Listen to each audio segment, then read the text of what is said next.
Hello again everybody, welcome back to the channel. Let's see if we can get past 20 seconds without the power cutting off. Hope you're well. It's a good start to the week as well. I thought instead of rolling the title straight away, as soon as that Ryanair was taking off bang on the hour, I thought we would watch that at least start to roll down the runway to begin with before hitting the old intro. Welcome Ian, good evening to you, Badger as well, Rab, all three flying along today. We've got David in the chat too, good afternoon. Zato flying along in an MD-11. Just see the tail in fact in the distance there, Lufthansa MD-11 freighter. Very fun indeed. He's got his work cut out for that departure today out of Skiathos. Chris Packett, welcome. Tim, good afternoon to you as well. Thanks for joining us. The Flying Panda, Carlito and everybody else in the live chat. It's great to have you on board with us for today's flight to East Midlands Airport, the wonderful East Midlands Airport, rather epic East Midlands Airport in fact, created by Pyreegue Dev Co. Bit of a longer journey in comparison to yesterday's service outbound, and that's because we've got some significant headwinds to fight on the way back, so it's actually almost increased the flight time by 30 minutes. About 3 hours 20 for our journey back today. If you're new to the channel, it's great to have you on board. Hit like and subscribe. Come say hello in the live chat, of course, as well. If you're on the VATSIM network and you like to do things like cross the pond, yesterday VATSIM UK, no, VATSIM more generally actually, not VATSIM UK, but VATSIM themselves put out tweets, Facebook updates, and a few other bits. Announcing the next cross the pond in October, 28th of October. Very exciting. So I am off, providing they don't cancel my days off. I'm looking to take part, hopefully in a pay-wear twin aisle, if we get any. But that'd be quite fun. Rab, good afternoon. Living on a player, Maverick, hello to you guys as well. We've got Light Force in the live chat, flying East Midlands to Skiathos, but not on VATSIM, the other way around. Jan, hello to you as well. Sam's in the TUI right there. Whiskey Oscar, very nice. There's, can anybody spot Zato? He's in a small aeroplane. We've got a good variety today. We've got that Sunglass Airlines. They've just landed, actually, just parked up in Skiathos. We've got Skiathos Approach online as well. As ever, big thank you to Hellenic Vac. Kalispera to them. Giving us some fantastic ATC as always. For our journey outbound today. Super short runway, a slope of 1%, which increases our takeoff run by 10% roughly. And here's the flight line. A couple of Boeing 737s. Nice to see the BBJ there as well, our Osprey executive line. And we are here, Whiskey Lima. So in fact, we should probably trigger GSX. Hopefully the tune's just the right volume for you guys. Let's request boarding for our TUI UK service to East Midlands. Maverick's asking, I'm not on VATSIM yet, but how can I join a flight in the future? It's a good question. You'll have to try and get confident on VATSIM, I guess. We only ever really fly on VATSIM. We might do the odd group flight, very rarely if we hit milestones. Maybe on joint FS or the multiplayer server, something like that, but even then, we tend to favour VATSIM for those group flights too, because it's nice to still replicate that kind of realism as well, I guess.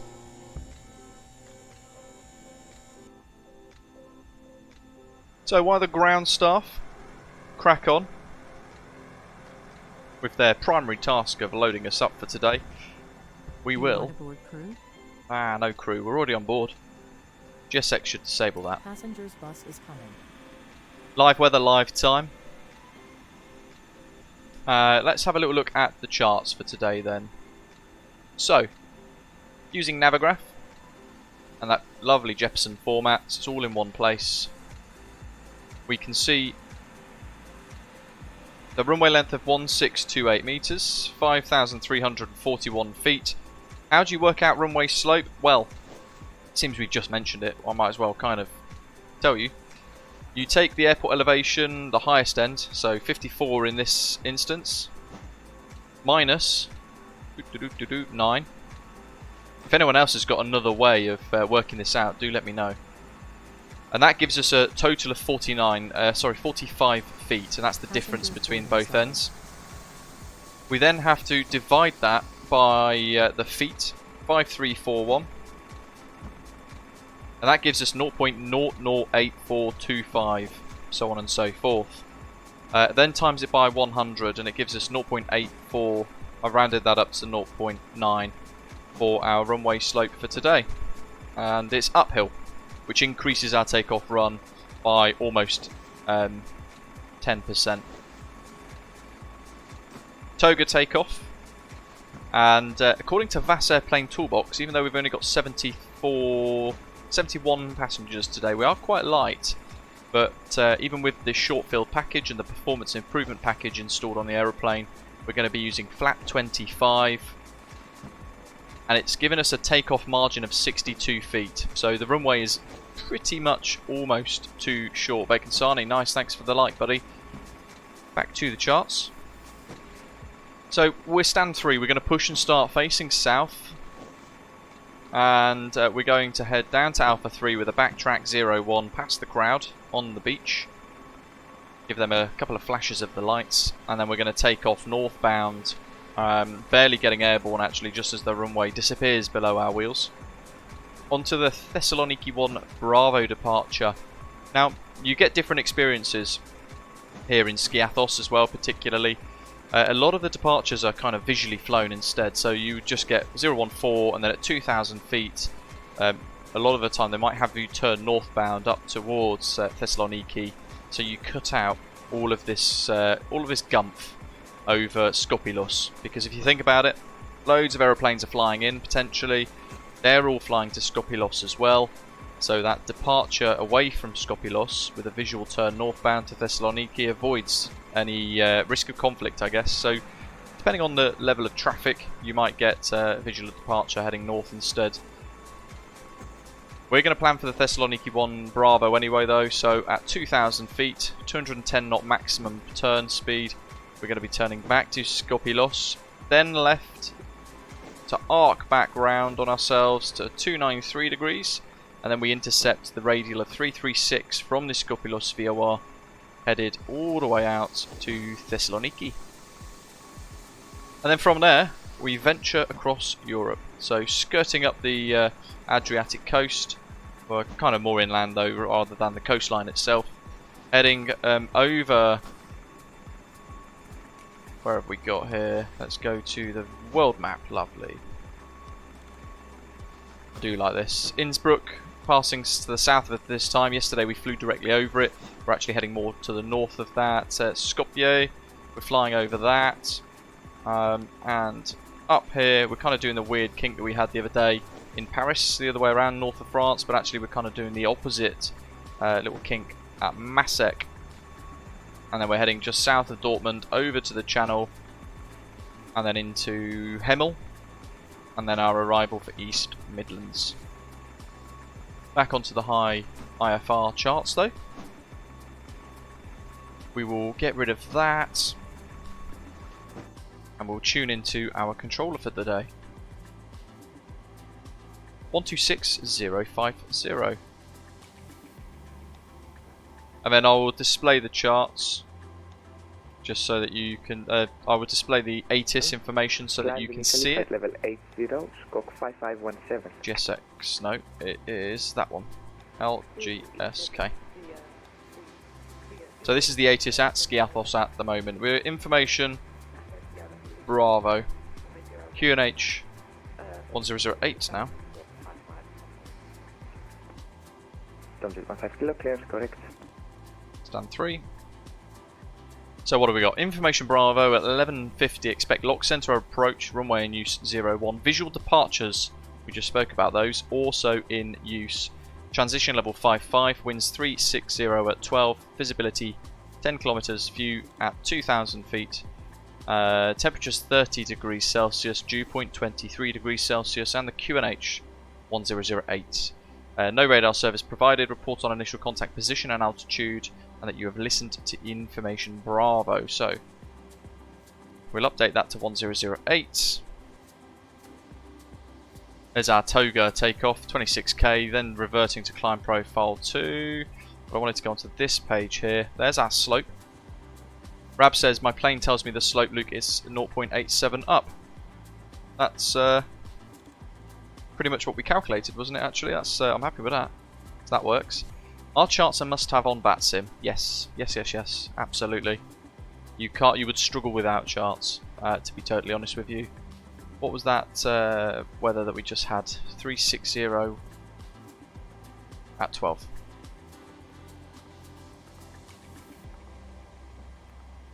So we've got our acceleration heights there, 1,000 feet above ground level. Runway condition dry. Our slope, we've manually put that in today just to help the aeroplane calculate bits. Runway wind 360 at 12, especially being very short runway. And then we just recycle the V-speeds. Flaps 25 for takeoff today. And even then we're barely running with enough runway. So we need to go right up to the fence line for our takeoff. And hope for the best. We'll pray to Zeus and Hercules. And Aiden, yeah, low demand today on New Sky Buddy, indeed. 3 of us flying though. Combined we're taking about 400 passengers back. Good morning. Order complete. 1964. Request the clearance to East Midlands. Yeah, and how do you calculate the flaps for takeoff? So I use VAS Airplane Toolbox. It's free. It's on the X-Plane forums. It works really well, but it will tell you optimum flaps. In this instance today, though, with our weight, it actually told us we didn't have enough runway. Full stop. So I manually selected flap 25, and at that point it registered. And it calculated it for me. Boarding time, welcome. QNH 1008, cleared East Midlands. Visual departure, left, direct, Tango Sierra Lima. Flight level. Peter Webb says, it might be a silly question, but when you spawned in, how did you know that you weren't spawning on top of anybody already there? So I will look at map.vatsim.net. But I'll also have a little look at Volanta, which is what I use. If you use Sim Toolkit Pro, it probably does the same sort of thing. But you can zoom in at Skiathos, and you can see where people have parked. So we're at stand 3 here, and you can see aeroplanes parked up all over the stands there too. So that helps big time in working it all out. Pop those in there for our screenshots for today. Flight level 8,000. Initially flight level 8,000, also 1964. Also 1964, clear. And speak of that, good example, somebody didn't bother checking.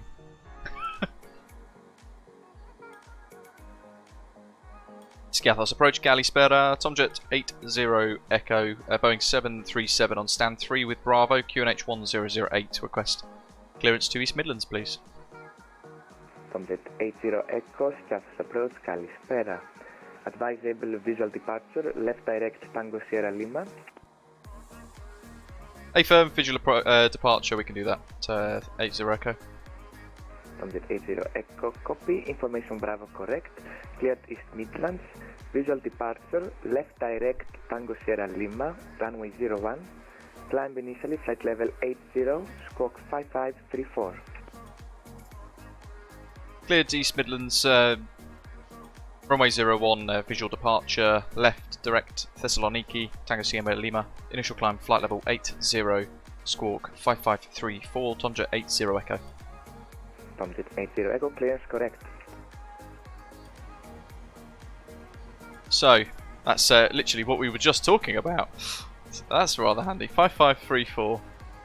So instead of flying that big old circuit around Skopilos, Alpha Delta, stand 5, request push and start please. We're now heading out on a visual departure. Christos from Thessaloniki, welcome. So, what have we got here? Let's just have a quick check to make sure we've got Skopilos 1134. That's on VOR1. VOR2 therefore is Thessaloniki. We're going to go left direct to Thessaloniki. So initially we're just going to fly to 2,000 feet here. At 2,000 feet we're going to then head northbound and then head up to Thessaloniki. Might even turn before that to be totally honest. Right, how are we doing? 13:15, 5 minutes to push. So APU, should probably get the aft one pump on. There it goes. Now APU start. Seatbelt signs can come on. We're going to look at some of the other data now as well. So, IRS are good. Window heat's on. Voice recorder's on manual. Yaw damper's on. They're all set to normal. APU's firing up. We've got that on APU Gen, so when we get power, we should see it up here on the electrical panel. Window heat's good, ice as required, it's all off at the moment. The hydraulic pumps are all on. Pressure panel is set, and lights and signs as required. Yo yo, Shraxy, hello. Where's the push to talk button in the real plane? Blue says.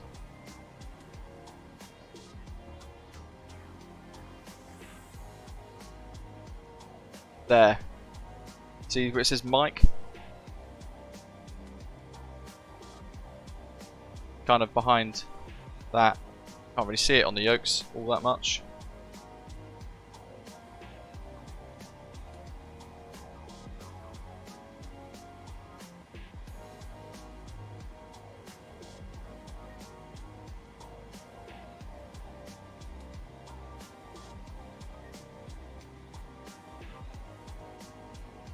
QNH set.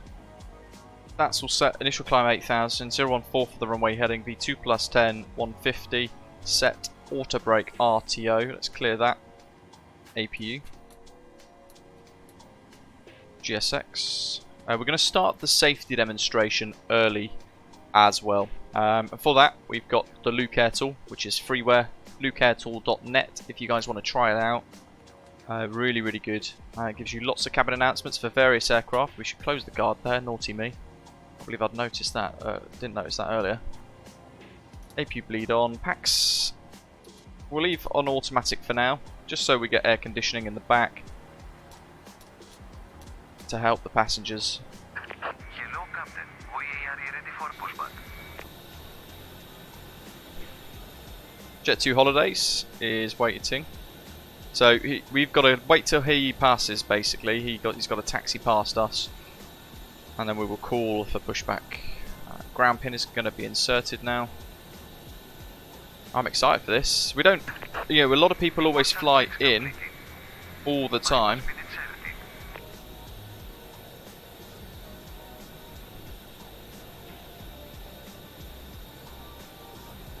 Skiathos approach, Channix 96 Alpha Delta, request taxi please. Channix 96 Alpha Delta via Alpha 1, backtrack and line up runway 01. Here we go. There's an immersion Via breaker Alpha there. 1, backtrack Through the and light line beam. up runway 01, Channix 96 Alpha Delta. As Skiathos approach, Tomjet 80 Echo stand 3 fully ready, request push and start. Tomjet 80 Echo, push and start approved, facing north. Correction, facing south. Push start approved, face south, Tomjet 80 Echo.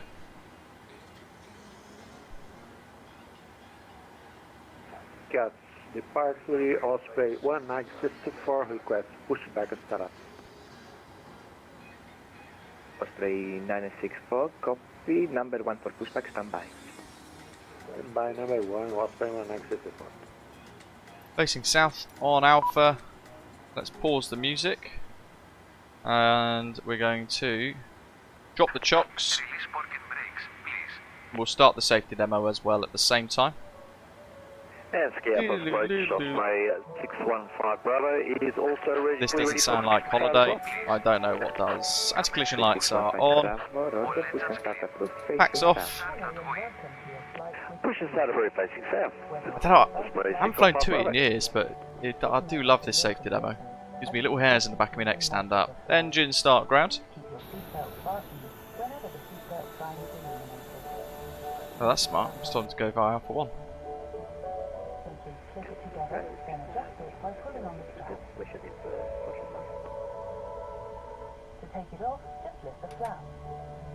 Fuel control lever to run. It's not very likely, but if there's an emergency, get into the brace position.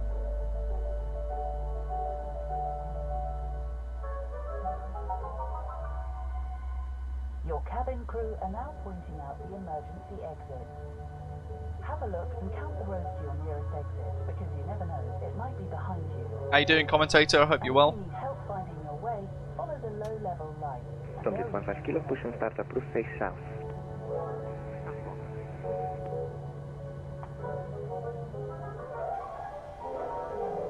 If an oxygen mask drops down, pull down firmly towards you, place it over your nose and mouth, and breathe normally. And remember to put yours on first before Watching the N2. giving anyone else a hand.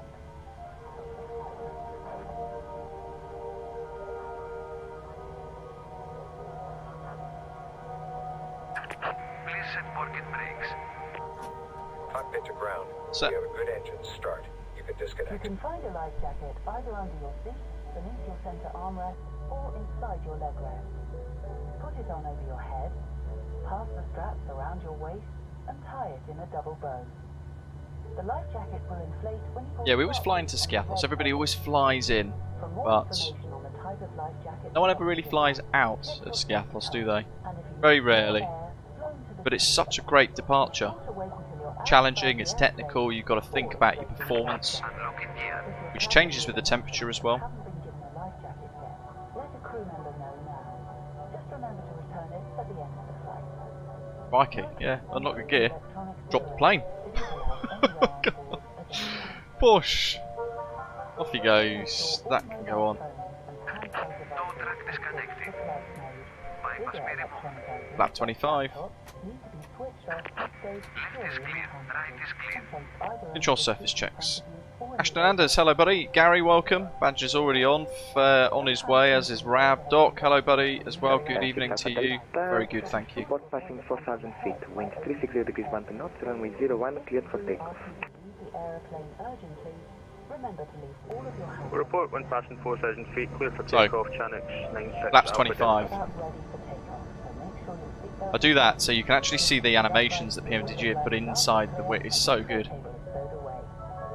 For more information You kind of see the flaps extending really nicely there. have a look at the safety. Okay, there's the ground pin If you're sitting in and the wave. please pay special attention to the exit operations. Thanks so much for listening, and from all of us at TUI, we Sort out the rest. That's all good. Voice recorder's automatic. That's all set. Packs isolation valve automatic. discover your smile. Bleeds 1 and 2 on. APU bleed is off. APU off. Looking down the panel. That's all set. Master caution set checked. All good. Subject 80 Echo, request taxi. Tom 80 Echo, standby, break, Osprey 615 Bravo. Osprey 615 Bravo, go ahead. 615 He's just Bravo, giving up on hold life, position, continue the trying to push back, at but the Boeing 737 from Alpha. won't work, so Hey, I'll just that's what sort I of intended, instead. Osprey 615 Bravo. Tom 80 Echo, taxi holding point Alpha 2. Taxi hold point Alpha 2, Tom 80 Echo. There goes one of the guys. Jet 2. And Lufthansa Cargo and 1133 away ready for through the engine start. trees. Do the Lufthansa Cargo horizontal 1133, stabilizer there in the jet startup blast. Startup approved. See it wiggling? 1133. So good. Hello, good morning Andrew. LDR in flight as well, good afternoon. Looking forward to this one back to East Midlands. BG, you need the Luke Air tool. We're going to go heading select for departure because we're going to be doing visual. Direct to Thessaloniki. VNAV, auto thrust, the auto throttles are all set. Flight directors are both on. At the holds, fuel flow reset rates. Skiathos approach, good afternoon, Viking 1129, send number 5, information Bravo, Airbus A321, clearance to Copenhagen. No, we could have done actually, thinking about it now. Viking 1129, Skiathos approach, good afternoon, Roger, standby. Standing by, We Viking could have 1129. left the APU on and the Tom 80 packs off. Echo, via Alpha 2, backtrack and line up runway 01. Fire Alpha 2, line up and backtrack 01, Tomjet 80 Echo. Strobe steady, lights and signs. Cabin attendant switch to alert the crew. At the hold, fuel flow reset rates. We're going to pop traffic mode on, down the bottom. Transponder to TARA. Skiathos, departure Clear right Alpha and left. 164, heading for pushback startup. down to the beach. 964, copy that. I haven't forgotten about you. You are after the company pushing back from 1 Bravo. Flaps 25 in Toga Dock. Apparently we're going to have 78 metres of runway left by the time we get airborne. Chris King, good afternoon. Offer my company on 1 Bravo, Osprey 1965. Weird. Toga Tracker always negative. Expect pushback after the company. sets stuff up a little bit weird. Like for some reason, Toga Tracker today, that is straight ahead, but it's clearly sideways. Skiathos approach. Let's try again. Reset it. Delta is climbing through 4,000 feet for flight level 80. Sit a bit closer, see if that helps. Roger, climb flight level 100, report passing 80. No. Very weird. Oh well. Flying flight level 100, report Well, I don't use it very much. 80. It's a pain in the backside to set up and keep working nicely. There's the windsock. Always look for it. Identify the direction of the wind. Speed brake armed. We don't want speed brake armed. There we go. That's gone away. That would have been a problem. We've also, I've just noticed, stand by. Need to make sure that we, yeah, it is flaps 25 still. That's good. And Lufthansa cargo 1133 is ready for a taxi. Lufthansa cargo 133. Just recycling the flaps there because I've noticed slight discrepancy with my from your left to right. kit. Holding point Alpha 1 after. I'd not set the Hold Alpha 1 basically, after the I'd Osprey not set the 737 passes from left to right. Lufthansa correct cargo setting. 1133. But, hey ho.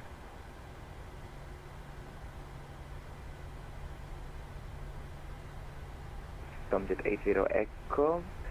Report passing 4,000 feet. Wind 360 degrees 1 to north. Runway 01 cleared for takeoff. Booko, report passing 4,000 and 01 clear for takeoff. Tomjet 80 Echo. Skiathos approach. Channix 96 Alpha Delta is past 8,000, flight level 80. They're tickling the right brake every now and again, Beluga. I'm using a little bit of differential thrust. You can see engine 1 27%. Unicom 122.8. Thank you, sir. Goodbye. Gaming bubble. Personally, I don't like the Latin VFR A320s. It's pretty poor quality stuff. If you want a really good Airbus, get Flyby-Wire's Freeware A320NX or the Fenix A320. Really good. Behind the company Boeing 737. Just going to let the engines idle a little bit here. Okay, here we go. The control visualizer down of there for you guys. I'm going to set 40% initially. A little wiggle from the aircraft. Engines are good and stable, although we haven't cleared the bottom screen. There we go. Now Toga before I release the brakes. Do we have an estimate for our clearance? Brakes off. Here we go. 1 minute. Copy, thank you. Osprey Need every meter we can. Power set. Cargo MD-11 from your left to right. Push and start approved facing south. After. After Lufthansa, Meow, past everyone else. Here we go. Loads of space. B1. Rotate. There's the end of the runway. You're up. Following the flight director. Packing 1129, information Bravo correct. Clear to Copenhagen. Visual departure, left direct Tango Sierra Lima. Runway 01. Get rid of flaps to flap 5. 80, squawk 2054. Clear to Copenhagen, visual CMDA departure, engaged. 01 after departure, left turn direct here, correction, Tango Sierra Lima VOR. Initially for level 80, squawk 2054, and we are ready for pushback and startup by King 1129. Legs. Thessaloniki. Execute. Packing 1129, Roger, standby. Flap deployment. Auto brake off. Through thrust acceleration speeds. There we go. Lovely Skiathos. Sporty. Lots of extra work. With the flap retraction schedule that we have to kind of adhere to, we are busy on takeoff there. Quick check of the speeds, and we can go flaps up. It was report passing 4,000 feet. So we're going to maintain that. I'm just going to recycle that so it's set. That's all good, that's all 1964, you set. were supposed to push back after the Lufthansa MD-11. Good stuff. Yeah, gaming bubble, that isn't an option for you, I guess. That's fair enough, buddy. And for that, the Xbox is, you know, I guess it's as good as you can get. 1133, are you able to accept holding point Alpha 2? We could hold Alpha 2, Lufthansa Cargo 1133. Roger. Hopefully we blew a couple of wigs off down at the, on the beach. Kilo, wind 360 degrees 1 to north, runway 01, cleared for takeoff. Report passing 4,000 feet.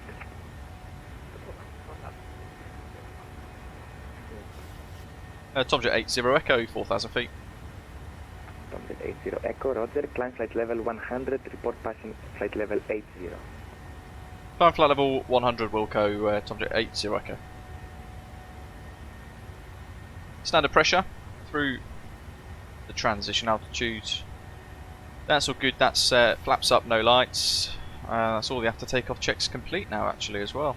Aircraft's starting to pressurise normally. And away we Correct, cargo go. 133, backtrack and line up runway 01. Line up and backtrack, runway 01, Lufthansa Cargo 1133. As we climb up, in fact, where are we? 6,000. We've got to pass 8,000. We have to run downstairs to find a medication packet.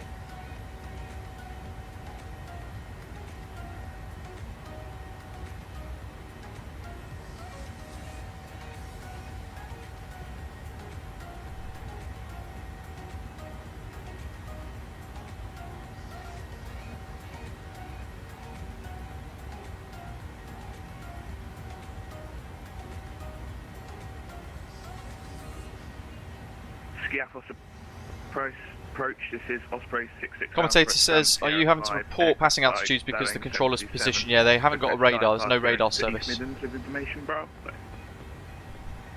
66 Alpha, Skiathos approach, roger, standby. Tomjet 80 Echo is passing 8,000. Roof facing south. Ah. Facing south, push and start approach by game 129.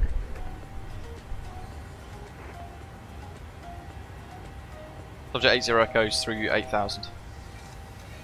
Tomjet 80 Echo, roger, no further ATC, monitor Unicorn 12.8, enjoy the flight. 1228 for Tomjet 80 Echo, thanks for the ATC, have a good day. 1228, and up to 40,000 feet. East Midlands with expression Bravo, 7378. 993. Big thank you to Hellenic Vac, giving us some Skiathos approach today, really appreciate that. And that is good, we are away, let's go return, turn FMC legs on FMC 2.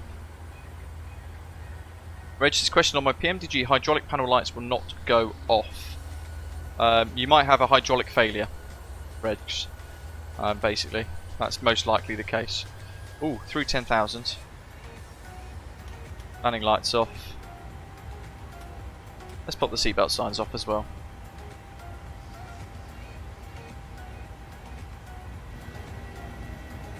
Okay, back in about 60 seconds. Enjoy the climb out.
Back. Had to get an image of some prescription meds for my dog that he's running out of, but the vets don't have them, so I've had to get the missus to try and find them where she works instead to get them prescribed. But they need the pack, and I don't know some scientific name they needed.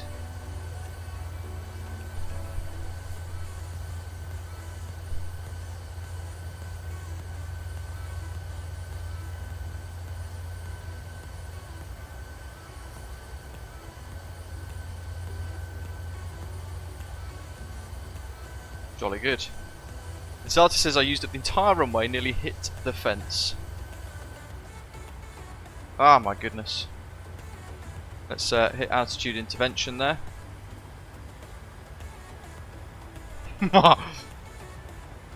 Didn't notice that. I thought I got through it. What we'd done is ended up levelling off at 10,000, and then it was on out hold, I think, when I left it. But what I had to go and run and do was a lot more urgent. I had a 3-minute window in which to get the information, apparently. It's always the way. Cool, let's climb.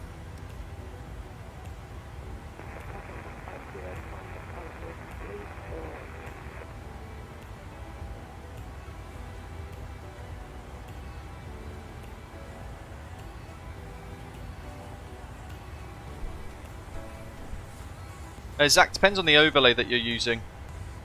I use Volanta, so you set it up as like a port, and then it's kind of sends like a HTML feed into your whatever you're using. I use Streamlabs. I'm not the best at explaining it because I don't really understand how it works.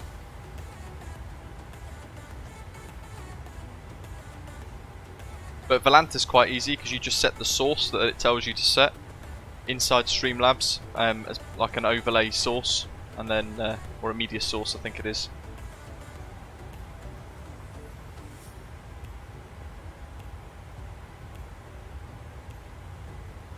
But any of them work.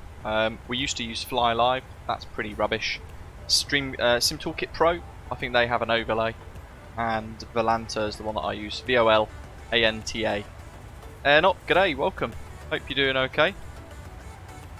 140. Have a quick check of this again because we did level off for a little while unintentionally as I ran for a veterinary thing.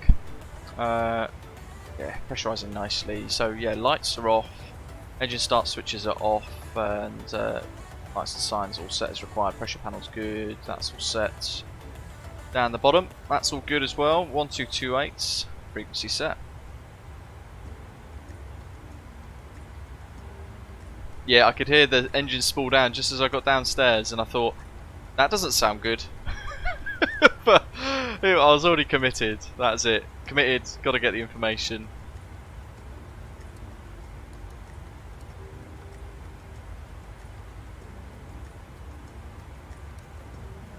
I've had one of those mornings. I've been up since 7, but I just haven't stopped. Sorting the dog out, running around, had to run to Lidl and back. And then doing this stuff for the vets to try and get this extra prescription issued for a very hard to find prescription medicine, apparently.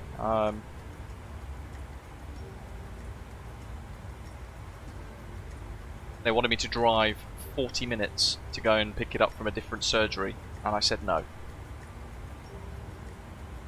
And in the process of that, when I realised I needed to get the PC on and get prepped for stream, I had about 30-40 minutes to go. And I didn't put in the flight plan file or the weather file into this, so I got in, tried to load company route, and it said invalid. So I've had to put the entire thing in all by myself. And I thought, while I'm at it, I'm going to put in all of the winds individually. So I've put in every different wind en route that is on my OFP through the cruise today. Go me. Any ATC along the way? None at the moment, beyond Skiathos approach.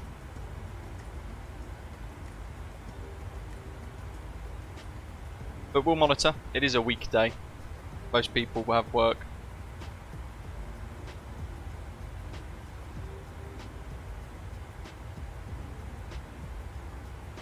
LDR in flight says the weather in East Midlands is a bit grim at the moment. Let's find out. Let's run the Meta EGNX.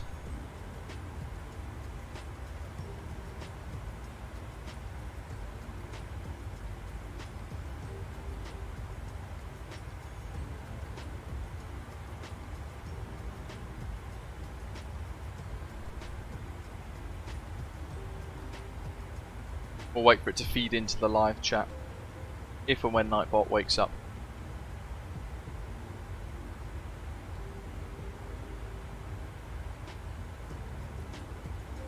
It's taking its while though, it's taking its time.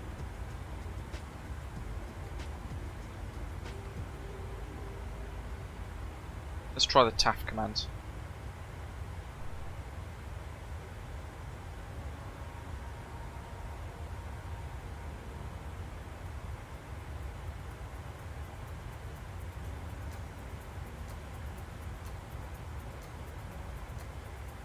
Odd. Let me check that command.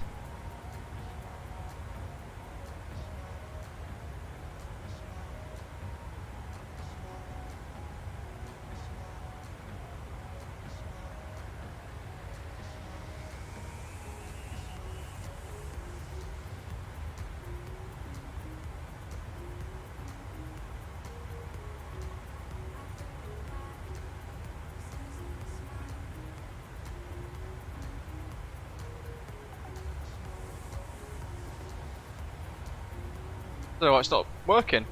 Nightbot had a rough weekend, Joey Goofy said. I think so. Did the Skiathos one load up earlier on? When we were fiddling around with it?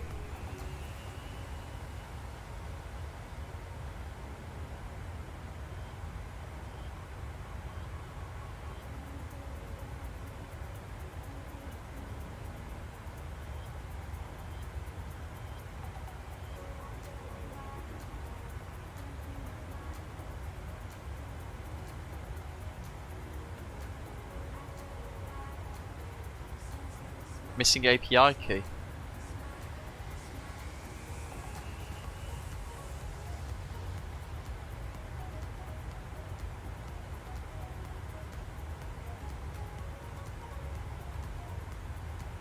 Let me log in and check this.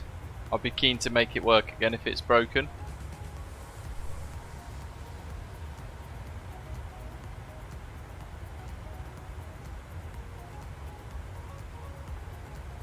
Doesn't make any sense.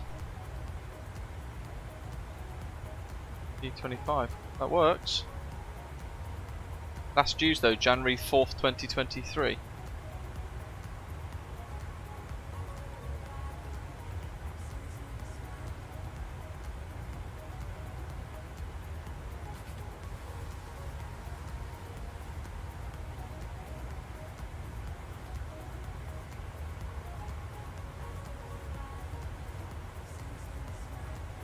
Oh, right, there it is. My goodness. It's always when I toggled away to a different page, isn't it? So the TAF and the METAR is there. So the METAR is the current weather at East Midlands, 220 at 10, all the 9s in light rain, few clouds 2,300, scattered 4,200, 16 degrees Celsius, dew point 14, QNH 1001. And the forecast for later, more applicable to when we arrive actually. So just looking at that very briefly, you can see that the weather through the day is actually it's going to deteriorate quite considerably from its current level at the minute of light rain and good visibility.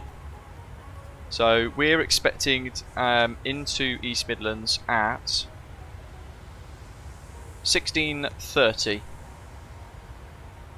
or scheduled time of arrival was 15:55 Z. Is that, yeah, it's 15:55 Z.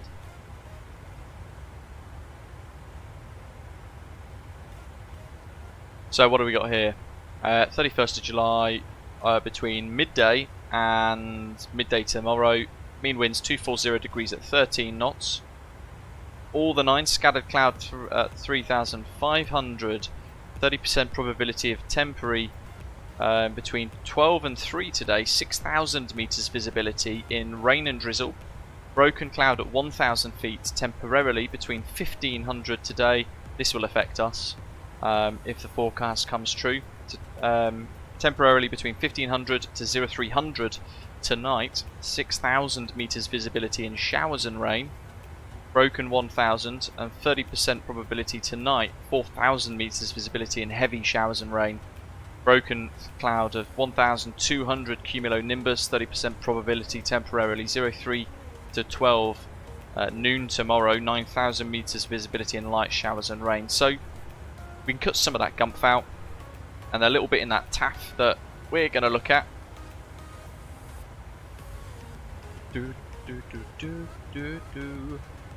Is that bit. Bam. Captain Sam, that's a different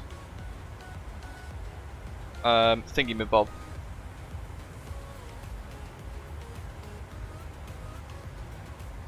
A different bot. Let me see if that needs waking up as well. Maybe they're all like, maybe they're French and they're all on strike. Where's this one? All widgets, no. Cloudbot. That's shown switched on. Maybe you don't have enough points.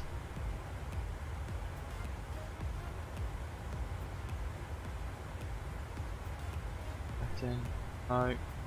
Commands. No. Ah dear.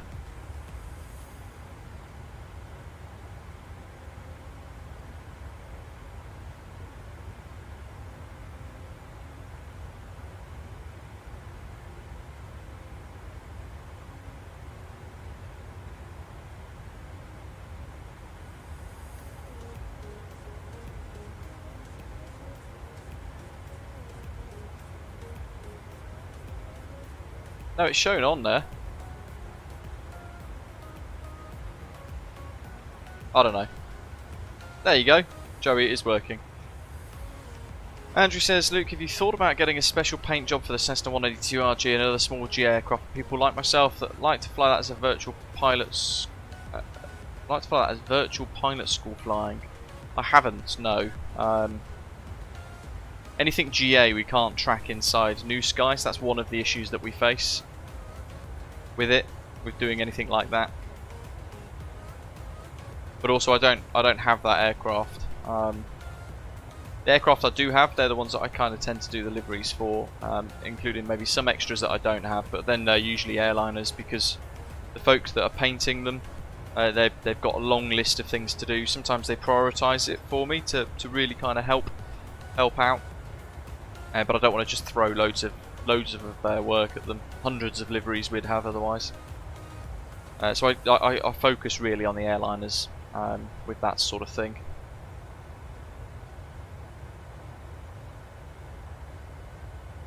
They integrate properly with New Sky anyway, that way. Need to get up to date on Valanta. Let's get some of these images put in. Still getting airborne out of Skiathos by the looks of it. And we are in North Macedonia already. So we've just routed over Thessaloniki. It's behind the jet over there. Can't really see it anymore. We have a look at Valanta. There we are. Just passed over near Kavala, Policastro. Right on the border, northern border of Greece there. Past Thessaloniki. Just headed past that MBU 6686 chap as well. Zato, he's in that big MD11, big Lufthansa MD11 look. Oh my goodness, yeah. They only just made the fence. My god. Who else have we got? We have got Ian Osprey 615 Bravo flying the scheduled service today. Back to East Midlands for us. The 737-800s. We flew the scheduled service out yesterday, he's flying it back. And that's going to return the airframe back to East Midlands for the scheduled service. Oh look, there's me taking off, I think. That's a great image, look at that.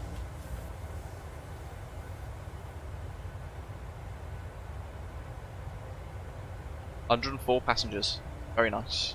Gonna have a good profit there, hopefully. Who else have we got then? Just behind him, Osprey 1964. One screeny. There he is, all of us parked up. Oh look, it modelled us as a Sunwing in his model matching there. And the VKG artist, he's flying out in sunglass off to Copenhagen. Aiden, Osprey 66 Alpha 738. Lovely. And the Osprey Holidays livery as well. Very nice. I love that livery, it's so good. We've got Osprey 66 Alpha shown there actually as well. Backtrack, so that's Valanta just playing catch up. Who else have we got on the ground? VATSIM Gamer Rhino 9032. No screenshots. Zoom, zoom, zoom. And that's all of us to lead the pack out. Jolly nice. Oh, we've got Tomjet 15 Kilo. There he is. I knew there was one more. In Whiskey Victor.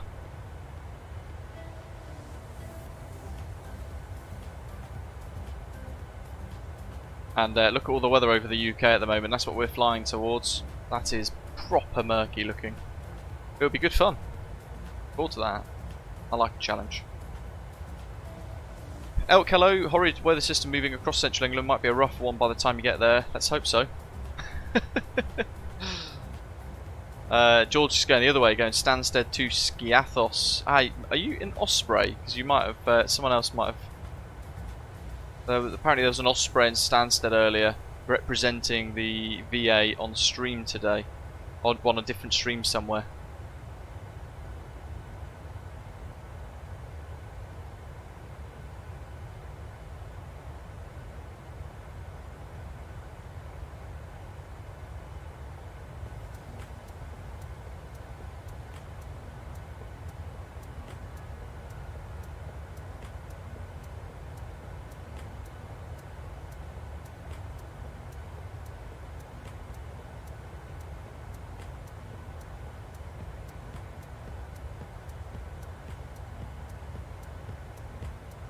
I think he did take the fence with him, or the fence took his gear off him. Either way, we'll find out in 3 hours. How's the Boeing yoke feel now? You've had it a few weeks now, Andrew's asking. It's pretty good. Yeah, my biggest criticism still for me is that cheap tatty plastic feel. It's not nice. I don't know why they've gone for this cheap nasty plastic, but I suppose they want to rinse, they want to shake us all upside down for as much profit as possible. The only thing I can think of. But it's a very good yoke. The pendulum yoke, very, very nice. No, Ian, it was all good, buddy. I did it yesterday. It's only fair.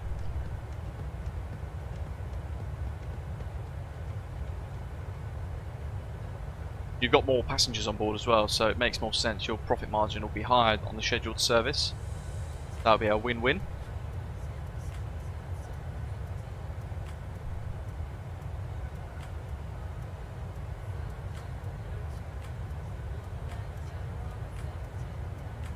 So across the pond this year, 28th of October. In fact, there was a... there we go, on the VATSIM forums, I'll read it out, because I haven't really read through it properly, I've just grabbed the dates. On 28th of October 2023, eastbound, across the pond. My favourite one. It's a bit shorter than westbound, isn't it? They say, we're pleased to announce the return of Cross the Pond, this time for an eastbound journey, taking off on October the 28th, 2023. Cross the Pond is the largest and the longest running event on VATSIM and has been taking place for over 20 years. Wow, bloody hell. The event is biannual, flying between the two sides of the Atlantic Ocean, westbound in spring and eastbound in autumn, with hundreds of pilots lighting up the virtual skies, dozens of controllers burning both ends of the candle in order to provide professional ATC services over the ocean and the continents. A team of volunteers are already working in the background for this next edition, so we'll be posting updates soon. To keep in touch with the news, you can follow us on our social media and look for the hashtag CTP23E. They also have a dedicated Cross the Pond Discord server, which is going to get busier, no doubt, as they get nearer to the dates.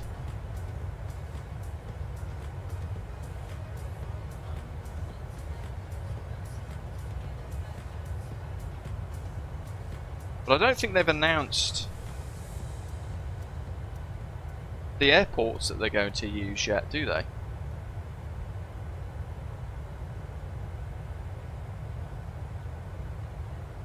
Oh, Captain Sam, that's not good.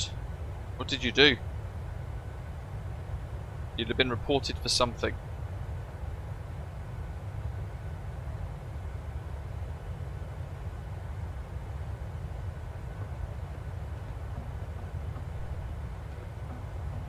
Nope, not yet, Joey says. I think there'll be an airport vote first. Yeah, I wasn't sure if I'd missed the airport vote.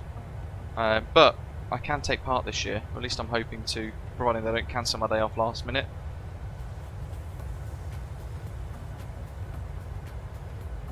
Oh, I'm pretty sure I'm in this Cross the Pond server.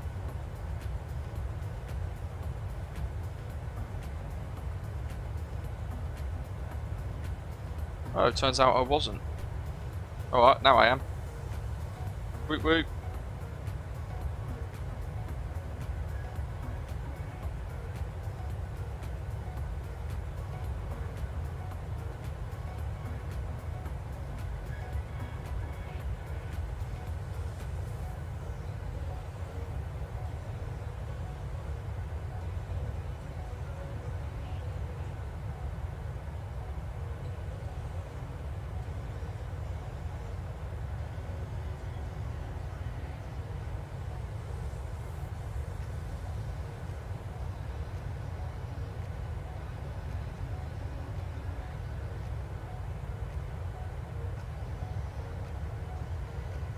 Yeah, literally nothing yet then.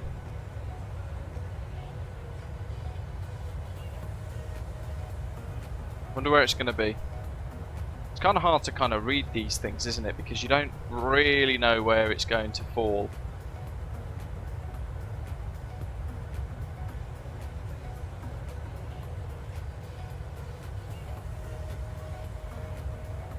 Ian says, are you working Sunday morning? Which Sunday morning?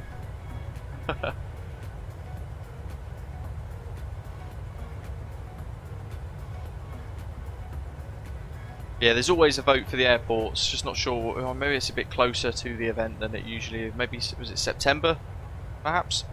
David says YVR was westbound this year, so probably not there, sadly. You know what? Maybe Calgary. Or Toronto.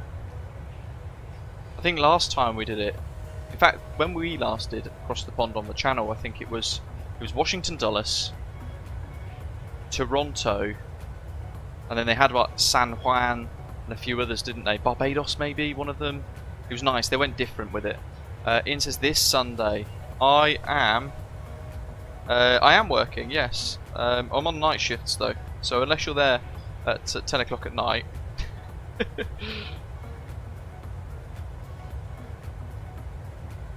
Depends how late you're going to be there till, to be honest. I might be free around 9, but usually the start of the shift is manic. Once we hand over and start the night, the 12 hours ahead of us. Captain Sam, there would be a reason. It wouldn't just say suspended. So there would have been an incident that would have caused some. So the way the suspensions work on VATSIM, in effect, someone would have dot walloped you for something, and a supervisor would have tried to contact you on vPilot whilst you were flying to discuss what had been reported. And all it is a discussion most of the time. They don't just immediately kick people off the network. They'll just say, this is what you've been apparently doing, this is what you're meant to be doing instead, so try and do it properly, sort of thing. So they try and contact you, the supervisors on the VATSIM network, and speak about what has been reported. But if they're basically, in effect, if people don't engage with them, at that point they just suspend the account, because their argument is if people aren't willing to speak to the supervisors and learn from mistakes, then they don't need to be on the network, so they'll just kick people off, which can come across as brutal. But they always, we've had incidents before where people have had things reported to them on VATSIM for things, dot wallops, as they're known, and the supervisors will always try and contact you to discuss what's been reported first. They won't just immediately ban you without any reason. They will have tried to speak to you at some point. Aiden says, proper put myself in the deep end.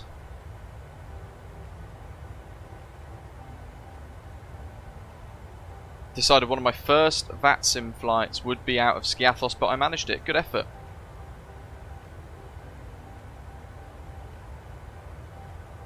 Can't talk about it, RV.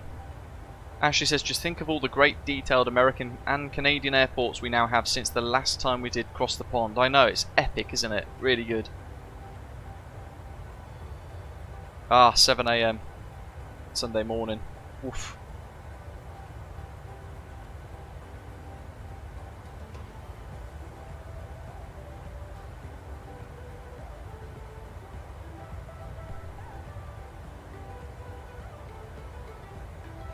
Yeah, if you've just been, so Captain says I know, but it said forcefully disconnected from the network. I tried to connect and it says account suspended. So that might just be a 24-hour freeze. But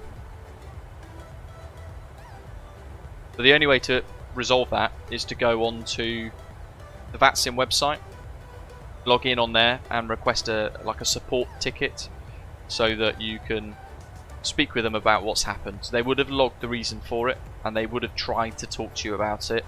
In all likelihood, basically, in effect, 99% of the time, when somebody is forcibly disconnected, is because they've been reported, and when a supervisor has tried to talk to them, they've ignored the supervisor. They've ignored the direct chat pings. So after 1 or 2 attempts of trying to speak to you about it, they'll just kick you off. That is more often than not the case a lot of the time. Harry says Osprey 1964 is off to Donny for a track day. Very nice. Hopefully we get to see the Porsche Owners Club again today. Kalispera.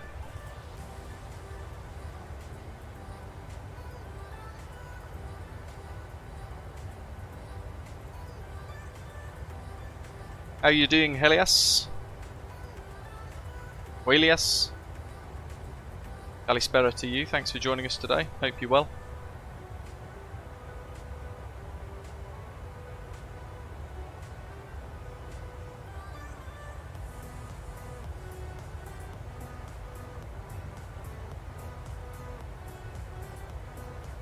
AV, hello to you as well.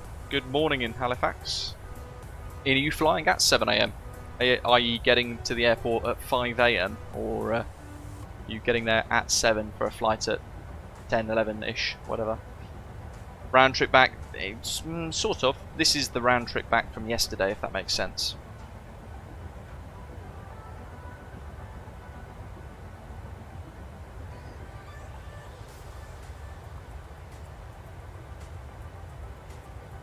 Very, very nice.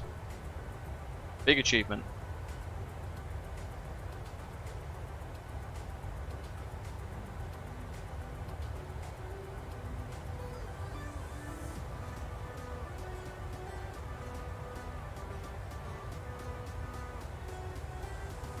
Awesome, Sam. Manchester to Crete in real life Friday. Have a great trip. That's going to be quite nice. I mean, I'm on night shift on Saturday night. I may or may not be free around 5 AM. It's hard to tell really, it depends how the night goes. Aiden says, can I climb to a higher altitude as I'm flying really light even though I'm pre-filed on VATSIM 360? Yeah, you could. So basically what I would do, before you even consider that, Aiden, I would go to cruise, and then you have this step page here, and if you want to go to flight level 380 for example, type in FL380 in the scratch pad and add it up here, and it will work out if you can go any higher, and it will tell you whether or not it's optimal for your fuel or not, effectively. So it might be that you're at the optimal altitude for your weight and fuel balance and things, but it might recommend that you step up a little bit more. Optimal for me is 388, so you might be able to step up to flight level 380.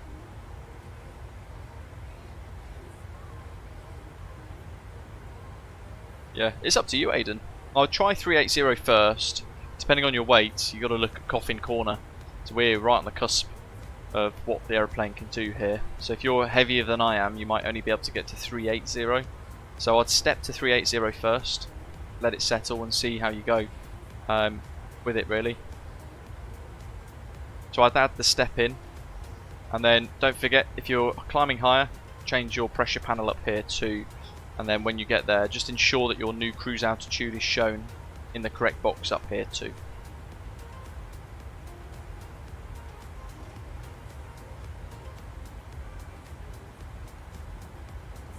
Andrew says, my last flight on VATSIM actually went really well. Good to hear. I think it's always good to start out flying from smaller airports. Used Toronto City downtown Island Airport and had a great controller. Good to hear. It wasn't David by any chance, was it?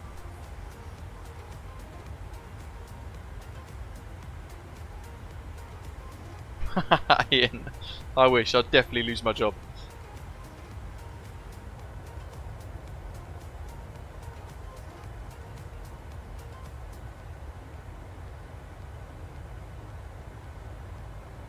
You going from T5, Ian?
Are there any European airlines operating the 737 MAX, Harry asks? Many. TUI, that's a big one. Ryanair as well. Don't forget they've kind of renamed it Ryanair. They pretend like they don't fly the 737 MAX. They fly the 737-8300, whatever it's called. But it is basically a 73 MAX. Or it is a 73 MAX. Andrew says, have you thought of flying long-haul Trans-Canada, St. John's, Newfoundland, or Deer Lake to Victoria or Vancouver? I haven't, to be fair. Although, well, I have a couple of times, but it depends on the flight times. I'm limited for time, certainly with the dog as well, and a few other bits going on away from the channel. So around 4 hours is pretty much pushing it a little bit. Sometimes, like today, I'll be able to stretch and squeeze to 4.5, 5 hour streams, whatever. But yeah, Ilias, yeah, because of the backlash, or because people were like, hold on, we don't want to fly on a 737 MAX. So Ryanair, instead, they painted 737-8300 on the nose and went, oh, look at our new planes. We've ordered 100 737-8300s. And people then didn't realise, the majority of people, obviously us lot being av geeks, we knew. We could work it out, but the majority of their passengers would have no idea at all that they were flying on a MAX, because it doesn't say MAX on it. Commentator might be going to Cancun early next year with some mates. Very nice. First long haul flight. Looks like we'd likely be a TUI Dreamliner. I'll definitely get the premium seating if we do. That's epic. If you do, have a look at Seat Guru. That's what I always use. Every time I'm flying, I'll go on Seat Guru to look at the seat maps of the aircraft and pick where I want to sit. Not all of the window seats have got a window, of course. That's or you might be sat next to the toilet, and Seat Guru will help you work that out, get the best seating possible. Commentator flew on one of the Maxes from Ryanair recently. Noticed they renamed the model to 8300. Yeah, I wasn't going to share that knowledge with any of my fellow passengers though. Yeah, the engines are a big giveaway, aren't they? But again, people don't really notice it, do they? Air Canada to fly a 737 MAX from Halifax to Heathrow and back. My goodness. I couldn't think of anything worse. Flying transatlantic in a single aisle 73 MAX. Absolutely hell no. Not for me. Andrew, you're in Canada. What do you think of Edmonton?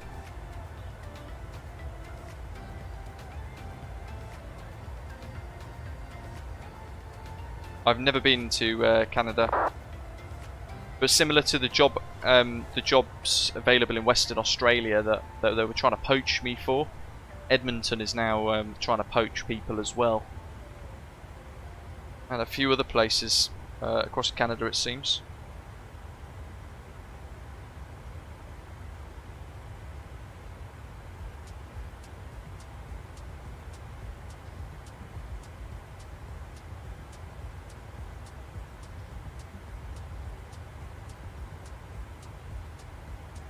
Little turn, let's keep that heading bug engaged, in line with our heading.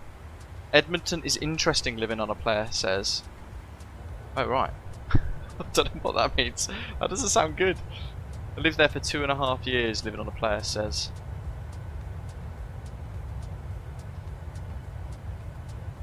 Yeah, Iceland Air operate 73 Max as well. Andrew says he went on one from Iceland to Manchester.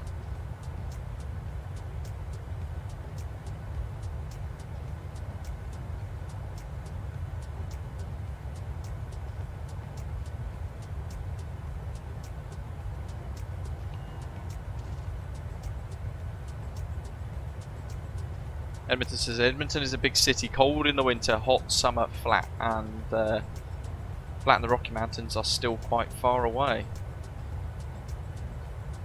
Is it kind of similar to Perth for Australia, where it's not really around anything else?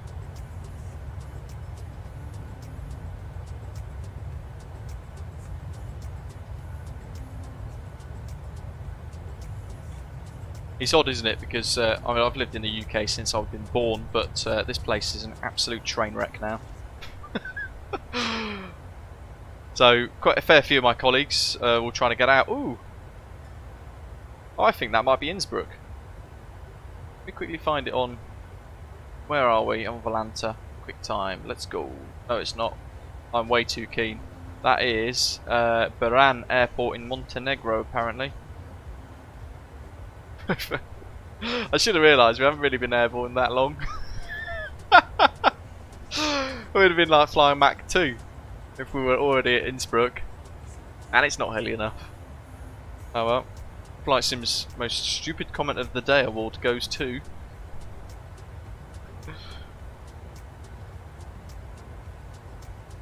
James. Very nice. Flying first flight on board a 777 this coming Thursday. Newcastle to Dubai. Very nice. Sam, I've got loads of fuel left. Thousands of kilograms. Living on a place as Vancouver is really nice. Too bad it's so expensive. That's the problem.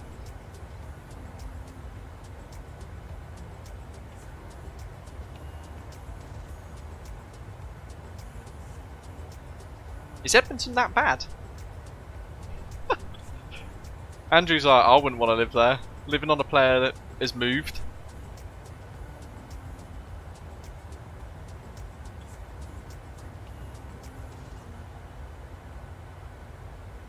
Pyreegue, hello.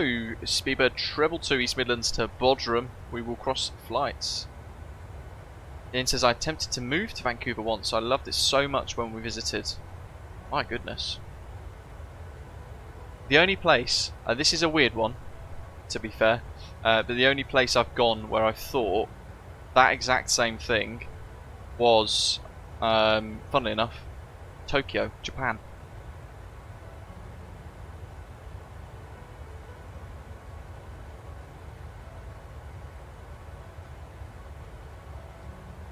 I'm looking for the Speedbird now.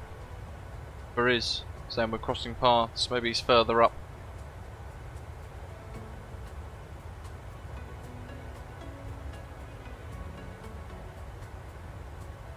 If he's going Bodrum though, his routing should take us down here. I'm kind of backtracking where I think his route would take him.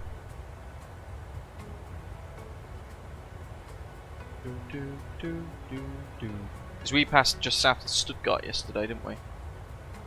And then directly over Innsbruck. Yeah, can't see him.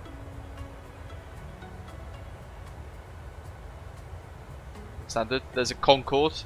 Athens. To Salzburg, I think.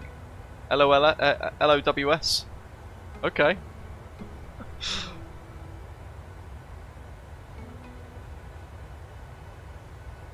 Has anybody grabbed the Northern Light Payware mod yet? No, I haven't bothered with that.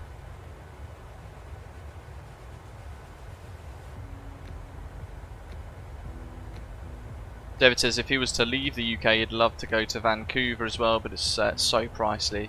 Vancouver Island would be good. Terry, hello buddy. What's your ETA? You can jump on EGNX ground. I don't know if the ETA is displayed at the top of your screen, to be honest. I can't see the overlay, but where are we? We are expected arriving at 1630 UTC apparently. But as we burn a bit of fuel, I might try and push the jet a little bit faster. We'll go Mach 80.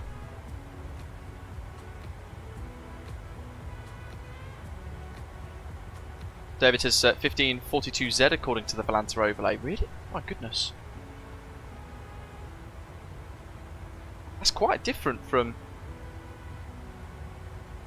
the arrival time in SimBrief. We've got departure time 1220Z, arrival time 1630Z apparently. Crazy. We're on live time anyway, so let's have a look at progress. EGNX 1605Z. There you go, Terry. That's a bit more accurate, isn't it? So about 5 PM. That's when we're due to land, touchdown. Alfie says £70 for a 737. It's about 55 quid, I think. £55, 70 US dollars. It's so good though. This is still, by a long shot, my favourite aircraft in the sim, full stop, at the moment. AvYHZ says I've done Halifax to Gatwick in a 737-700. My goodness. Was that a while ago, or was that recent? That's a... How did you find it, more so than anything else? Because I'm curious, the idea of doing long haul in a single aisle jet like JetBlue's A321, it doesn't seem appealing to me. Same with the 737. I wouldn't want to fly in a 737 in the over the Atlantic.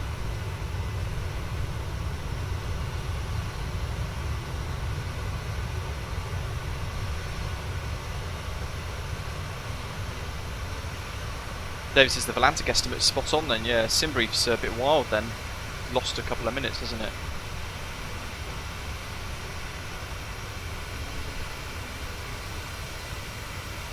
No worries, Terry. Thank you for the offer though, I appreciate it.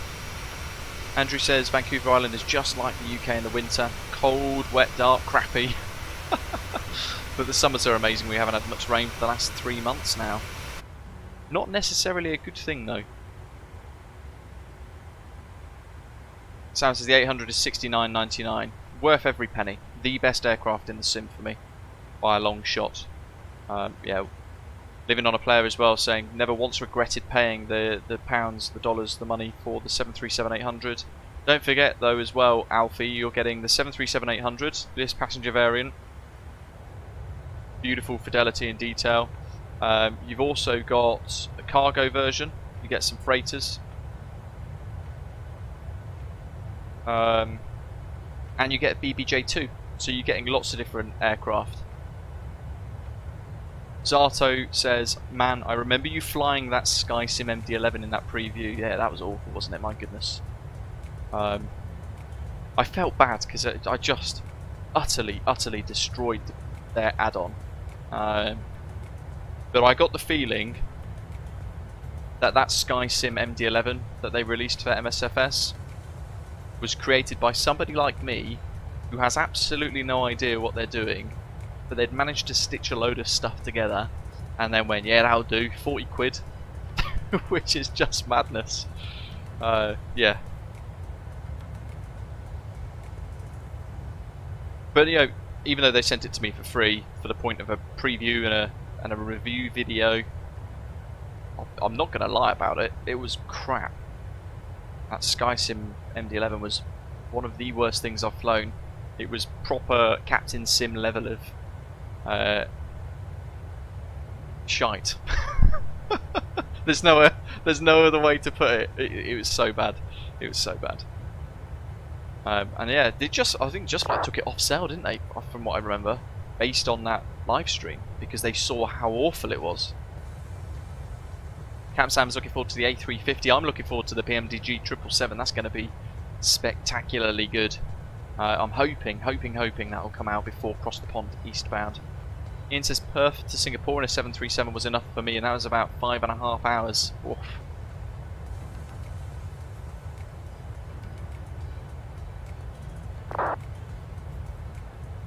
Yeah, commentator says always appreciate the honesty. Even if we get stuff for free and we've got a platform that people have have got where we've got a voice and things. It's one of those things that we can't fluff it up. We can't pretend like something is better than it is, because if I wasn't as honest as I was for the say, for example, the SkySim MD-11, and someone then went and purchased it based on me kind of blurring the truth about how bad it actually was, in effect, that would make somebody buy and spend their hard-earned cash on something that didn't deserve their hard-earned cash. So it's always important to be honest. No matter, you know, even if we get stuff for free, well, I get a fair few things for free, for previews, press copies of things to use in streams and all that sort of stuff. I will never alter my opinion based on whether I get something for free or not. It's not fair on everyone else that way. Finally have scenery for my home airport, yol, but it's MK Studios, Carlito says. Not in a mood to pay for an upgrade in 2 years. I bet. Did you just see the message on VATSIM?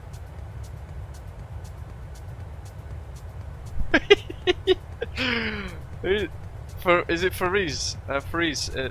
Frid in the live chat a minute ago. Speedbird Treble 2. Ladies and gents, legend himself is online. British Av Geeks live on YouTube. Go, go and watch it.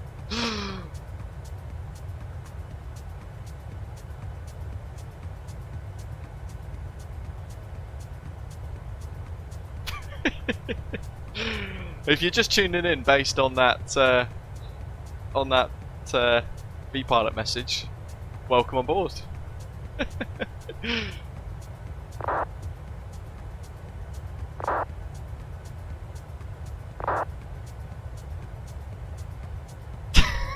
Oh dear, Unicom's going mad now.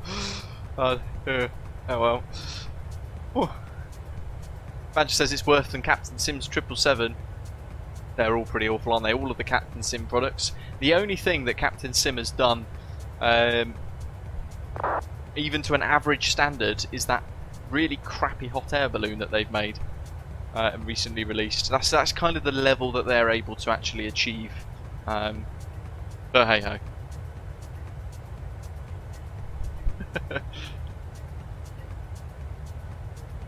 I don't want to get banned, folks. Let's stop the thing on Unicom. My goodness. What a surprise that is. And there we go. Somebody's already thinking that I'm advertising myself. Brilliant.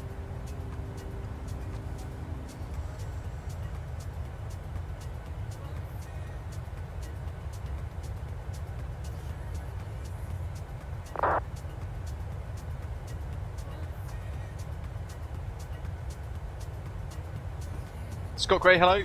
PMDG 737 is the best optimised aircraft in the sim. PMDG as well have said that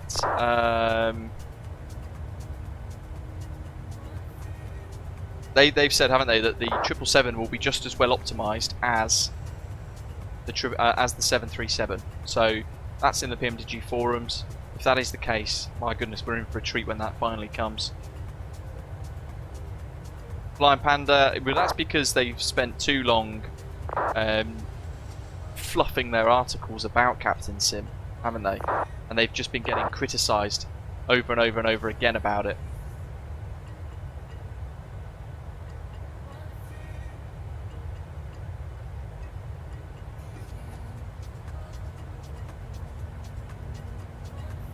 John says, to be fair though, their 767 freighter ain't bad. It is. It's without swearing, crap.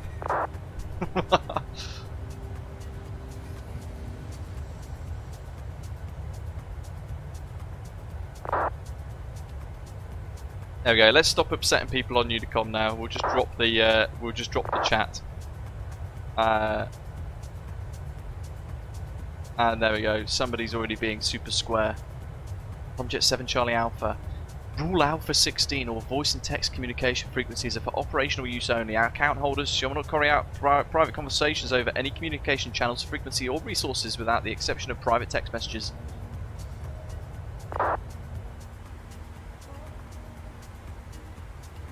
My goodness. It always upsets somebody.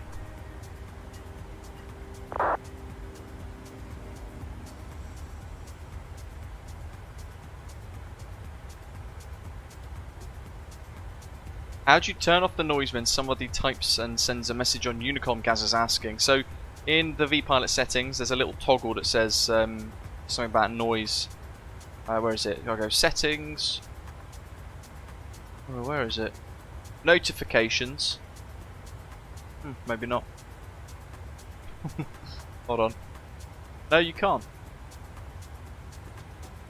Yeah, you can't turn it off, I don't think. Oh well.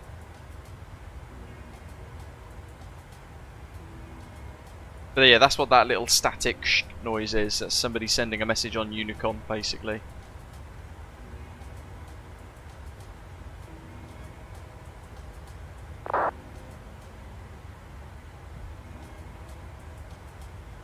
Disable HF backgrounds. Now that's something different.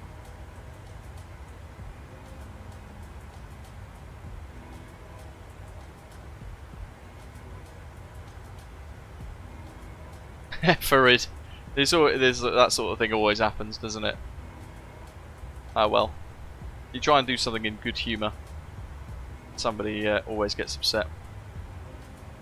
Aiden's wondering if we're going to get some Langen radar, some German ATC at some point. Possibly. They're quite reliable at coming online through the afternoons, but it all depends on whether a controller is free or not, and whether in the mood to control or not as well, I guess. Ashton further up, MPS Gaming, good afternoon. Good evening to you. Ashton's saying, I used to only fly the PMDG 737, but lately I'm all just in the fly-by-wire A32NX. Nice. Andrew says, if the developers charged what the product is worth, then I wouldn't mind. But the SkySim MD-11 was so bad that you would have to pay me to use it. Same with Captain Sim's products as well, to be fair.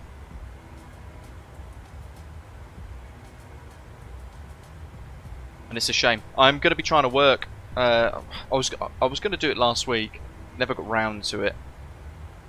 And then I thought about it the other day. Thought, you know what? It's pointless because not everybody is going to actually listen to the advice that people try to give in relation to spending money on the good add-ons and avoiding the crap add-ons. And then I've decided again that I'm going to make a little video on it. And effectively, how can you tell the difference between whether something is good or something is bad? You can't always tell the difference because, unfortunately, some people will be polite.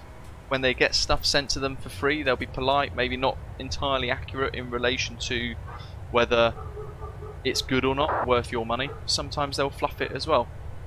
Be right back. Loki's saying hello, everybody.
Cool, I'm back. The woofer had, he was letting me know that somebody was at the door, basically. Just sort out my headset, there we go. Back in. And He's listening to Magic FM while I'm streaming today. He's got a bit of Ronan Keating on downstairs. Happy landing, Scott. YH said, no, we can see you. I have been responding to you as well in the chat. I just don't know if you've been hearing it or not. Whether you've kind of stepped away and missed my reply or not, I don't know. Automated good day to you. And it says that might be why I missed my attempts to contact me, Lang and Radar yesterday, resulting in my being disconnected from VATSIM. Quite possibly, yeah. Andrew says, I never knew until watching a live stream that if you're on VATSIM and need to leave the computer for a while, you should radio them that you're leaving the radio and then radio when you're back. So, not entirely accurate in the sense. You can step away for a few minutes. So if you need to go to the toilet, run downstairs and get, I don't know, another pint of water, make a coffee, grab a quick bit of lunch or something, run downstairs, get a snack, and you'll be away from the keyboard for 5 minutes, 10 minutes. At that point you can request to go out of Cockpit for 5 or 10 minutes. Anything longer than that though, then the way the rules are structured and the advice that you get is that you should just disconnect effectively. Yeah, or a pint of gin.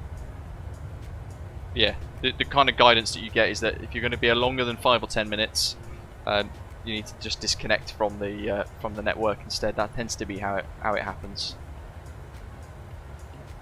Anyone been on a BA A319 recently? Are they a bit naff? No, they've got pretty clean cabins still. It depends though. If you end up on an ex-BMI, I don't know, did BMI have the A319s? I know the ex-BMI A320s, they are pretty tatty now. They are on the verge of being retired as well. Some of them are being retired, so they're pretty old. But otherwise, you should be okay. Their Airbus fleet's pretty consistent across the board. The original BA ones, not the ex-BMI ones.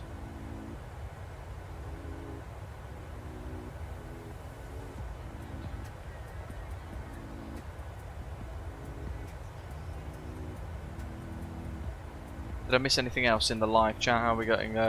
MPS Gaming says, yeah, it's really hard work on first day after 4 weeks vacation. Worst thing, I woke up 45 minutes before my clock was set as the alarm in the morning. Getting used to that change of time zone perhaps or something. Ian was asking earlier how the course has gone. I've passed again for the next 3 years. Although it's every 3 years I have to do the course again. It's another 5 days, but every year I still have to renew it. Yeah. Ashley saying earlier up the top that FSIM Studios will be releasing Yul Montreal very soon, so I'd hold out for that rendition. Yeah, that's the one I'm waiting for. It'll look quite good.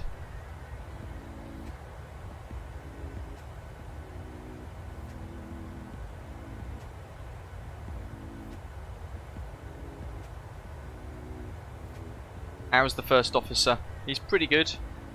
He's doing really well. He's still on these kind of sedative pills for another 4 weeks or so, I think. 3 weeks maybe a little less than that. The idea there is that he stays quite chill basically through the day. Otherwise, being a German Shepherd, he's very energetic. He's got a very proactive mind, very alert, vigilant. Likes to take in lots of information, process it, assess stuff. Incredibly intelligent dog. So because of that, these trazodone pills that he's on kind of takes that out a little bit, and it means that he's pretty chill with it all. I haven't tried one, no. But he's kind of built a tolerance up to it a little bit. So the working dog breed and his incredibly alert brain is now kind of firing up again, and it's hard to try and keep him chill, and he's getting a bit bored, bless him. He's only week 6 begins tomorrow, so he's halfway through all of his recovery now. 12 weeks. He's got some x-rays due in about a week or 2 weeks. to make sure that his hip replacement is all set and it's all fine still. And touch wood, if that's all good, he'll then continue for the next 4 or 5 weeks left until he hits his 12-week sign-off in the middle of September. And at that point, he can go for a walk-off lead and all that sort of stuff. But all the way through to 12 weeks, we're building muscle up in his leg again. We're building the strength back. We're helping him get confident on his legs again. Yeah, it's tough. From tomorrow, he goes on to 3 to 4 walks at 30 minutes a day. So, stretching what time we have even more. But we've got to give him that chance. So it's kind of physiotherapy in a way, isn't it?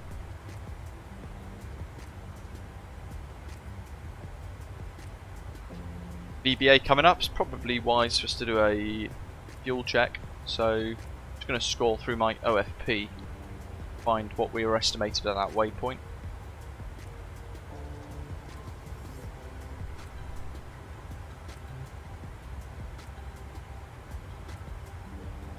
Barna 7.7. Easily on track there, I think.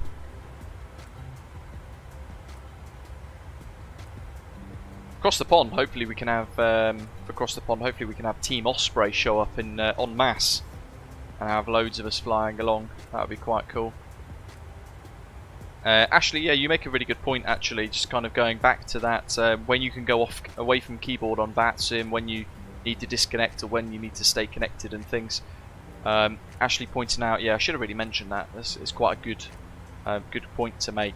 It is acceptable to have long breaks when you're flying oceanic, because they can't expect you to sit at the computer for 8, 9, 10 hours, except across the pond though, because it is quite busy.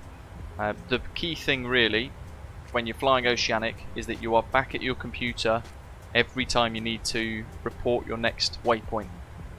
So that gives you what, about an hour between each waypoint, or 30 to 45 minutes roughly, before you've got to go back, get ready for your next position report, give your next position report, and then you can step away again for another 30-40 minutes.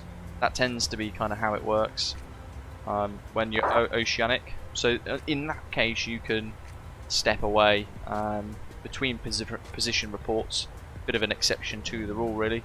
LDR in flights, just booked to fly with TUI on their Dreamliner in November to Florida. Very nice. Excited. We'll go through your tutorials to learn to fly the Kuro 787 in the sim world. Definitely. Yeah, always nice to be able to replicate the flights you're going to be doing in real life, isn't it? Commentator's missed them so far, but he's hoping to make Cross the Pond in October. Flying Panda says he's using Cross the Pond as the goal I'm aiming for with starting out on VATSIM. Definitely not ready yet. You've started on VATSIM, right? If you're new to VATSIM, you definitely want to avoid Cross the Pond. That is not an event for a new person. By far. Definitely not an event for a new person, my goodness. Even I find it incredibly stressful, and I feel like I'm very confident on VATSIM, but I find Cross the Pond quite tough sometimes. So I 100% wouldn't do it if I was new. This wheel, Parallel 42 Flow Pro, Big Boss. I've done a video on it that explains it all, so go back a couple of weeks worth of videos on the channel. You'll find I've done a video specific to Parallel 42 Flow Pro. Chopperman asking about the camera views. These ones, they're all on flightsim.to.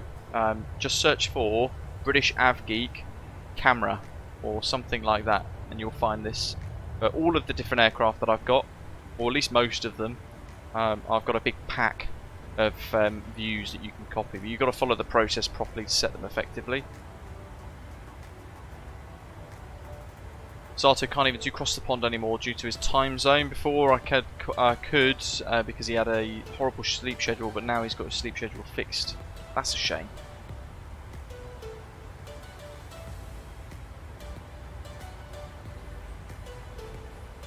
Captain Sam, you have to install the liveries for the Kuro 787 using the liveries on flightsim.to that are labelled version 2, otherwise they won't work. Rab's got no desire to do Cross the Pond. It's the only time that I would ever entertain doing long haul on stream, or even just in the sim full stop, even offline. I've got no appetite for it because it is pretty boring. Flying offline, I suppose, is a bit different because you can take off and then step away for a couple of hours, go shopping and bits, and come back and then land. But then in my mind, in my brain, I'm like, well, what's the point with gas and electric prices? What's the point of me running the sim for 12 hours and stepping away? It's not the sort of sim experience I look for, but Across the Pond is unique. It's only really eastbound that I'm interested in doing, because it's about an hour to 2 hours shorter. MPS Gaming says, how many departures did we have at Skiathos today? That's by say that there were 12 now. I'm not sure. 6? Perhaps? Newcastle Aviation Lives headed to Reyes tomorrow from Newcastle. Nice. Need to recreate the route with the 737-800. Do it. David, the small bit of controlling you did for Across the Pond was fun. Yeah, I would imagine it would be, actually, to be fair. I would be interested in doing something like that, but the problem is I'd just be stuck on ground, so I can't be bothered. Just Trev used to do Across the Pond, London to Cape Town. 13 hours following my folks when they used to come from South Africa, my goodness. Well, Across the Pond is a specific event in the VATSIM schedule, Trev. Have they done a London to Cape Town and Across the Pond? I don't think they have. But I get what you mean with the type of flying.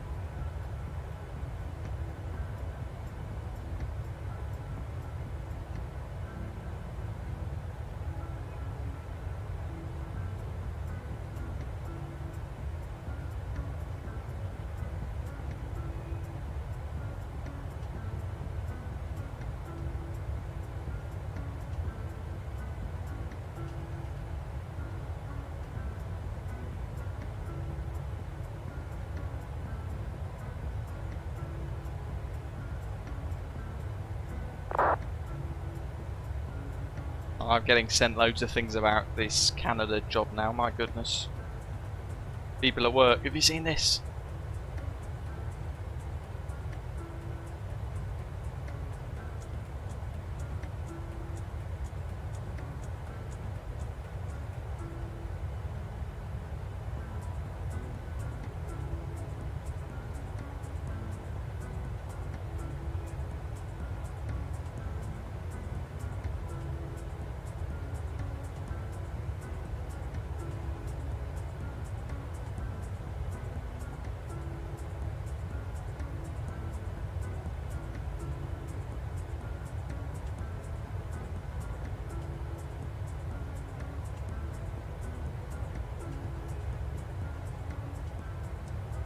MPS says, Luke, you lost your voice. No, I was just reading, I was getting engrossed in something on my phone. I'm getting sent, yeah, as I was saying, a couple of people saying they're tempted at work. That's all it is. David says he did delivery when they were inbound, so basically told people they would be delayed departing and watched them disconnect. Oh my goodness, yeah, Across the Pond. Andy says the worst part of Across the Pond is I would have to fly in the US. I don't even have any US scenery installed in MSFS. My goodness, there's some absolutely spectacular US scenery though.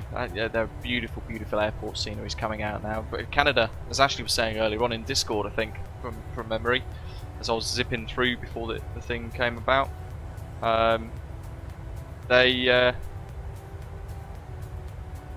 yeah, there's some really good Canadian and US sceneries available effectively for MSFS.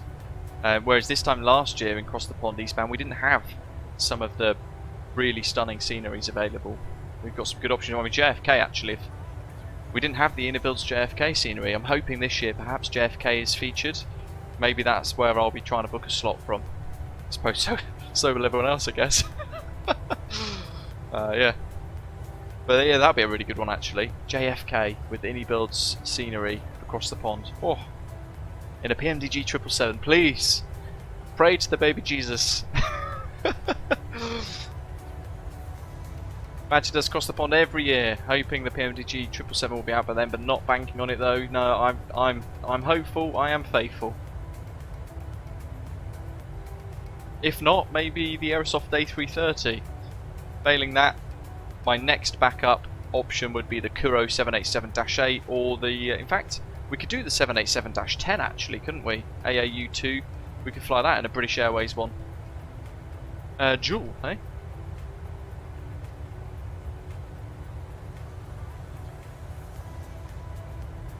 Joey says JFK to Amsterdam in a KLM 777.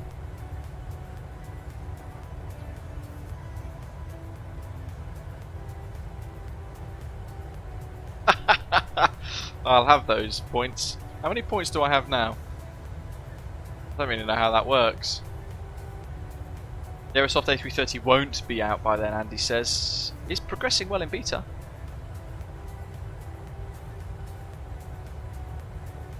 The only thing with the Dreamliner and things is we don't have any cabins, so it's a bit of a shame, isn't it?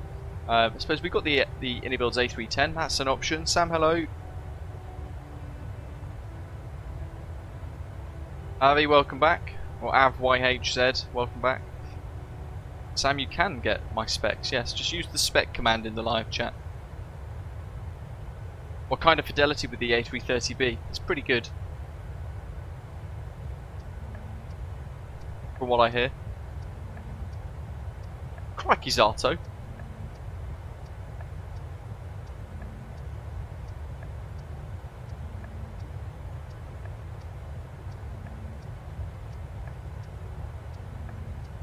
There's my specs, Sam. Who's just on the spec command anyway. Alright, brilliant. Yeah, all the specs are at the top. Just above where you put the spec command, Samuel. Rab had done it, and it's all in there. 3 pages worth of spec, effectively. Mad.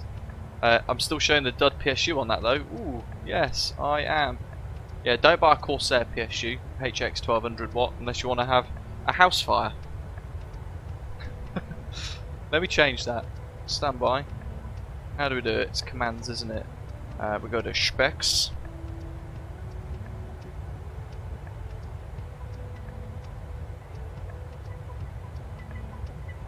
My goodness, there's so many specs. Where is it? Corsair, yeah, PSU.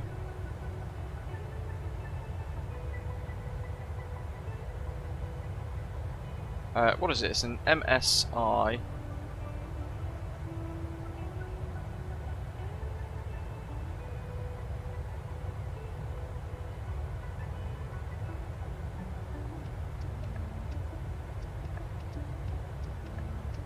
Something like that.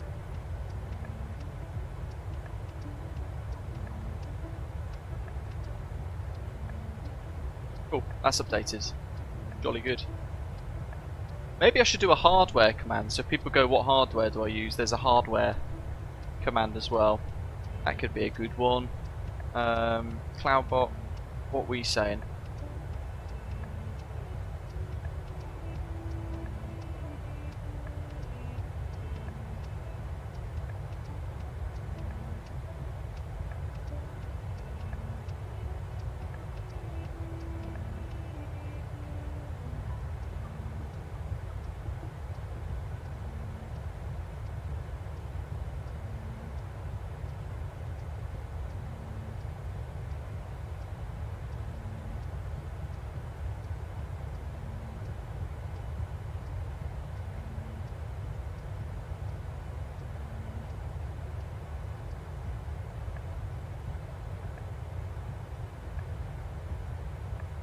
What we got? Honeycomb Bravo, Boeing TCA yoke, Boeing seat from Next Level Racing, Thrustmaster T-Flight cheapo rudders.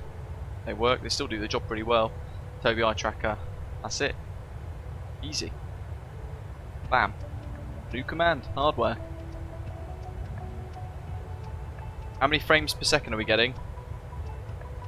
60 frames per second in 4K, and yes, we're on VATSIM.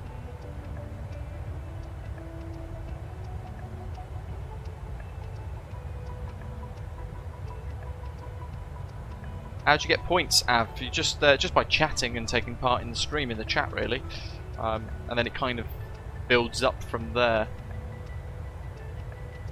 How did you end up getting a new PSU, Aiden? Yes, I bought an MSI AI1300P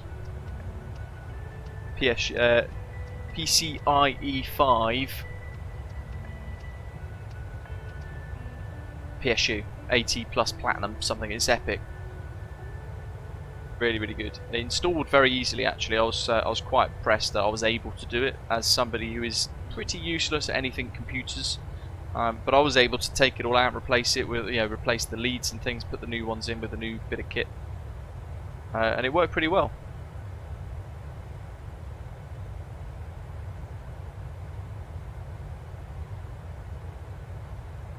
MSI Meg AI 1300p PCIe 5 80 plus platinum PSU. There we go. That makes it more specific, so you can actually see what I've got.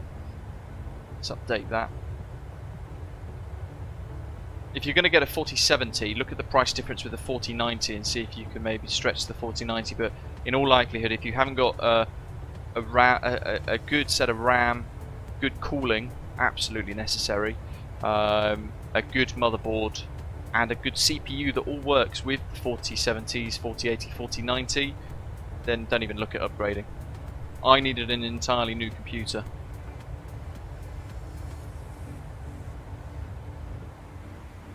Yo, Master Caution. I've been so busy chatting and enjoying the wing views. Our centre tanks are empty, look. And it's been using the left tanks more so because of it. So we've got that Master Caution fuel. We'll reset it for now. But I'm going to be proactive to rebalance that really quickly. So crossfeed goes on. The left centre tanks, they're empty. They go off now. Valve is shown open with a crossfeed. And we're going to identify the fuel tanks we want to turn off to rebalance the aeroplane. So pumps on the left, tank 1 forward and aft, they're the empty ones. We want to isolate those. So again, we double check crossfeed is on. It is. Aft, we'll turn one pump off, low pressure, engines are still looking good, and then one forward off, fuel master caution because we've turned one of the pumps off, and everything's still stable. So master caution, that's all good. And we're going to run with both engines running using crossfeed, pump 2, forward and aft, until we get that fuel balance back. It won't take very long, because now we're using one pump to run 2 engines, which are running at 91.4% M1.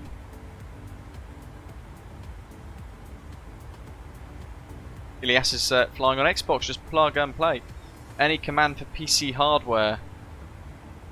Roster is asking. Yes, I literally just mentioned it. Stand by. I'll use it in the live chat for you. There you go. So that should kick in any second for you in the chat. Froster89. There you go. That's my hardware that I've got on the computer. I don't think I've got anything else. I think I do. No, that is it.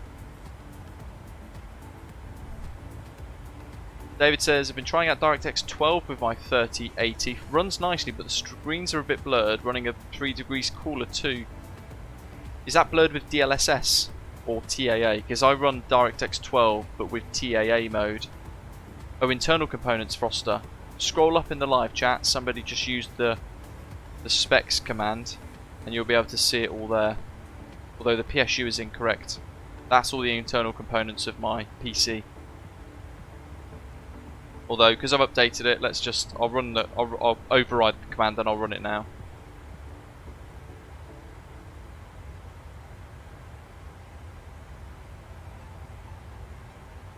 There it is.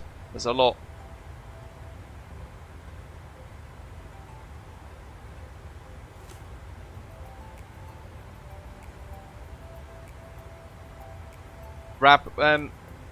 So saying there I got unlucky, but if you look for on Google Corsair HX PSU faults or searches to that effect, you'll see a fair few people having a similar problem.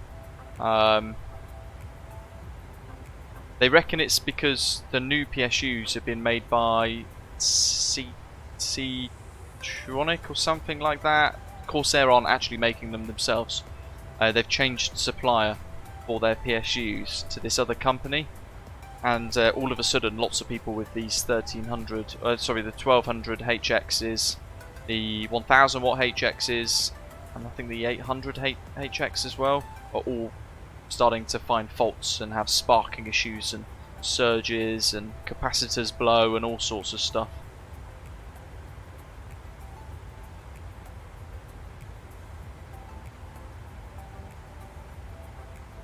Oh, for goodness sake, I'm chatting again. Right. Jesus. Let's rebalance again. I'm getting too distracted by sorting out these ruddy commands. Okay, so pumps are both back on again, but we're going to leave crossfeed off now. Even though it's within limits, my OCD's kicking in. So we're going to go the opposite now. We're going to turn pump 2 forward and aft off for a little while. Crossfeed is still confirmed on. One tank goes off, low pressure, everything's fine. Aft, low pressure. Master caution fuel, we've triggered that, reset it. So we're watching pump 1 now run both engines. That will start to bleed quite quick down to 369. As it gets that, we'll put the other tanks back on again. We'll then turn them off, turn the crossfeed off. Might be Seasonic living on a player, but they're usually a pretty good brand. I'd have to research it again. I researched it at the time, and all this stuff was coming up on the internet about it. And to be honest, with what I've been reading, other people having similar issues with this particular line of HX PSUs, I'm glad I've got rid of it.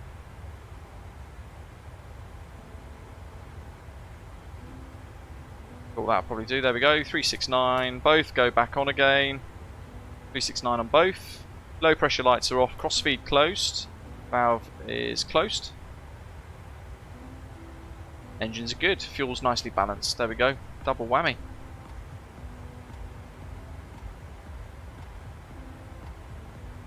Badger says he only buys EVGA PSUs. The one he's using now, he's had it 9 years and it's still going strong. It'd probably work. We've got some TCAS warnings.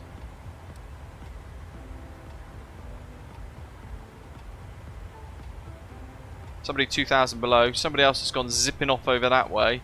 We've got the Alps. So Innsbruck's down there somewhere. But apparently we might have somebody right below us. Yes, we do. Is it Zato by any chance? It is MD11. It is. Zoom! In his big dirty tri-jet freighter. We've got 3 contrails though, look at that. Paddy, welcome. A 2-year break from the stream. Oh, unforgivable. Welcome back. Yeah, that's the thing, I guess, Ashley, with the internet. People having the negative experience will complain about it. Exactly what I did as well. It could have caused a house fire, to be fair. It's pretty serious.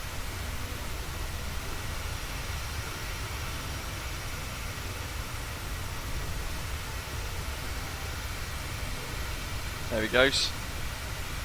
Zooming right in there.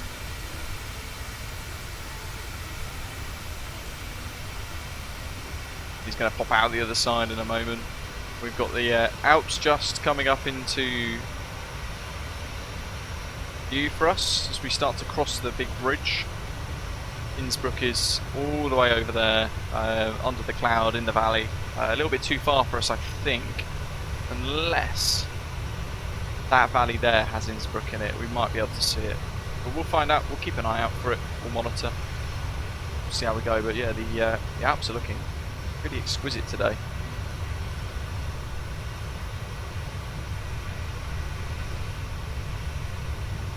Where'd he go? He hasn't gone underneath yet, has he? There he is. He's about to go for the undertake. Passengers won't see it, but we'll get some good screenshots.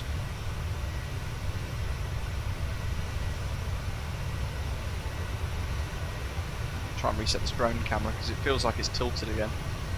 It's a bit skew-if, isn't it?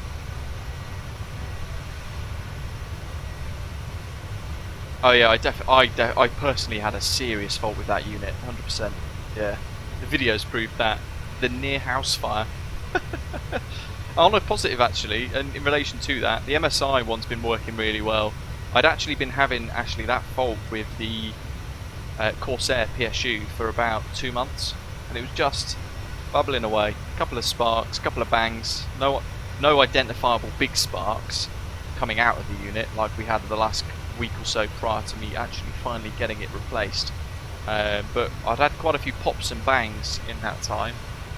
But I thought to myself, surely it can't be my new PC. I was in a bit of denial really, which is quite naive of me because it could have caused a house fire. But I was in a bit of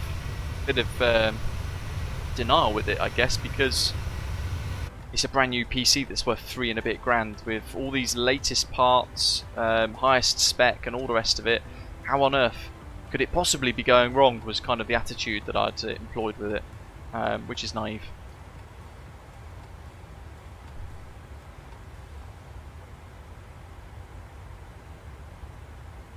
Yeah, what I've got now, finally, it's been delivered, my Belkin Surge Master, which I think, was it Rab yesterday? I've forgotten who recommended it, but I've ended up buying that one. I almost took the plunge with an uninterrupted power supply. I'm still tempted to get one, to be honest. But it might only give you sort of 10-15 seconds. And I have nothing else in my house. I've got nothing else in this room that would actually tell me whether or not I've had a power surge, or power cut, sorry. So how would I know to turn off in that 10 seconds that I've got? Except for the fact that obviously the stream would go to no data and spinning wheel.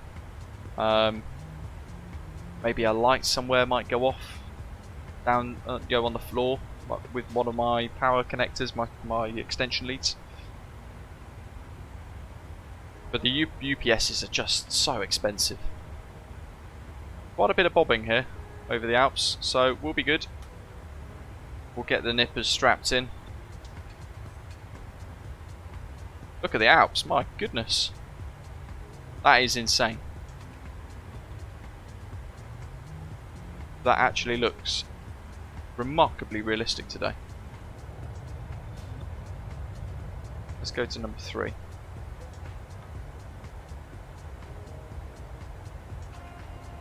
There's a little bit of washed out Alps over there. Let's see what we can get with screenshots here.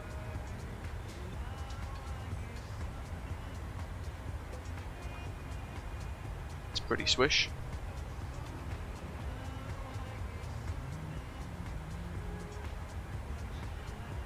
Cruising a Mach 8 4, Zato says. My god, that's so much faster, isn't it? Well, it's only 0.4 though, I guess. We're getting thrown around. Something proper over the Alps today. Our wings getting zipped about in the updrafts and the turbulent air. Rough air over the Alps.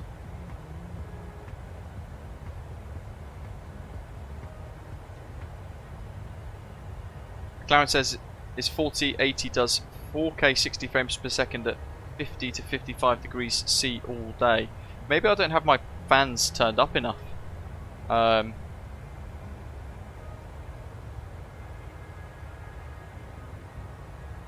what mine's at.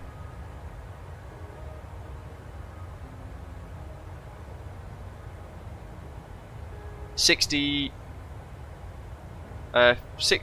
to 60 degrees mine's running at. That's pretty much my consistent. It will go to maybe 64, 65 degrees if it's pushing it with some significant scenery that it needs to load in. Maybe we'll get to maybe 65 top, and then the fans obviously are increasing all the time to keep it from going any higher than that. But it runs pretty hot. My 4090 runs pretty hot indeed. CPU temperature, does it tell me? No, it doesn't tell me the temperature of my CPU.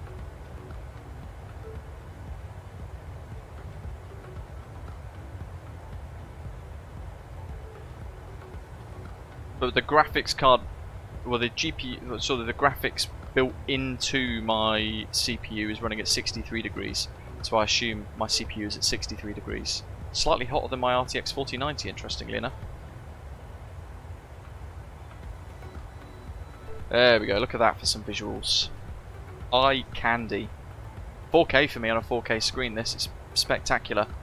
You guys will be able to watch it in 2K 60 frames per second, hopefully. If you've got the internet power for it, it should be just as crisp and nice. I'll put some of these screen grabs into Volanta.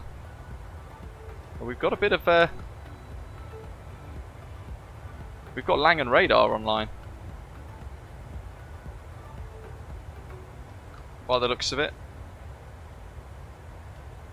Over Frankfurt and Cologne. So we're not too far from closing in on those, actually, to be fair. But if I go to Volanta now and show you guys where we're at. Badges up front. Tomjet 919. He's in the 757 today. Flying beautiful old school 757 livery. Oscar Bravo Bravo, I think. Who else have we got? Then ourselves.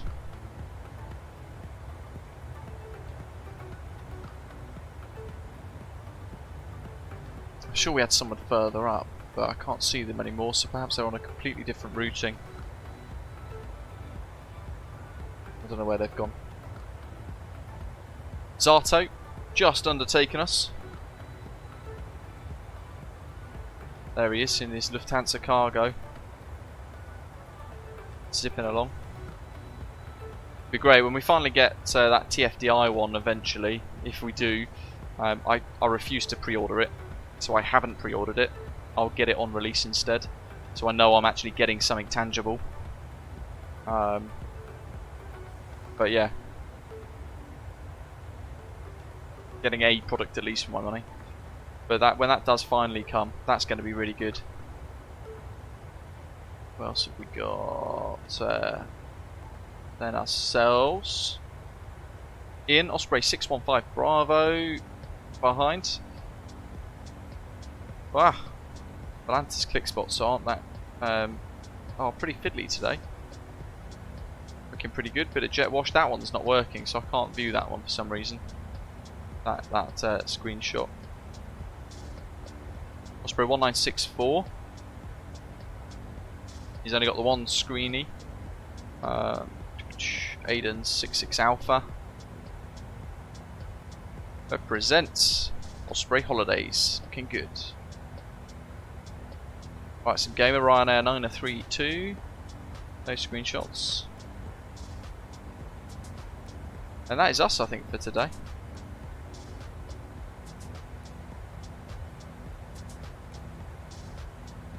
Oh, no, all the way down here. Where is he? Two-tone gamer. Jet 1966. Ah. You flying offline? Jet 2, by the way, two-tone gamer, if you are watching. They use Chanex as a call sign. And it's the three-letter code for them is EXS. Instead of Jet. If you're not sure, actually, it's a really helpful way of kind of working this out. There's a really easy way to just find a call sign or three-letter identifier and the call sign for most airlines, and that's, funnily enough, Wikipedia. And all you've got to do is search on Google for the airline name, for example, Jet2. In fact, let me show you. Hold on.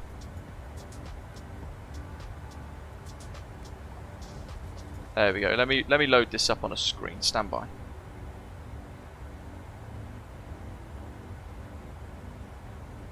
Bam. So, all you need to do is search for an airline like Jet2, and then we scroll down, and we're obviously going to get jet2holidays.com for booking the packages and things like that. If you click that link there, it will take you straight to the Wikipedia main page. We don't want that, so we'll keep scrolling. Scroll, scroll, scroll.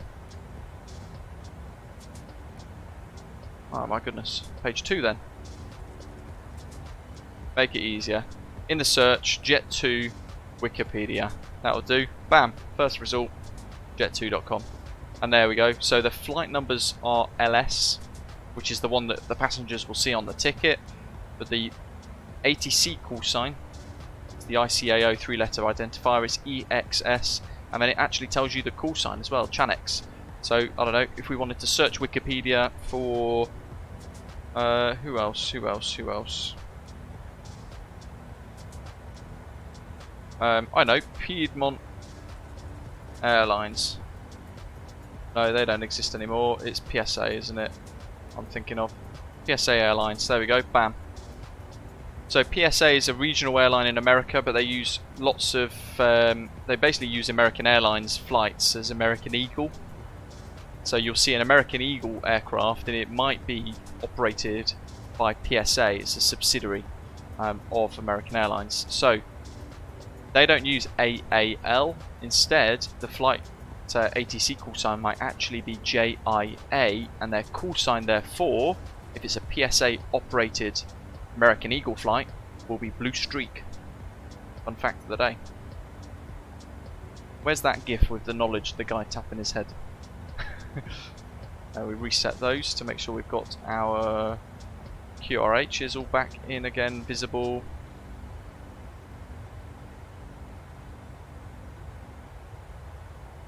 Just in case we get any emergencies, I'll scale that down so it's not so big on your screens, and then I'll hide it, pretend like it's not there.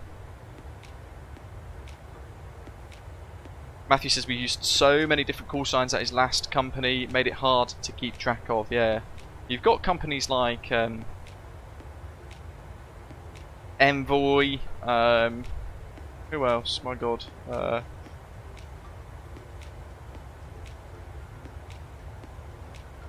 There's about 4 or 5 different, Wisconsin Air, for example, as well.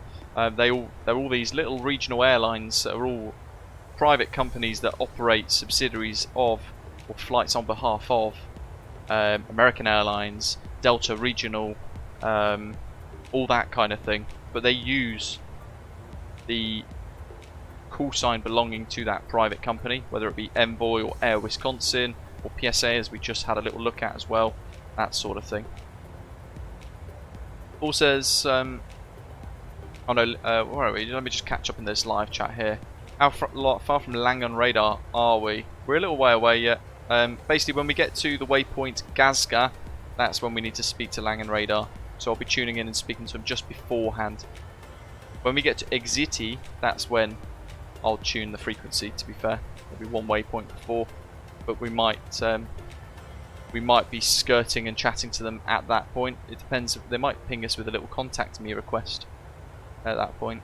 This grid that we get here isn't always accurate, so I don't know exactly when or if we'll speak to the controller that is online.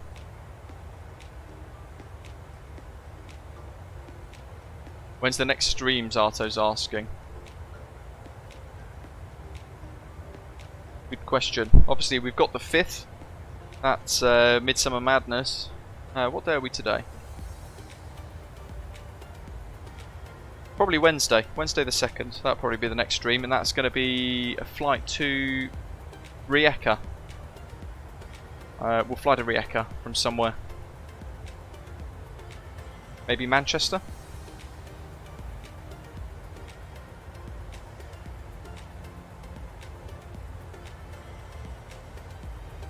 Badger, yeah, so the British Airways ICAO call sign is Speedbird, and their ICAO 3-letter code is BAW, Bravo Alpha Whiskey, but there is an exception to that, and that is their shuttle service, because they still operate under the historic shuttle call sign and the 3-letter ICAO code for the shuttle service with British Airways, i.e. the hops from Heathrow to Manchester, or Edinburgh, Glasgow, the domestic hops around the UK. The 3-letter code for that is SHT. Matthew says whenever we were wet leased in his previous operator, we would use the call sign of who was contracting us. For example, they are now currently doing flights for Bolivana, Miat Mongolia, and Air Canada. My goodness, that's That's quite the variety, isn't it? My goodness. Oh, hello to you. Welcome. Oof. I hope you're okay. Or perhaps your mum's okay, hopefully. Whoever's had the CT scan.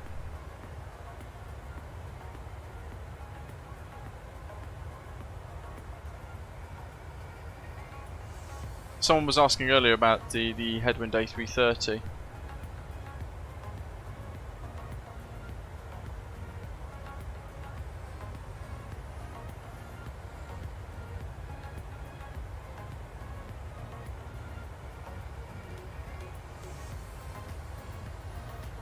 So I cap my frames to 62 frames per second with my RTX4090, and I will never ever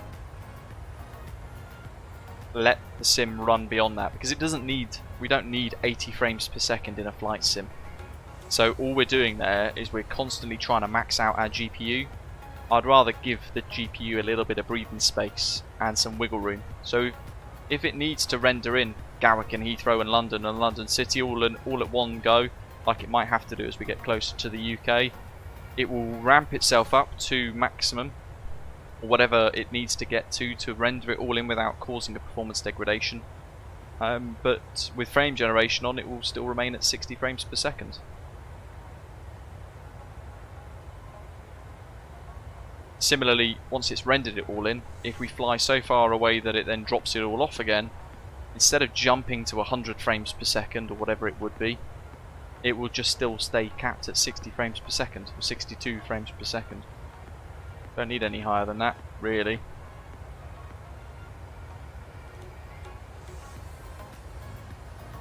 Ashley says, when flying in Europe, good point. It's a habit that I can't shake.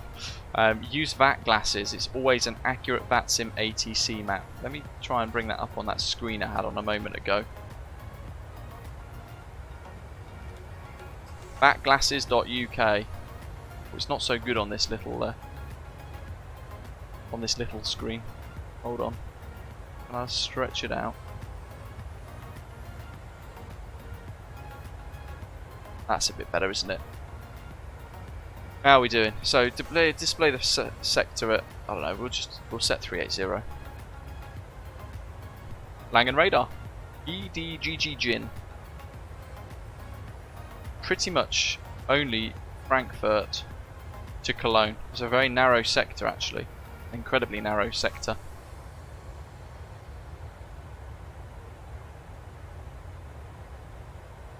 Ooh, set CID. I don't know what it is. Hold on.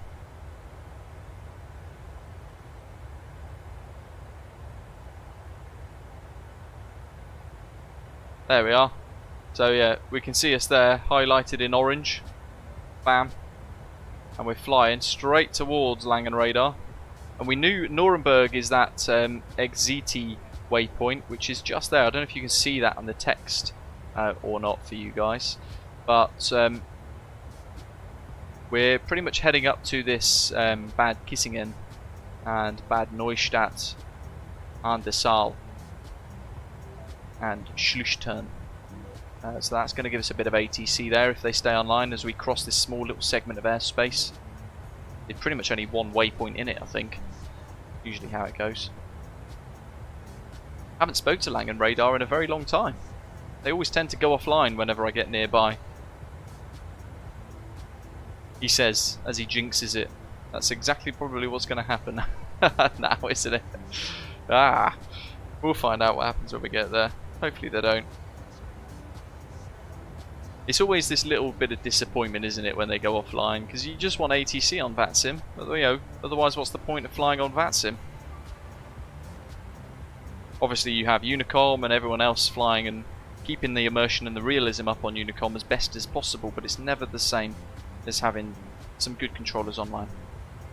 124725. Where is XZT actually? Yeah, it's in 60 miles, 75 miles. I'm a little peckish, folks. And it's 3 o'clock. I need my threesies. So, give me... Oh, you know what, actually? That's just reminded me. I need to give my dog his medication. Otherwise, I'll be late like yesterday. So, give me 5 minutes. I'm going to run downstairs. I need to spend a little bit of time giving my dog his afternoon medication. I can't miss it. I'm sure you guys understand. But I'll be 5 minutes. I'm going to grab a little nibble, bite to eat while I'm there, and I'll come up and finish eating it without the microphone. But when I'm not chewing or eating or shoving my face full of food, I'll be chatting, so you guys aren't waiting too long. Good check of that. That's all good. That's all set. Fuel's good. XET. So no ATC currently. So we are in Unicom, and I will step away for 5. Bam. Enjoy the views. I'll be back imminently post medication. I'm going to play vet for a few minutes.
Bingo.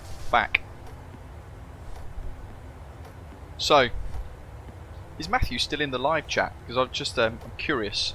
I had a little thought at the top of my head. I thought, oh, I need to ask him when I get back. So, if Matthew is still in the live chat, Matthew P, real pilot, I'm curious to know, how have you found your transition from flying a Boeing 767-300 or 767-200 to moving into Airbus A320 world?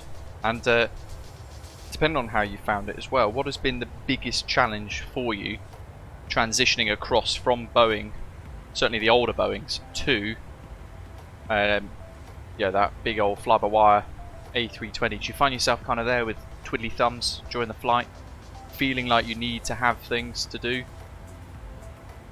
Crikey, what was that? Just the turn in turbulence. That reminded me as well. Seatbelt signs are still on. The people will be displeased. Right. 124.725.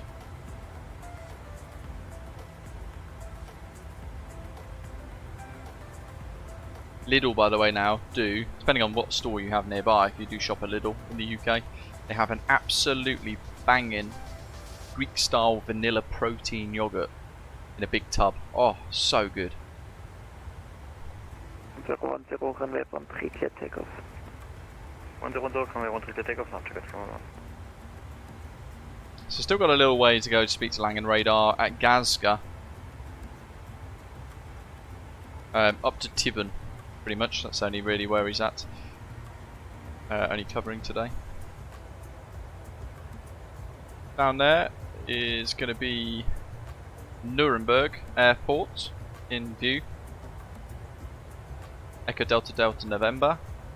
We're passing north of Frankfurt. We might see all the traffic there because it's quite busy at the minute on the VATSIM network around Frankfurt, but we might not. Depends how far away in the distance it is, I guess.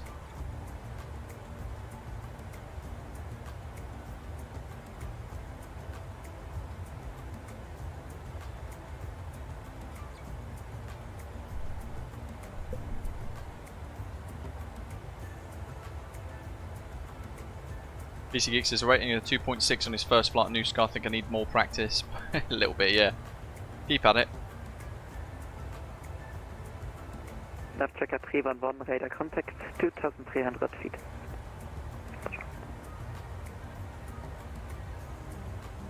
Debbie says, hey, would you guys say you can fly a Boeing using the Airbus TCA cap pack without any issues? I want to fly both, but I'm really interested in the Airbus pack.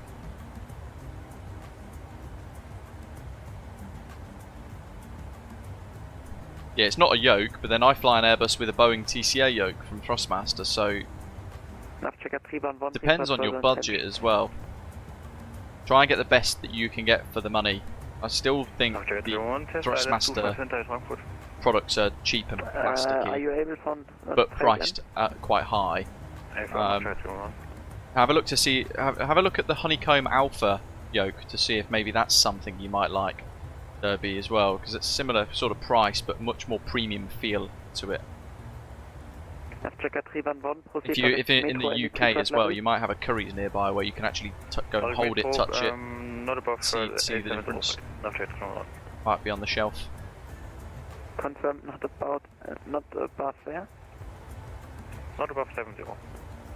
Nav checker 311, climb flight level 70. Climb 70, nav checker 311.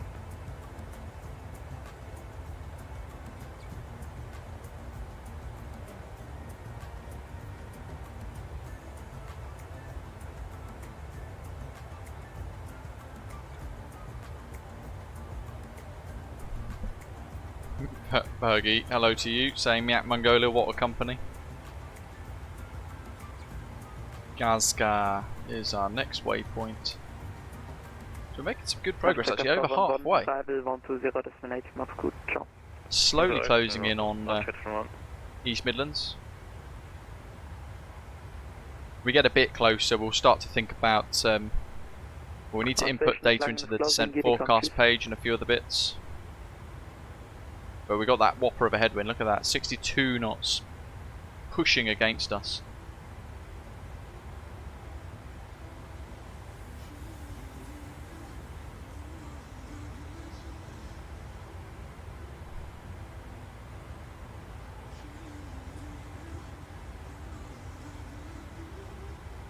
Ian, see if you can push it to Mach 80.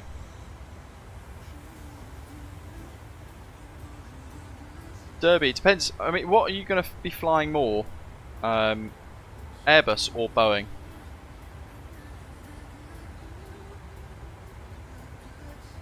Zata says, I heard centre is closing. Oh.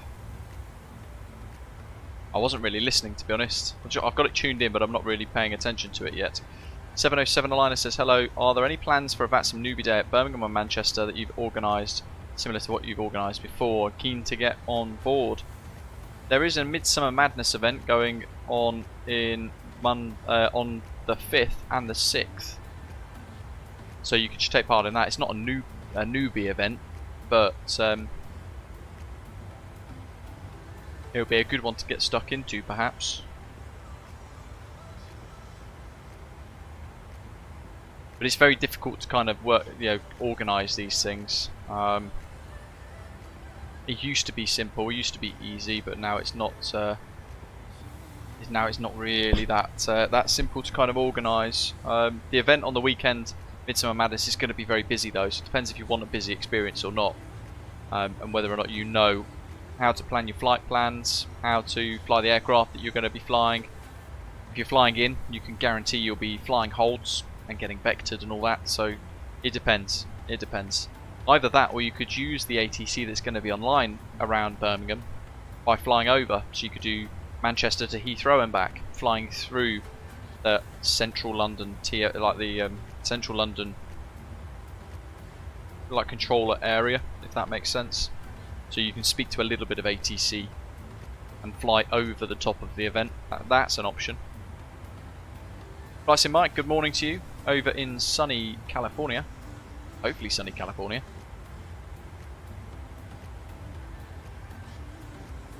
Derby, I think depending on it's hard to say really, especially if you're just getting into simming, but if you think you're going to have a more enjoyable experience and you're likely to be flying a Boeing more than an Airbus, then I would be looking at buying a yoke instead of a stick. But have a look at the Honeycomb Alpha Derby, because in the UK recently that was only 150 quid on a really good deal. So if you can get that for a similar price, it's absolutely worth paying for. Really good bit of kit.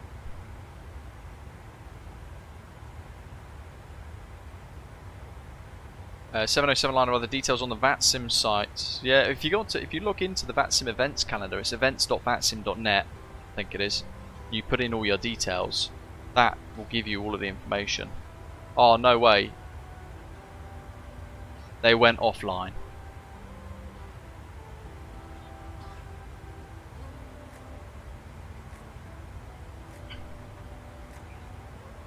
Unbelievable.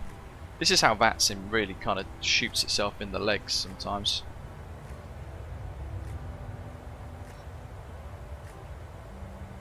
Like I said, unlimitless disappointment when that happens. Yeah, unlimited disappointment when that happens, not unlimitless, because then that's like a double negative. Hello, Planes for Life, we're over Frankfurt pretty much.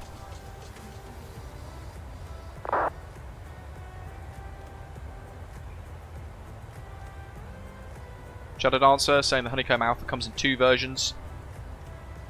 As far as he knows, the more expensive one isn't really worth the difference unless you need Xbox compatibility and a spring-loaded detent on the ignition key. Yeah, it's hard to work out really, but it depends on what you want out of your sim experience. Derby says, can you actually connect the thrust levers and whatnot from the Captain pack with a yoke from a different brand? Yeah, you can do, because the sim registers them as a separate control. So the sim will register because basically the sim will register like my throttle, for example. I've got a Honeycomb Bravo, worth every penny, incredible bit of hardware. So glad I bought it. But it registers that as a throttle, and that's within the menu, so I can configure the throttle accordingly. And then my Boeing TCA yoke is a separate control, and my rudders are a separate bit of hardware. So it registers all 3 separately, and you've got to set them up accordingly.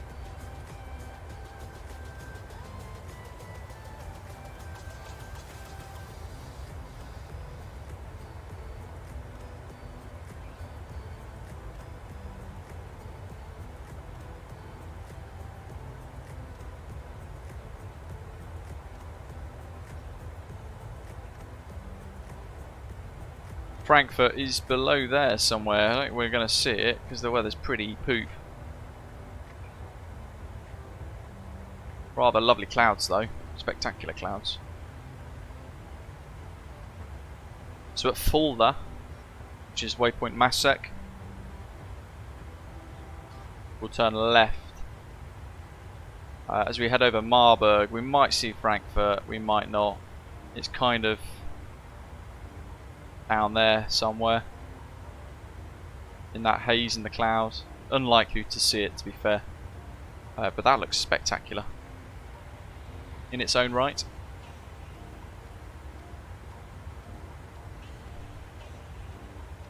Nick's Aviation, why flight level 400 in a 737? Because we can. And because it's optimum. Suitable and useful for the route that we're flying today. And they do fly at flight level 400 in real life as well. It's the surface ceiling, I think, isn't it? Or is it 410? I forget.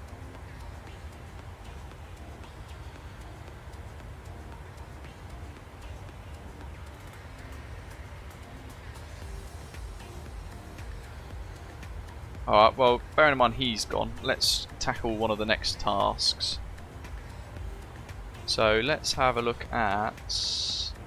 In fact, let's load up New Sky so you guys can see what we're doing.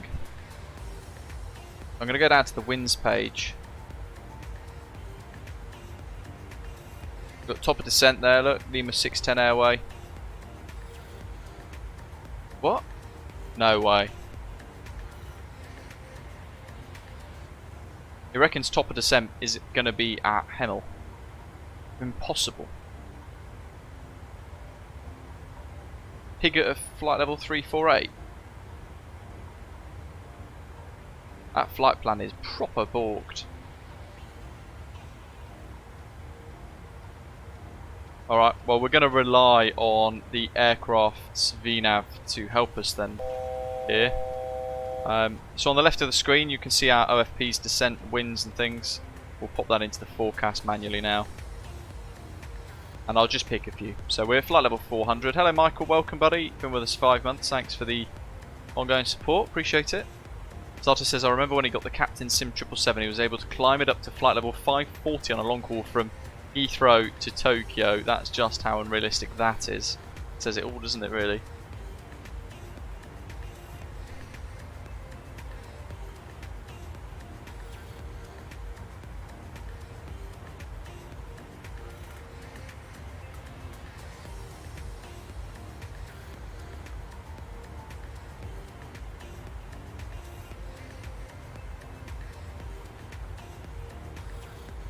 Just picking a few.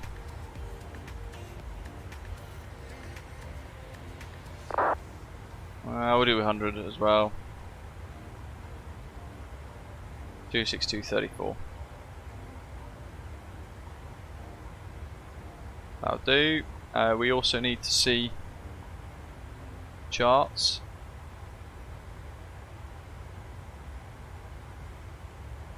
Up here we don't have the transition level. So what we can do is look at the SIDS. And the departures always have a transition altitude for the climb. If in doubt, add 1,000, but there is a way to work it out. And it depends on the QNH. Ooh, I've got 2 Chinooks flying over. Very cool. Where are we going to? EGNX. Another distraction. QNH 1001. So this is it. Oops, wrong one. Focus. Right, so yeah, this is an interesting one. So the transition altitude's 6,000 feet if you're departing East Midlands and then flying up. Now, the standard pressure is QNH 1013 or 29902 if you're in the States. But high to low, down you go. So we're going to go from standard pressure 1013. Let me hide the charts for now. To what was it? 1001.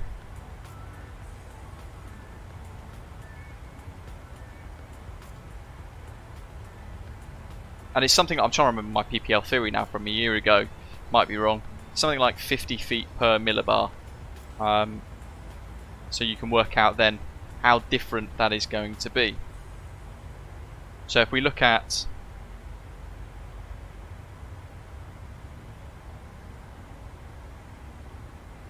let's just execute that for a minute.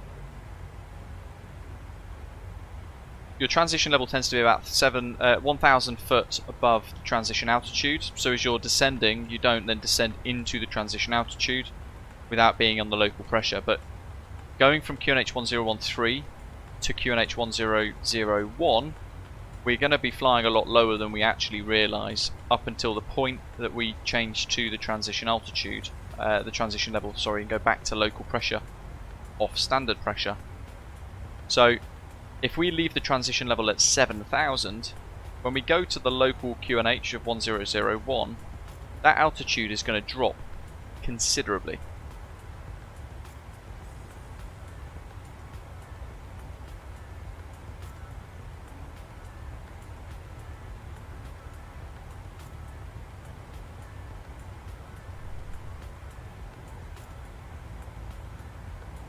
Trying to see if there's a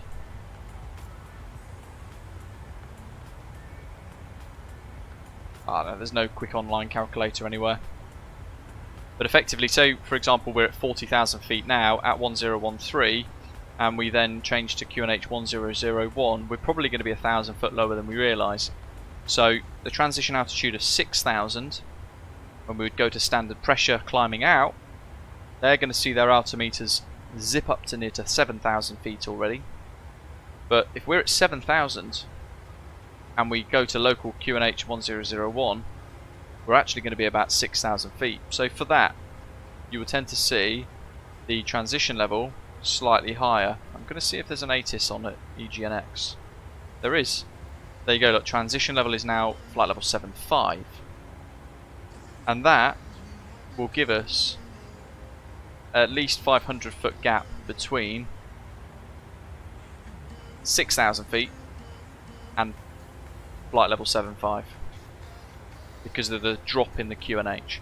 And those of you who are going to still watch as we start to descend, when we get to 7,500 feet and we hit that button to go to QNH 1001, you will see the altitude here zip down. Biggest rule, high to low, down you go. You're lower than you actually realise you are, or lower than you think you're flying. What have we got? So that's all good, that's all set, that's fine. Departures and arrivals. Well, let's get that EGNX ATIS back up again. So we can ignore most of that. Runway and use 27, snippet of information we need. Departing aircraft, don't need it. Winds 220 at 13, visibility 10 kilometers, view 1200, scattered 2500, 17 degrees. Temperatures, that, dew point 15, and the QNH 1001. Info Delta.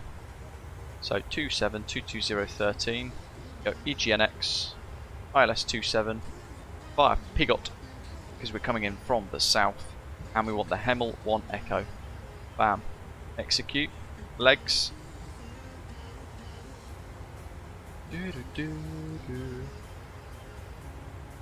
Hemel flight level 220, well in, Belag, up the Pigot at flight level 80, then to local pressure over Daventry, 28 DME. So, how does that look on the charts? I'm just seeing if there's any discontinuities. There aren't. There you go, Dwell, 600 foot difference. Lovely job. So we're doing this. Hemel, flight level 220. 31 miles to Welling. Then 11.4 miles to Belag. From Belag, continuing the descent but heading northbound at that point, 10.2 miles to Upduck, max 220 knots. Left turn, back on ourselves to 185, maximum speed of 220. We go round to Pigot, maximum speed of 220 knots at flight level 80, so still on standard pressure. Further north on the chart, you can see East Midlands there. So the 353.5 NDB EME, East Midlands East, that's just south of the power station, and then East Midlands West on the other side, 3903. We know we're flying into 27, we'll set that accordingly. You can kind of see it's a bit of a weird one. Hemel, we follow then to Pigot, the green line. From there we have this weird arc back on ourselves before turning on to final. And to show you the charts again, so we've done this, Belag, up, duck, round, down to Pigot. There's a hold at Pigot in case it's busy. From there, there's a big old gap, and the charts have actually got initial approaches via Pigot, which is this extra chart that we need to pin. So we're going to fly into Pigot, flight level 80, round on ourselves to 343, then we cut the hold in half, if you like. 25 DME to Daventry, down to 70, 5,000 feet, 4,000 feet, and then left to 2,000 feet, past the East Midlands East NDB, 353.5. There's another hold there. And at that point, there it is, we'll already be well into the approach. 2,000 feet. Minimums, we'll go for Cat 2 ILS, but I'll try and hand fly it as much as I can anyway. But I'll configure for the Cat 2 anyway. Rad out of 101.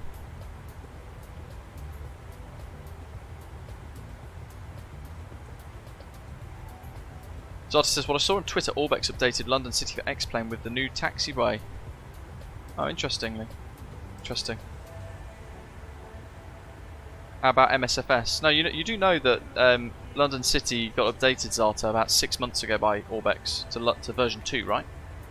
Michael says, love his Honeycomb Bravo, the attachments you can buy for it makes it extremely versatile.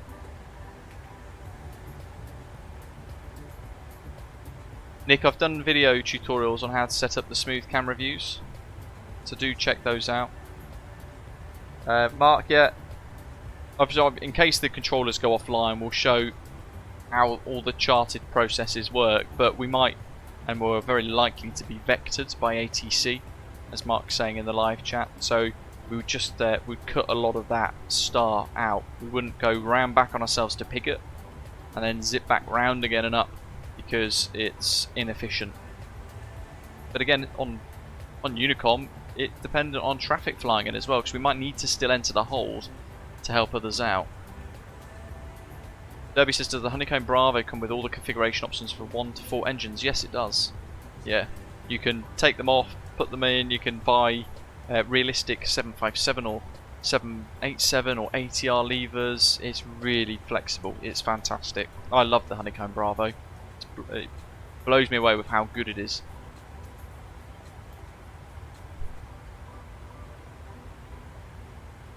Yeah, but the new version Shadow Dancer is only £5, and I think that for the quality difference is reasonable. Unlike what MK Studios do, and they charge you another £20 for doubling, because they just take the mick out of everybody, and everybody laps it up anyway.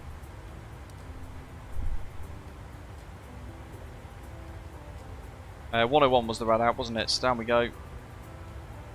No, we don't. Different aeroplane. We're going to flick that to radio, and we're going to zip this up to 101.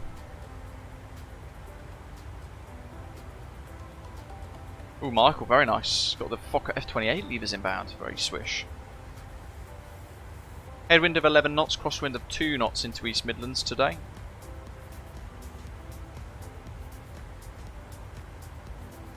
We'll go for reverses both, because we're expecting it to be a bit wet. So actually I'm going to change the runway condition to damp, unless we get rain on the METAR, and then we'll update that to wet instead. And it's saying flap 30, auto brake. Well, any auto brake actually should be fine. We'll go for auto brake 2, flap 30. Airport elevation at East Midlands is, well, the nearest we're going to get, 306 is 300, so we'll zip that to 300. And at Tyburn now, we'll do another little fuel check just to see how we're getting on.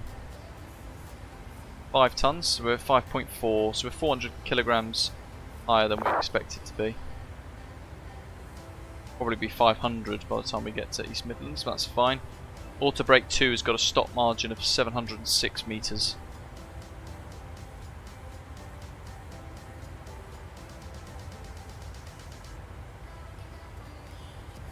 Big thanks to everybody who's hit the like button so far today. It's good to see as always lots of you enjoying the stream. 77 likes, appreciate every one of those.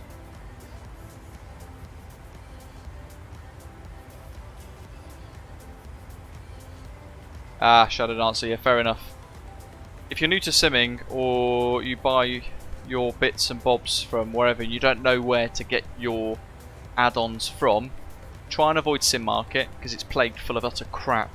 And then you have to really dig to find some of the good products, and avoid the marketplace because it is dog doo-doos with half the stuff on there. But also the fact that, say for example, I'm a developer and I release a product on Contrail or Orbx or Just Flight or the Aerosoft store, I can send it to them if I need to update it that same day or that minute I've created the update, so version 1.1, whatever it might be.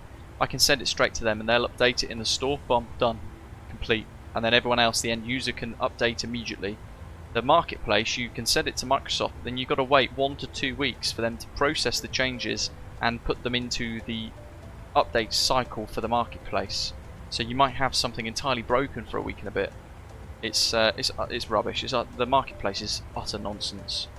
I avoid it like the plague. It's one of the biggest tips I can give people. Do not buy anything on the marketplace unless you really have to. The ATR, that's a bit of a different story, different matter, because you can only buy it in the MSFS marketplace.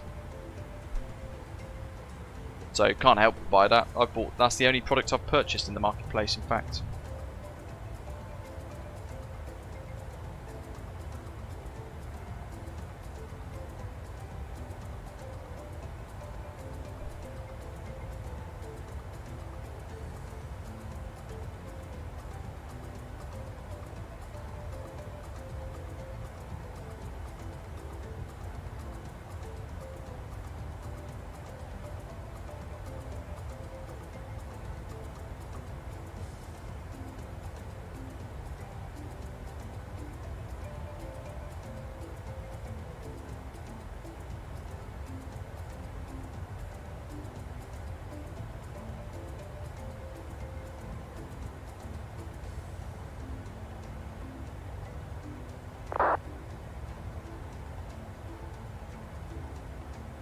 Place for Life, how do you work out the minimums? You don't work them out, you get them from the charts. Mark says MK have just released Montreal Airport, but I can't forgive them for version 2 of Dublin. No, I know. Just wait a few more, maybe another month or two. Flight Sim, or FSIM Studios, as they're called, yeah, FSIM Studios. They're going to be releasing Montreal as well. And it will probably be a slightly better rendition, hopefully.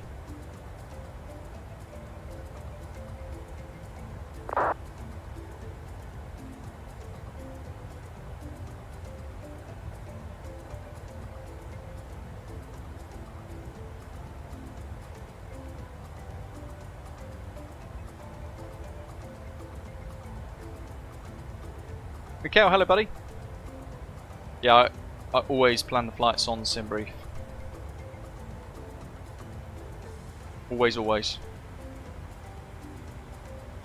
And I've got Navigraph Ultimate subscription, which gives me the latest AirAC cycles. Put that down there, my goodness. That is Cologne, in fact, down there somewhere. I can't see the airport, I can see the river sweeping through the city. The Rhine. And then we'll be passing over Dusseldorf. And, in fact, is that Mönchengladbach? It is.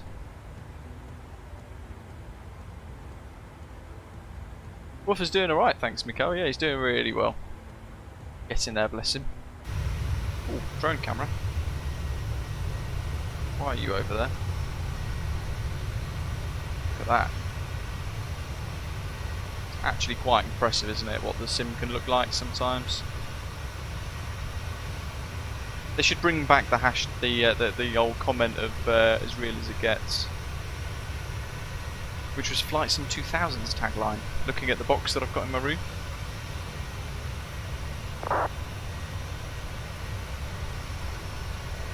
Michael, yeah, I would go so far as to say that about 75% of sim market products are utter crap.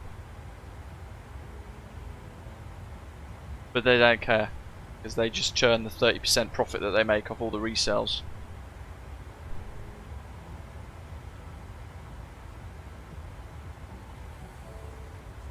Personally, I will check Contrail first, and at Orbx, I'll look at Just Flight, I'll look at the Aerosoft stores.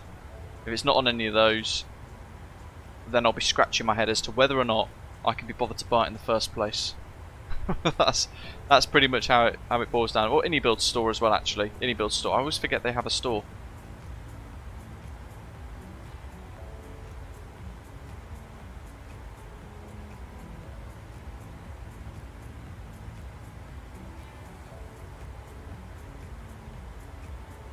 Mike said he flew into East Midlands last night, and the sim from Belfast Grove at dusk. Sim looked so realistic on the replay. That's the point. Does anyone know how to use flight control replay?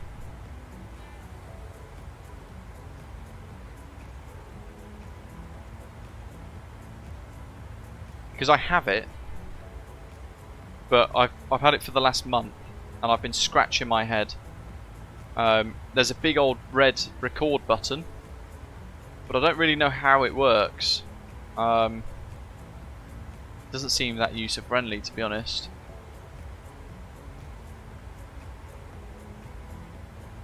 There's a button that says Cinematic R. There's Plane Ghost.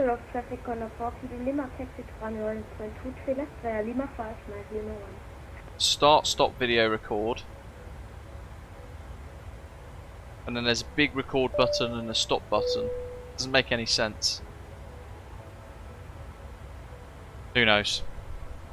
Mark, Nick's commentator, all still using Flight Recorder. I've been using Sky Dolly for a long time. That's quite good. Aviation, welcome on board. But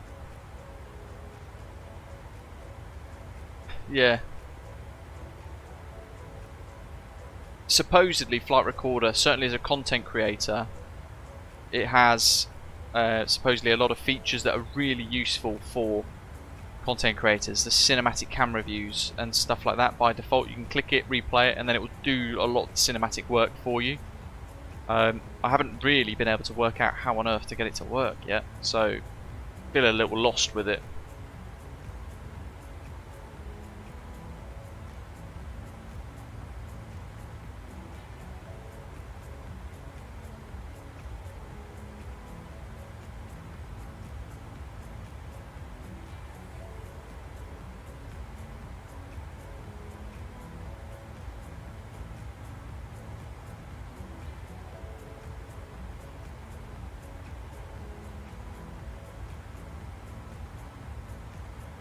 Yeah, I think it is. I think you have to press the big red circle button, but I don't know then how you stop it. Who knows? We'll have a fiddle when we get to East Midlands. We'll have a little fiddle with it, and we'll see how on earth it works. I don't know. Coca Mocha saying, yeah, you make a good point as well. Orbx is obviously a reseller, so they make sceneries, but they also resell other developers' sceneries too, and they do sell some absolute crap like Feel There, Sim. There, LaGuardia, the software, all that sort of stuff. Yeah, Contrail by contrast. Whenever I've spoke to Lars from Contrail, he tests each item, each product that's going to be put into Contrail. He'll test personally, and he requires it to be at a certain standard of quality before he puts it in Contrail. Otherwise, he just doesn't put it in. With the exception of a few things, because obviously he needs to build the business a little bit, get people to see Contrail a little bit more as a new platform and a bit of a competitor to the likes of Orbx as well. So you will find the FSS E-Jets on there, for example, and he knows they're pretty crap, but he's hoping that when it does finally get to the complete version, it will be really good. Yeah, Contrail have become Pyreegue's main distributor. Pyreegue Dev Co have fallen out with Orbx. East Midlands Airport will never be available on Orbx, and the rest of the Pyreegue Dev Co products are going to be taken off the Orbx store, and people will be able to transfer their licenses to Contrail and other places in response to that. So they've obviously had a big falling out. I don't know the reason behind it. Most likely it will be down to Orbx trying to take more of a percentage cut from the reselling of the products. That's usually how these things go. And Pyreegue Dev Co have turned around and said, no, you're not getting more than X amount, and Orbx want Y amount. Say, I don't know, throw figures out there. Maybe Pyreegue said that he wants to stick to 20% and Orbx want 30% now.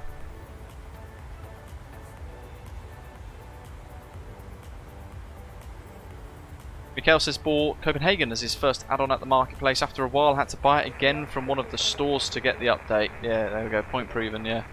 The MSFS marketplace is dog turd marketplace. I can't really... It's hard to not swear with some of this stuff, because some of the stuff is just rubbish. And then a lot of, it clouds over some of the utterly incredible, really talented developers that are creating some exceptional work for Microsoft Flight Simulator. A lot of people, unfortunately, some of these new developers and things have seen cash signs with Microsoft Flight Simulator being on Xbox with a much younger audience, a much more casual audience, who might not necessarily question the quality against the price of what they're paying, so they'll just throw cash at it, and they're buying nonsense like Captain Sim, or the Double T scenery as well. They're really rubbish.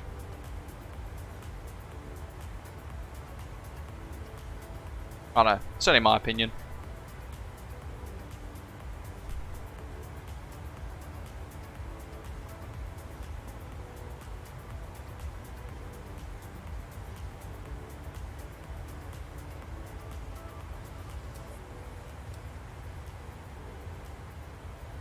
That's all that's left.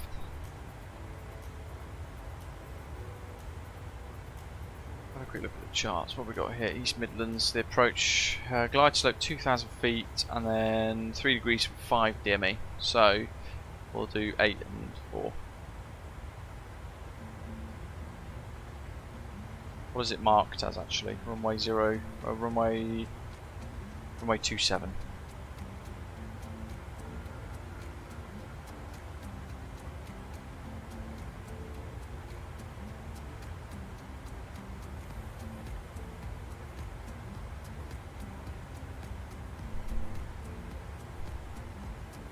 Yeah, you absolutely need to do research before spending any cash in Flight Sim. Because, like you say there, Mark, some developers have to be avoided at all costs. Captain Sim, that's one of them. Utter trash. Sky Sim with their MD-11, that's utter rubbish as well. There's some really bad quality things out there for people to spend money on. And I haven't fallen foul of it, thankfully. I would be utterly disappointed if I did. But I, along with a load of other people, have tried to educate people to say, look, if you're new to simming, avoid these people, look at these great developers instead. But it just falls on deaf ears sometimes. It kind of makes you think, what's the point? If people want to spend their cash on a crappy Captain Sim 777 with no sounds and the worst fidelity possible, then yeah, crack on.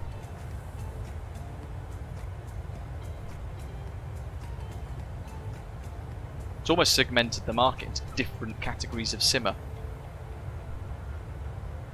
Derby saying there, so the problem is I cannot find a proper 777 for MSFS. So does that therefore mean, so if I was to spin it back to you as a question, does that therefore mean that you should spend money on a really crap 777 instead? Because there is a 777 coming from PMDG. We don't know when, hopefully in the next 6 months. And it's going to be potentially expensive, but it'll be worth every penny. The system depth, the simulation, the textures, the sounds, it will be worth buying. The Captain Sim 777 though is 20-30 quid. You might as well flush that down the toilet. John, good morning, buddy. Welcome on board. Hope you're well.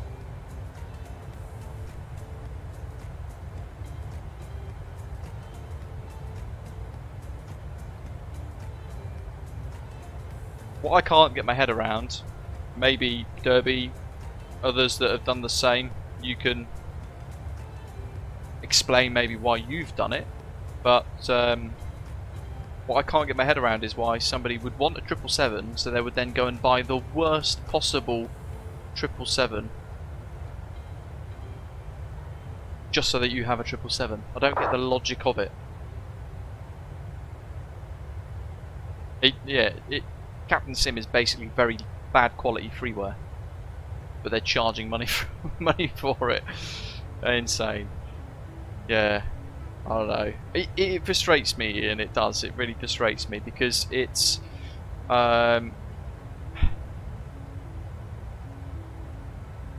it's hard to not get vexed by some of the practices that you see going on with the marketing and the trickery that's used to try and get people to spend money on really bad quality stuff.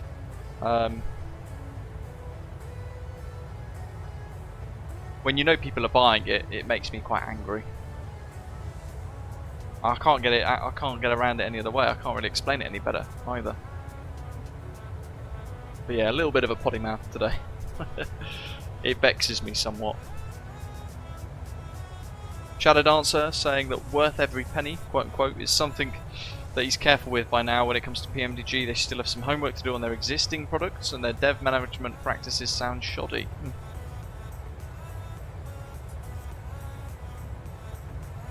The 737 and the DC-6 fly well, but they have some super frustrating issues. Go on, explain. I'm interested. I'm interested to hear what your experience is. I love the 737. Don't say EFB. That doesn't make an aeroplane great in the sim. Yeah, Aiden, we've spoke about that about 10-15 minutes ago. We've done that already.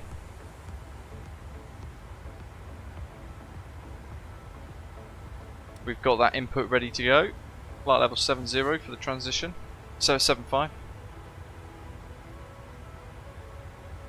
Eric says the Captain 777 is bad system wise, but you have to agree that the external model is really good. But again, why would you spend money on an aeroplane in a flight sim that looks good, but the system depth is non-existent and everything else is rubbish? Because we don't flight sim because the aeroplane looks good, do we? We flight sim to have the system depth, the complexity, the immersion, the sounds to be right, all that sort of stuff.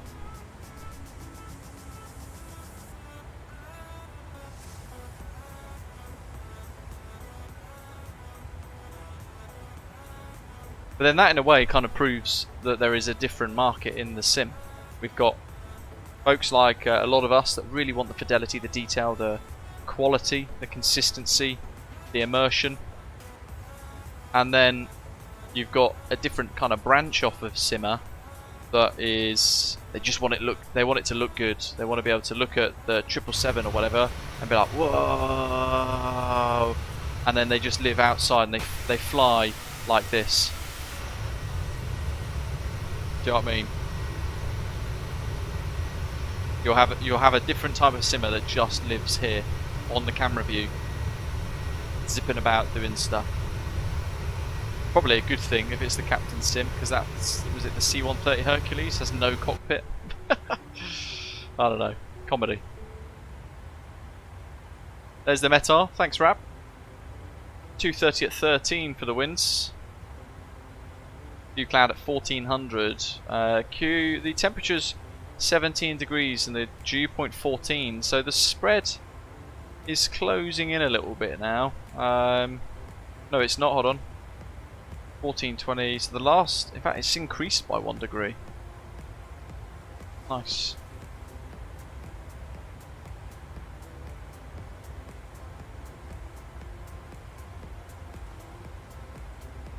I'm not bothered about the EFB. The Universal Flight Tablet, It'll be epic when it does come, because it means that you can click in it, boom, SimBrief integration or whatever else. But I look at how little I actually use the EFBs in the aircraft that we do have, whether it be Phoenix, Fly-by-Wire, whatever else.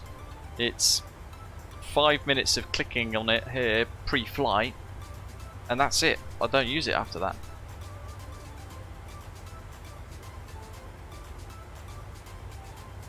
Eric says, I haven't bought it and I never will do, but I just wanted to say that the external model is attracting a lot of casual players. No, yeah, I completely understand the point.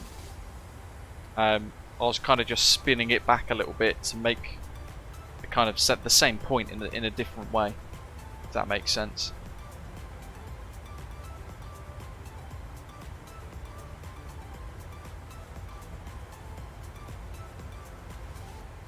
Grab here's people on ATC.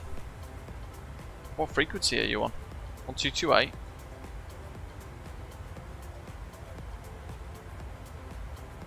We need to change the QNH because it's dropped now to 1000.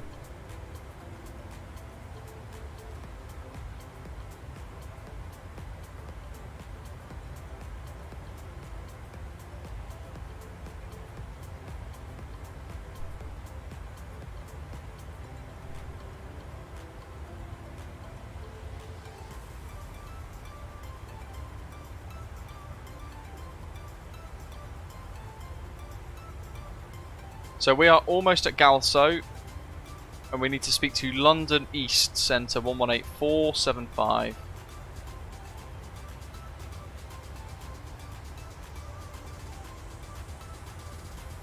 And then we'll be handed over to C Centre 1271. So we've got lots of divisional ATC online actually here today. London East Centre 118475. We've got North East, South and Centre on. Wow. 118475.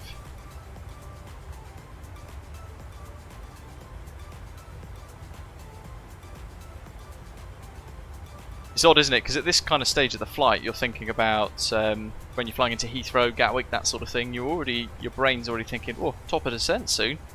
But we have still got 120 miles to top descent. Derby says, if you had no PMDG 737 at all, which option would you go with to buy? Personally, I feel like the 900 is a pretty good deal, but on the other hand, you don't get the cargo option. For me, if I had to buy one of them, I would buy the 737-800 because, like Shadow Dancer has said, the biggest package. It is the most expensive though, as you're pointing out, Derby, but you get 2 different cargo variants. You get the Boeing Business Jet 2, and you get the 737 passenger variant 2. 118475. Let's tune in. 118475. Runway 33 Sierra Yankee, descend to altitude 4,000 feet. Descend 4,000, 33 Sierra Yankee. London Control, good afternoon. Tom Jet 80 Echo, flight level 400 inbound Galso. Tom Jet 80 Echo, London Control, hello sir, Hamel 1 Echo for East Midlands. Roger, Hammer 1 Echo for East Mids, Tom Jet 80 Echo, hello. Tell you what, that airport is busy. I bet. I'm not sure the other London's liking it. It's always the way. How busy is it? How many arrivals have we got? Let's find out. 30 arrivals. Jeez.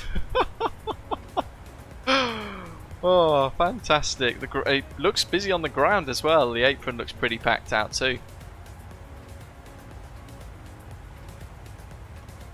So, we got London C online. 33 Sierra Yankee, turn left heading 255. 255, Ryanair 33 Sierra Yankee.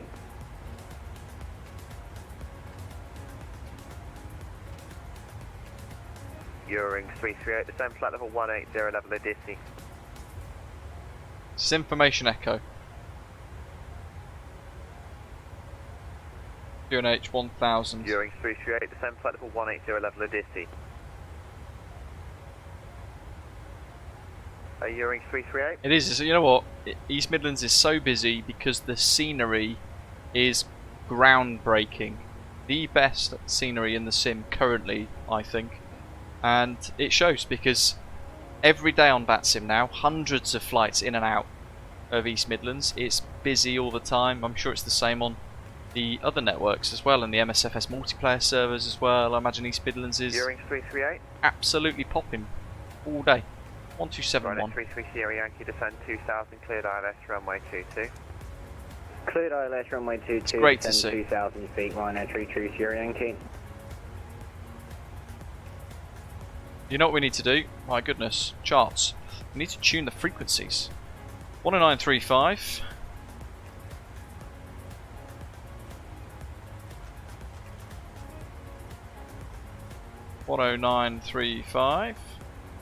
We'll tune in. We don't have any VORs actually.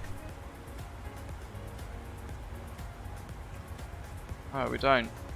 ADFs though, 353.5.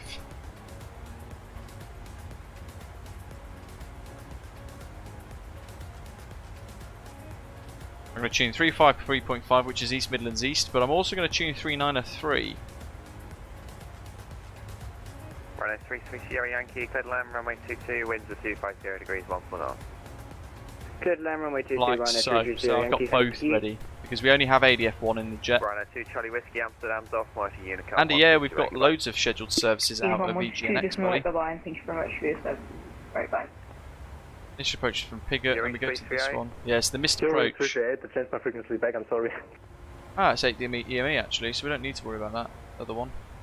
Gearing 338, thank you, descend flight level 120. 3535. Descending flight level 120, So that's fine, we'll leave that set. We need the course, runway course to 268 degrees.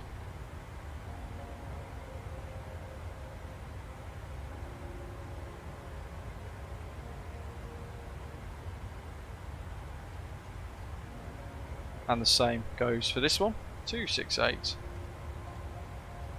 Set.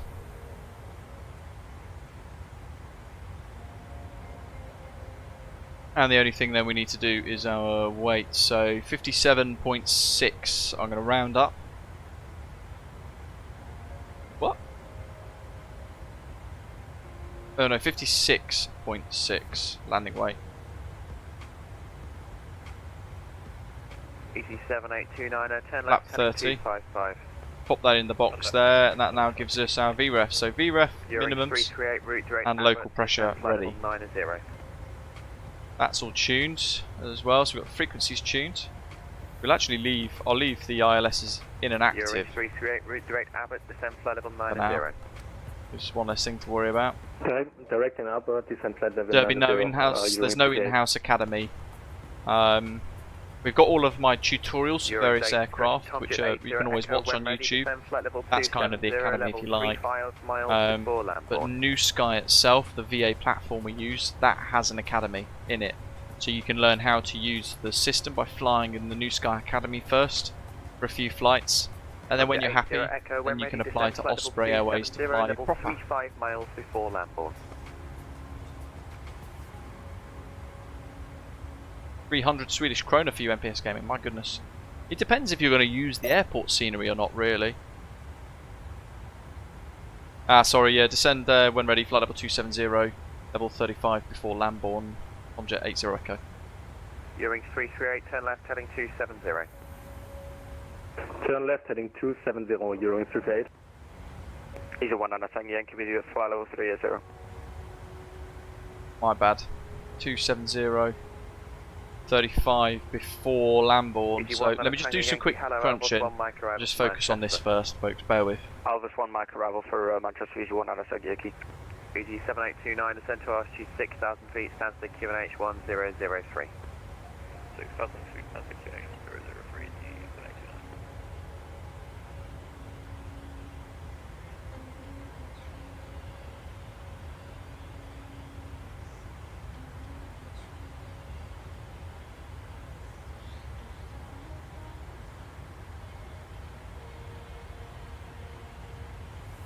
35 miles before Lambourne, so I'm going to go in here.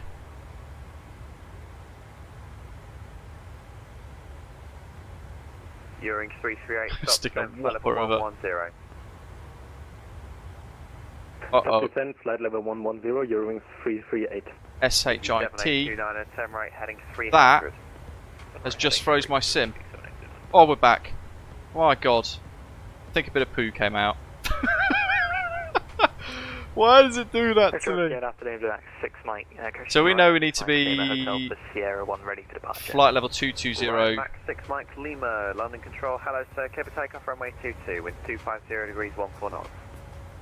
22 cliff takeoff, Ryanair 6 Mike Lima. Ryanair 33 Sierra Yankee, welcome to Stansted, contact ground 121.725. Bye. 121.75, At thank you very much. Have a great Tobix. afternoon. Bye-bye, Ryanair 33 Sierra Yankee. BC 7829, a descent to altitude 5,000 feet. 5,000 feet. KLM 1 Papa Mike, when ready, descend flight level 90, level by Lambourne.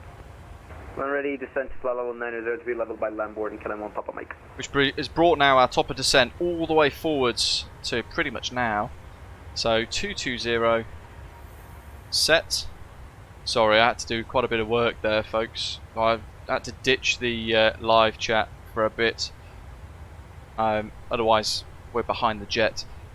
Can you tell me the importance of the number you inputted on the radio after the ILS, Paolo? That's the nav course, right? 268.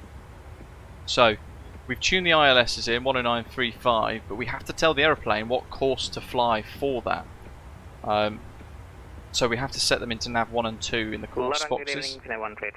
Otherwise it doesn't know how to do it. 3,806 and with Brooklyn Sparks Airbox. If you're not sure though, Paolo, have a look at my PMDG 737 ILS tutorial video and it'll explain in good detail and a little slower. In a bit more of a less busy environment as well, because we're thinking about descent and stuff now, so it's a bit busy. Here we go, VNAV path.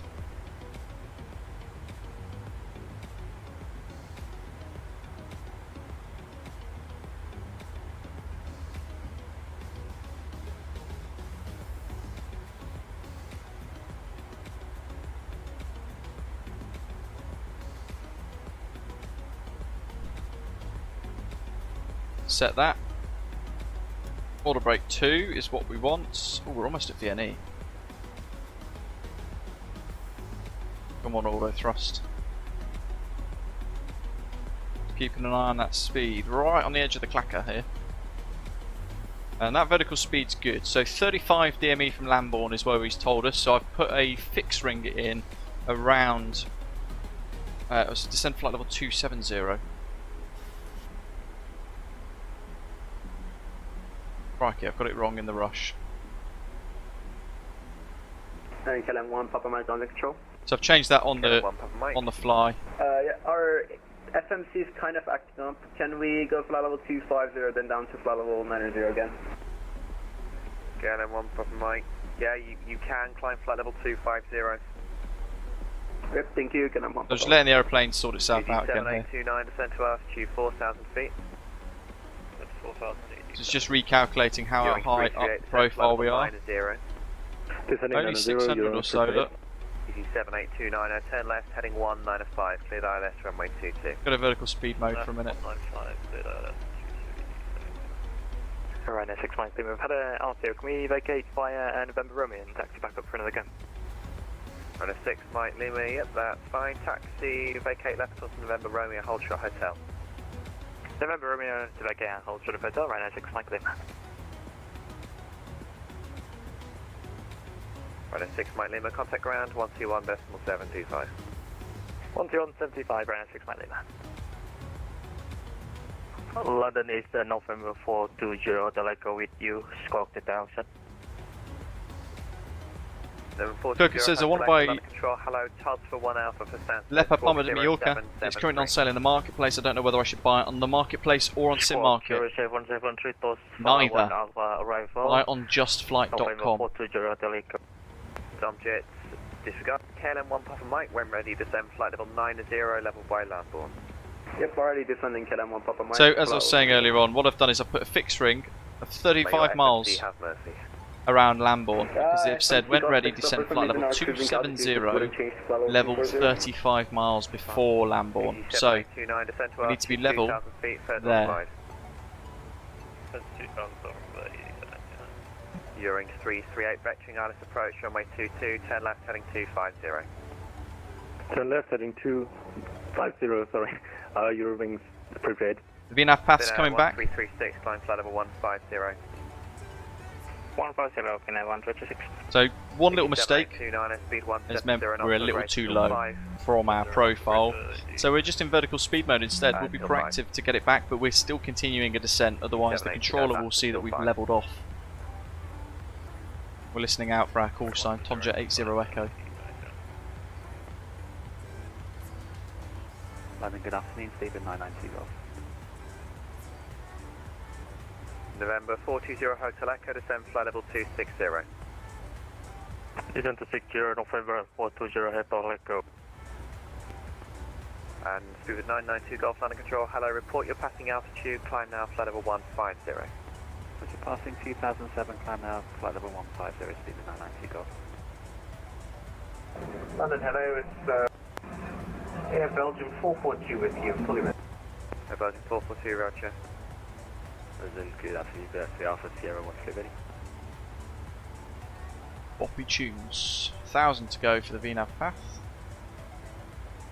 I'm just going to use the banana. Yeah, 270. Center 1336, climb flight level 170. 170, Pinay 126. 7829, could land runway 22, the winds at Stansted 250 degrees, 14 knots. Bingo. Red land runway 22, easy 78. As long as we're level. 338, central altitude 6,000 feet, Stansted QNH 100. That's about right actually there. I'll take that. Descending altitude 6,300, QNH. So we're having to work around the VNAV path a little bit because I've set 270 by Tobix just to give us a rough idea of where the VNAV profile would be. And I've put a fixing around Lambourne of 35 nautical miles, so that border there as it crosses over our Magenta flight plan line, that's where we want to be at flight level 270 as per the ATC request. Blue Max 3 Alpha, landing control, roger. Just Flight has just sim Leopard, yeah. No, it's not just sim, you wanted the just flight Palma de Mallorca Cocomoca. Turn right, heading There's two. 300. Just sim's pretty average. Turn right heading 300. You want the just flight Palma de Mallorca instead. Spinner 1336, climb flight level 210. 210, Pinay 126.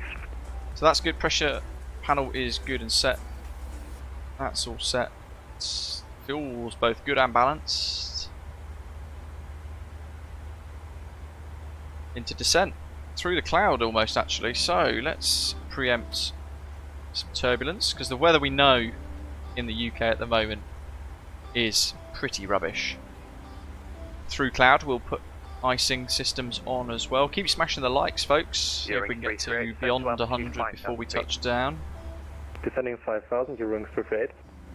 And this is the terminal aerodrome forecast for East Midlands throughout the rest of the next 24 hours that I've just put into the live chat. Spinner 1336, climb flight level 24. There it is, so you guys can read and try and decode that.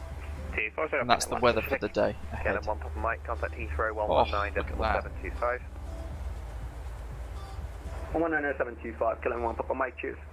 Blue Max 3 Alpha, line at runway 22. 22, Eurowings 338, central altitude 4,000 feet. Here we go. Descending 4,000 feet, your wings prepared. Speedbird 992 Golf, route direct brain. Direct brain, Stephen. Put a bit of icing on. Tomjet 80 Echo, contact London Control 129.425. 129.425 for Tomjet 80 Echo. Thanks for the ATC. Have a good day. November 420 Hotel Echo, when ready, descend flight level 129.425, wasn't it? Level 220, level 25, hot November 420 Hotel Echo. Blue Max 3 Alpha, clear takeoff 22, wind 250 degrees. Tuned the wrong frequency in, didn't I? France 2 Echo Zulu, you able to find Scott It's going to get busy now, folks. Well, I think my aircraft is has a little bit of a bug because it never happened to me before, and I have quite a few hours on this aircraft, but no problem, we disconnect from the G7. Have a good day, bye. Roger, Blue Max 8777, Squawk 6742. 6742, 8777. 18909, contact Paris 128.1. 128.1, 18909, thanks. London Control, good day. Tomjet 80 Echoes, descending to flight level 300 for 27035 track miles before Lambourne. Inbound Tobix. Control, hello, descend flight level 220 level Hemel. Descend level 220 level Hemel, Tomjet 80 Echo. 10x96 Alpha Delta, contact London 127.1. Crikey. London, good afternoon, Tomjet 858 Alpha Sierra Alpha 2 Gatwick. Tomjet 858, call 134125, please.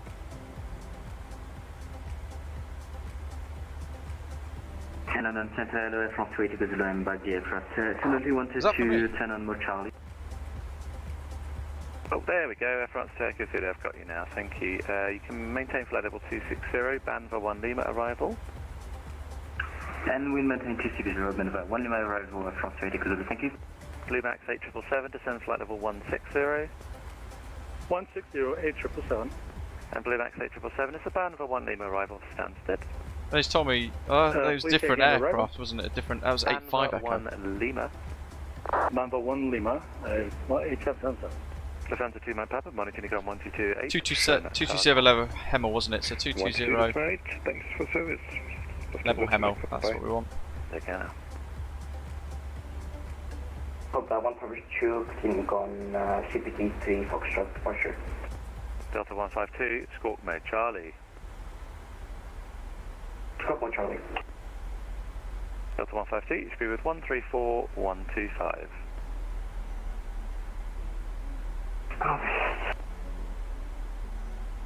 So let the speed nav bug sort itself out. It's going to show that we're above the profile, but I want to be level just before Hemel. Flight level 220. So we don't want to slow down too fast.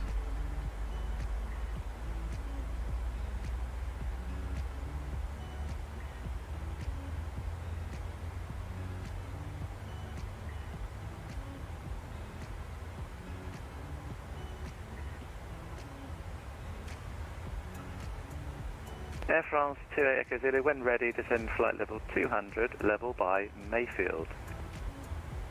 Descend flight level 200, level by Mayfield, Air France 28 Echo Zulu, sir.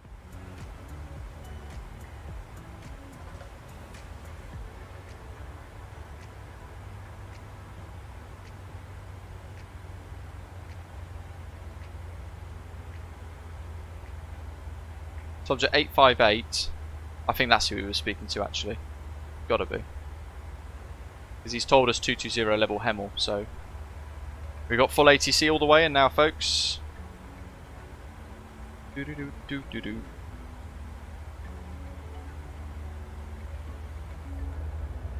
Yeah, we can't see the coast though, Badger. Look at this. Got aircraft up there, look. That's stunning, look at that. Into the cloud. Lazarus, hello buddy. Very good so far.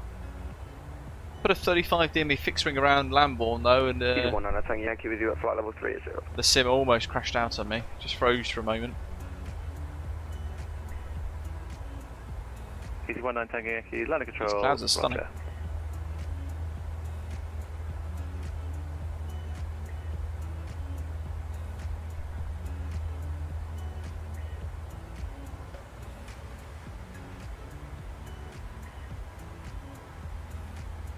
.600 foot per minute should be good to achieve 220 by Hemel. And we'll pop outside. Look at that.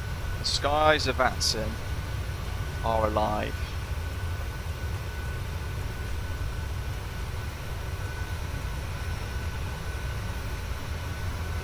Not long to go now. Back into East Midlands. Looking forward to it. Such a stunning airport. And we're in the perfect aircraft for it. Don't let me forget, once I finish faffing around with the drone camera, we'll I need to turn the icing off.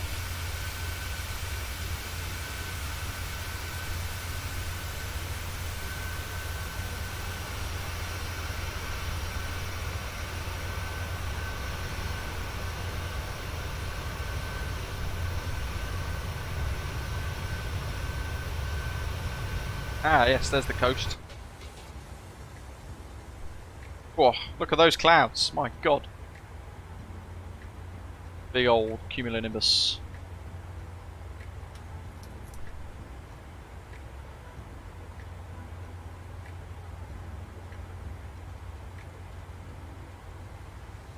We'll whack the speed up a little bit. Blue Max 8777, contact London on 118.475. Bye now. That is a whopper of a cloud, my goodness. Derby, no, all default. 475 for 777. Hey fam, good day. Thank you, bye bye.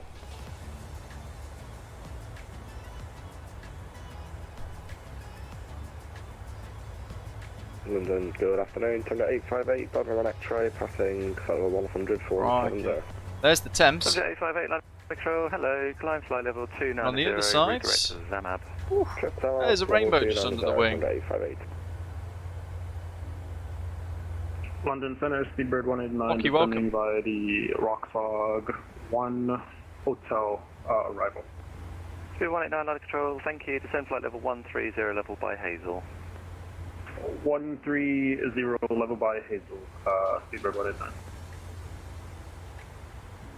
We'll be handed off in a moment. Quick question, as long as it's quick. 1271 is ready to go. 271. That'll be our next frequency. Gonna get a quick swig of water. Get the chair set ready for the approach.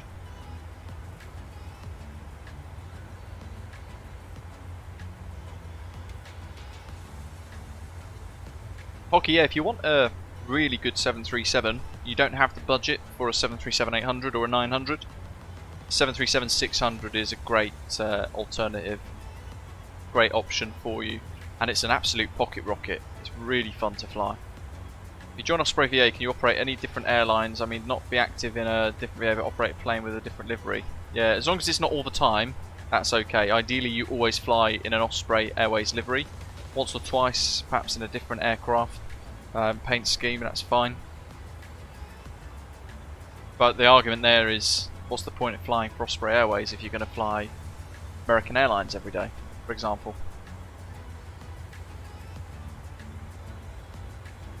Look at all the textures and the layers of the cloud. Who'd have thought Sim would look that incredible? Certainly when I was a kid playing Flight Sim 2000, I never thought I'd be looking at a simulator this stunning.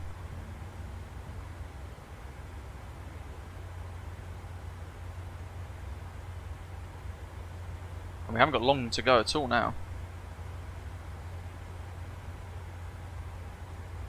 We'll go back to 800 foot per minute. Yeah, we've got a proper sexy livery, haven't we? Osprey Airways. Right. Contact London 127.1. Good day. London 1271, Tomjet 80 Echo. Thanks. Have a good day. Playmax 3 Alpha, redirect to Manchester. Mike Charlie Tango. Manchester, 1219 for the next. Jet 25 Juliet, report your speed to London on 133.7. Bye bye.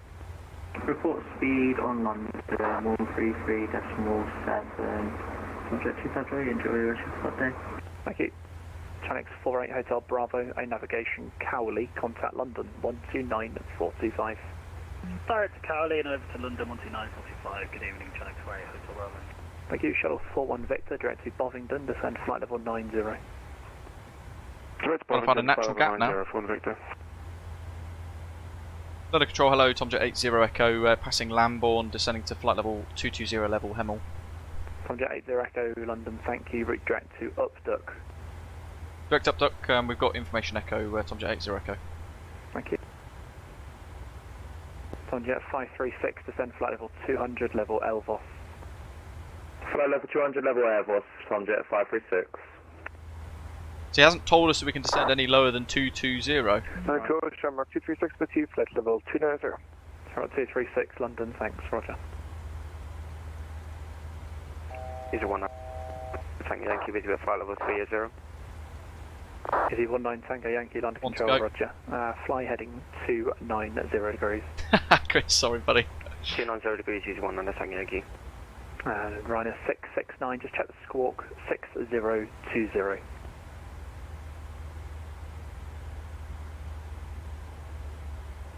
Tom Jet 536, report your speed to London 133.7. Bye bye. 133.7. Bye bye. From Tom Jet 80 Echo, do you want us level 220 towards upduck or further descent? Tom Jet 80 Echo, you can descend now, flight level 180. Flight level 180, thanks. Tom Jet 80 Echo. Just looking at the profile, thinking we're going to be very high, so I asked the question rather than wait and then it become a big problem. Shuttle 41 Victor, contact Heathrow Director 119.725. Bye bye. So down to 180. 119.725 Victor, see ya. We'll go for 383, descend flight level 100. Flight level 100, easy, very free. It's going to get busy now. Got a crosswind as well, 73 knots across. So heading is the magenta bug for heading. That's the little triangle. So our heading is currently 313, but our track is 324, so it's almost 10 degrees adrift. In fact, it is. It's 11 degrees adrift.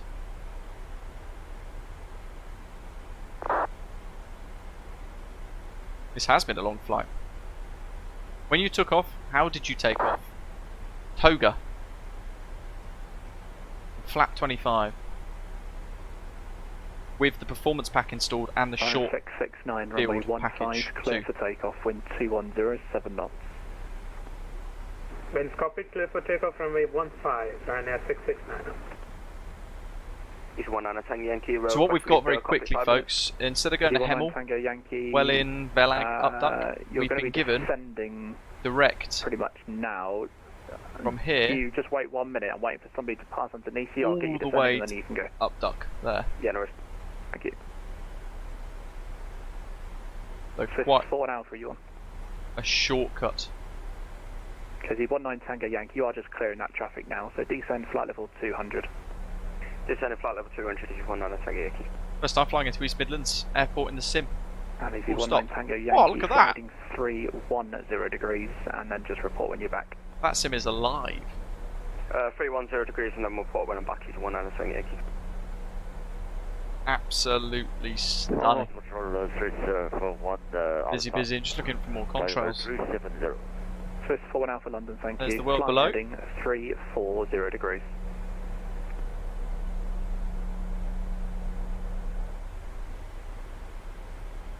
Swiss 4 Alpha London Control, hello. Flight heading 340. Maybe speed constraints on the start. Let's have a little look. Max 250 at Velag, so. Good afternoon, Wizz Air 697, Tango descending level 140 to OCS information echo. Wizz 697 Tango London, roger.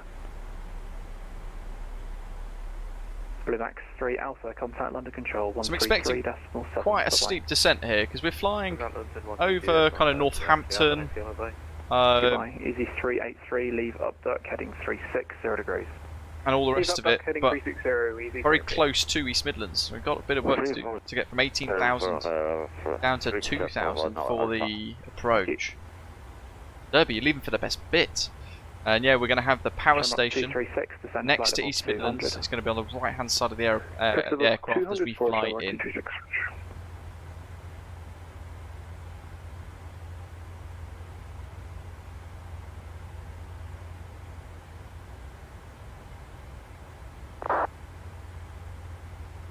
Order break 2 is what we're going to be using. 96 Alpha Delta, contact London Control 133. So now we're really above the VNAV path. Look, that figure there is going bigger and bigger all the time. So we're now 1,200 foot above the profile, waiting for further descent. And the airport's only 80 miles away to touchdown. So Ryanair 669, climb flight level 80. Blocked. Ryanair 669, climb flight level 80. Climb flight level 80, Ryanair 669. Easy 383, descend flight level 80. Descend 80, easy, free. Swiss 41 Alpha, clear of traffic, route direct to Tenso. Clear traffic for Swiss 410. A upduck. Hey firm, route direct. Easily remembered, Craig. Come on. Swiss 41 Alpha. It's going to be a speed break. Like 10%. I think. Ryanair 690, we're maintaining flight late 0 direct to Buzzard. Ryanair 6 might leave London, hello, climb flight level 160. Flight level 160 Blue Max, goes right 6 line. So we're over Stevenage now. 236, descend flight level 150. Luton down here on the left somewhere. Ryanair 669er, There it is. contact London 133. Home of EasyJet. Bye-bye.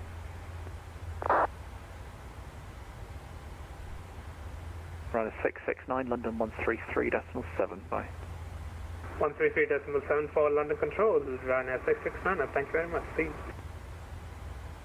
London Control, UK Transport 27 with you, flight level 160, descending 180, descending 80.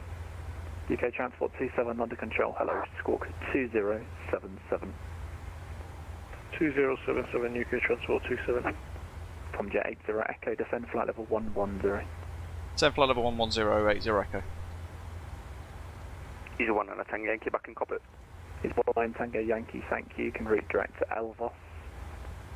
Route direct to Elvos is a 1 and a Tango Yankee. Set 110. Down the speed. There's a quick update of the METAR. It's changed slightly again, so we're going to update to 1001 for the QNH. Winds 230 at 14 knots with vicinity showers, few cloud, 1,200 feet, scattered 1,700. Temperature 17 degrees, dew point 14 degrees. QNH 1001. Flight detent. Shamrock 236. Contact for the speed break. 134.125. Goodbye. Just to help the speed as well.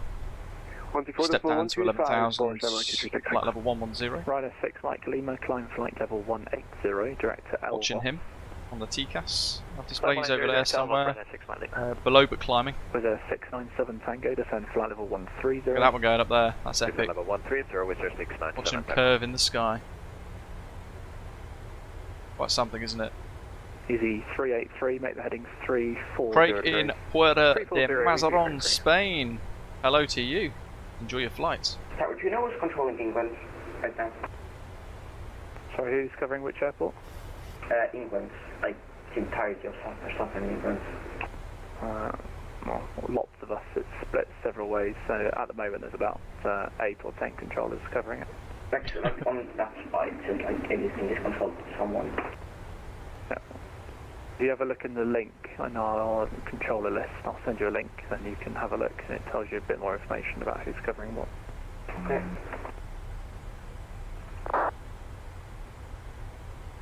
Easy 383, descent to altitude 5,000 feet, QNH is 1001. QNH 1001, descend 5,000. 10935, 10935, 268, 268. With a 697 Tango, turn left heading 260 degrees. Left heading 260 with 697. Bring that speed brake back in. Right, 6 Mike Lima, climb flight level 320. Level 320. Speed, see if it starts to run away. It is almost slightly.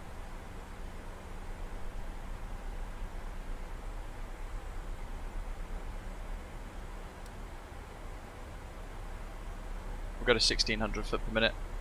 That should hold below 250 hopefully, if I've got this right.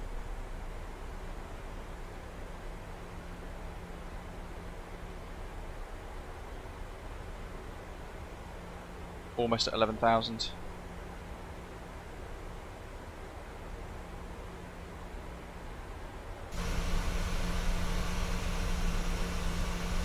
Almost there. I do love the split scimitar wings.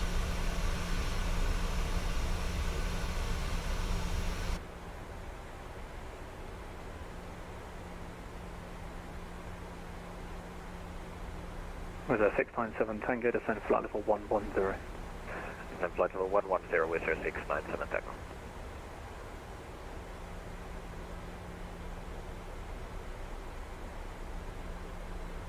Couple of clouds around us, nothing to be too concerned about, but you look ahead towards where we're flying though, look at these lower down clouds, cumulus dotted about. East Midlands is down there somewhere and you can see some haze, so we can expect some rain there as we get closer. In fact, it is pretty much on the nose under that cloud, roughly where East Midlands is. At 80 miles, no, 40 miles, yeah, roughly where that cloud is. One to go.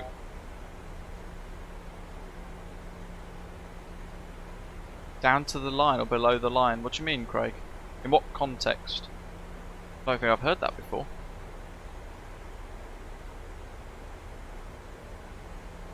Start to help the nose. Just 41 bring that off Alpha, a little contact bit. London 133.7.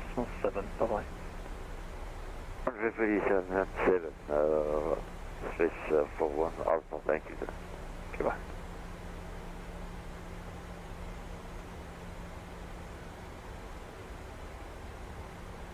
Was a 697 Tango, descend flight level 80. Big Phil, epic. Descend flight level 80 with your 697 Tango. Gonna be keen, gonna arm the speed brake ready. Oh, checklists. Below the line. Tomjet 80 Echo, you're number 2, traffic's just joining ahead from the west. Turn left heading 295. Looking and left 295, number 2, Tomjet 80 Echo. Tomjet 80 Echo, what's your speed at the moment? 240 indicated. Tomjet 80 Echo, thanks. Just maintain minimum clean or 220 knots. We'll go minimum clean's about 205, Tomjet 80 Echo. Okay, 220 is fine then. UK Transport 27, maintain 220 knots or greater. Fly heading 060 degrees. 220. So this aircraft here, he's number 1, we're number 2, he's now been told to turn eastbound. 27, thanks, descend flight level 80. So we're keeping an eye for him. Flight level 80, UK Transport 27.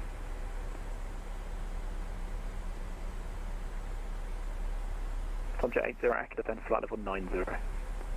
Flight level 90, Tomjet 80 Echo, and we're visual with number 1. Easy 383, descend altitude 2,000 feet. Descend 2,000, easy 383. Easy 19 Tango Yankee, contact London Control 133.7, bye bye. 133.7, go on. So we're visual. We're visual by means of TCAS. Right, Mike Lima, contact London Control 133.7. He's there somewhere. Control 133.7, Ryanair 6, Mike Lima, thanks, bye bye. With a 697 Tango, turn left heading 190 degrees. Left heading 190 degrees with your 697. Oh, I love VATSIM when it's like this. 697 Tango gives you 28 miles to go, descend to altitude 5,000 feet, QNH 1002. Descending 5,000 QNH 1002. Vectors to approach now. 28 miles to Cockpit with your 697 Takeoff. Easy 383, left heading 285, cleared RNS 27. Left 285. Airfield right there, that is an RAF station. Is it an RAF station? It's Bruntingthorpe actually, by the looks of it. UK Transport 27, descend to altitude 5,000 feet, QNH 1001. 5,000 feet, QNH 1001, UK Transport. Yes, it's not an active RAF station anymore. Tomjet 80 Echo, descend flight level 80. So flight level 80, Tomjet 80 Echo.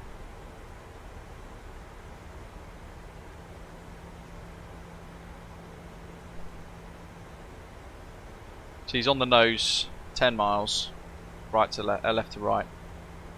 Look at all this this kind of rain here that you can kind of see just in front of us around that cloud. It's not really haze, it's most likely rain that we'll be going through, and bits of cloud.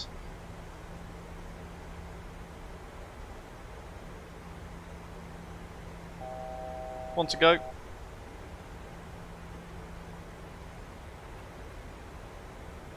Aircraft's depressurising nicely. What's our altitude? 86. Let's pop the landing lights and signs on, my god. That's all good, signs are good. 10 minutes to landing, so we'll ding the crew.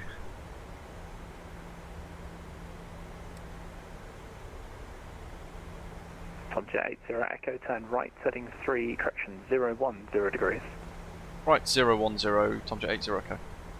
UK Transport 27, turn left, heading 360 degrees. 360, UK Transport 27. Just make sure we keep our speed on profile for the ATC. Was that 697 Tango? A little bit of speed brake. 3,000 feet. Descend 3,000 with your 697. And we'll arm the speed brake again. He's on the nose somewhere now. Number 2, there he is. Transport 27, descend to altitude right 3,000 feet. 3,000 feet, UK Transport 27. Right in the centre of the screen. 80 Echo, descend to altitude 6,000 feet, QNH 1001. 6,000, QNH 1001, Tomjet 80 Echo. Easy 383, clear to land, runway 27, surface wind 230, 14 knots.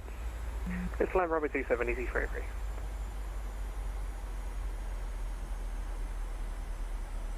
London, hello, Ryanair 56 Tango with you, flight level 170. Ryanair 56 Tango, London Control, thanks. Setting 215, just so it 1 Lima holds a little bit better. But watch this, when we said about high to low, down you go. QNH 1013 to 1001. Watch this altitude change now, bang on, boom. UK Transport 27, descend altitude 3,000 feet. 500 foot difference almost. UK Transport 27. With a 697 Tango, turn right, heading 225, cleared ILS. Dills, you're welcome, buddy. Right, heading 225, cleared ILS 25 with 697 10. Melvin, check your auto brake isn't stuck on still. Descending to flight level 220. There's Ian, bloody ripper. 615 Bravo, London Control, thanks. Route direct to Upduck. Wow, look at that cumulonimbus. Osprey 615. Jeez, stay away from that. Transport 27, speed 180 knots. So now we can preempt a reduction in speed. Tomjet 80 Echo, left heading 355. Left 355, Tomjet 80 Echo. Tomjet 80 Echo, descend to altitude 5,000 feet. 5,000 80 Echo.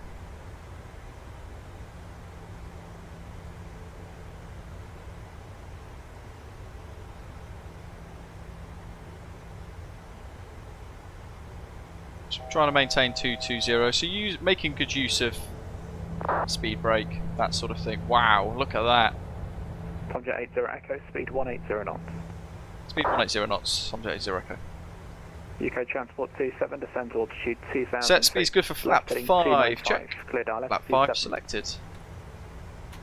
2,000 feet, left heading 295, cleared ILS 27, UK Transport 27. With a 697 Tango, runway 25, clear to land. Surface wind 230, 15 knots. Boom, now it's selected. Clear to land with Park brake is off. 615, ILS is Bravo, all set and checked. descent, flight level 5,000 10. levelling off. Speed's coming down.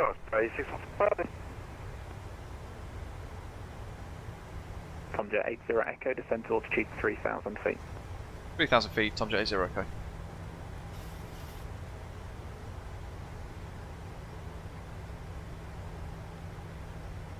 Just going to recycle these.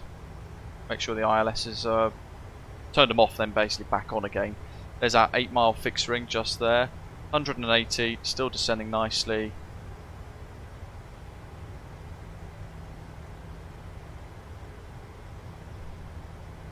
And East Midlands is in that haze. That's epic. Look at that. That looks so good. That's actually spectacular, isn't it? Can't even see the power station. I'm looking for it though. The beautiful wind farms there. There's the Eurotrans aircraft, that cargo jet ahead of us. Oh, there's the power station. Right in the centre of the screen, through the haze. Which means there's East Midlands. Transport 27, speed 160 knots or greater to 40 me. Want to go? 160 greater 40 me, UK Transport 27. Speed brake armed. We'll level that onto 1,000 foot per minute. Then final checks. Ignition mode continuous, lights and signs all set and checked. Icing as required. Pressure looks good. Master caution. Echo, descend altitude 2,000 feet. Left heading 295, cleared ILS 27. 2,000 feet, left 295 and clear ILS 27, Tomjet 80 Echo. 295, 2,000 set. We'll keep it coming down. We're below the glide slope still, that's good.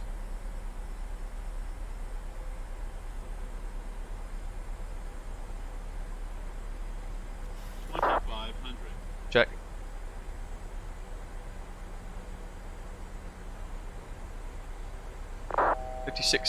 .8, 138, that's good. London, Osprey 196 passing flight level 250. 143 add in at 5 for Vera. Osprey 1964, London Control, hello, route direct to Upduck. So 180, as we cross this 8 mile range here, we're going to go gear down flap 15 and then we're going to go to 160 knots as well. So kind of cutting the approach in a little bit. At this point we're going to go to flap 10.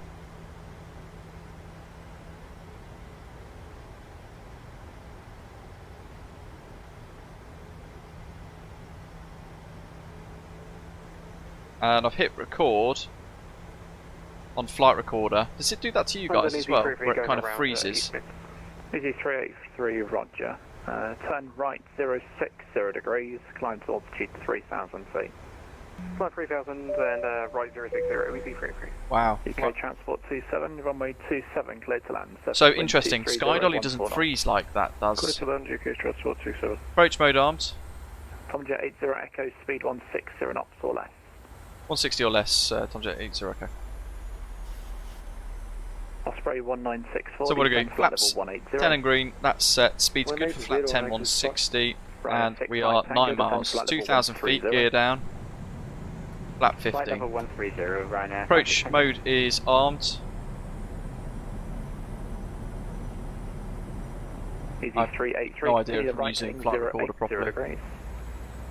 Continue right turn 080. Flight control replay rather. And 383, what was the reason for the miss? Just for the planning? Mostly a skill issue, but late landing and on the with misty runway. Roger. Low vis from the pilot in front, he's gone missed approach. Sledge, hello buddy. Wow, look at that haze, folks. Flaps 25. I told you 80 echoes, established 7 miles, runway 27. Tom J 80 echo, thanks.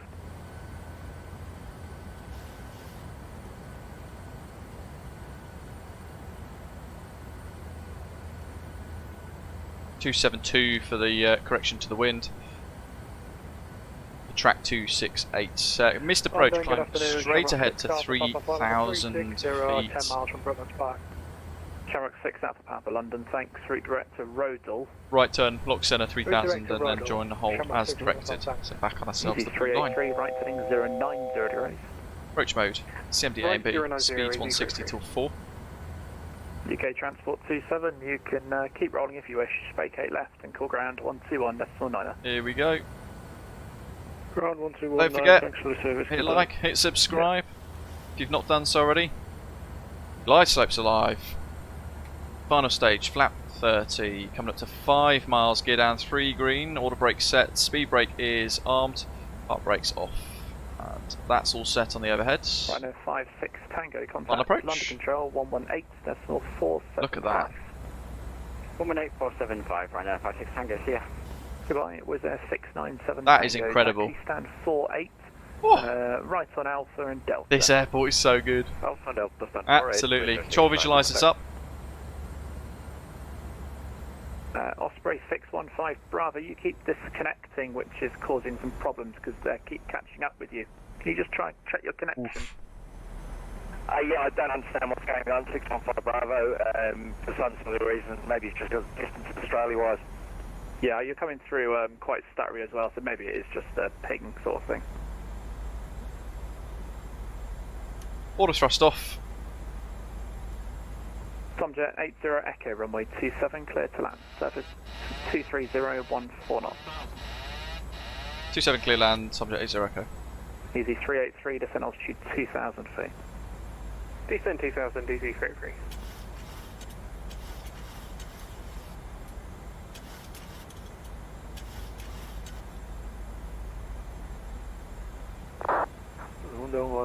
Little sudden gust there.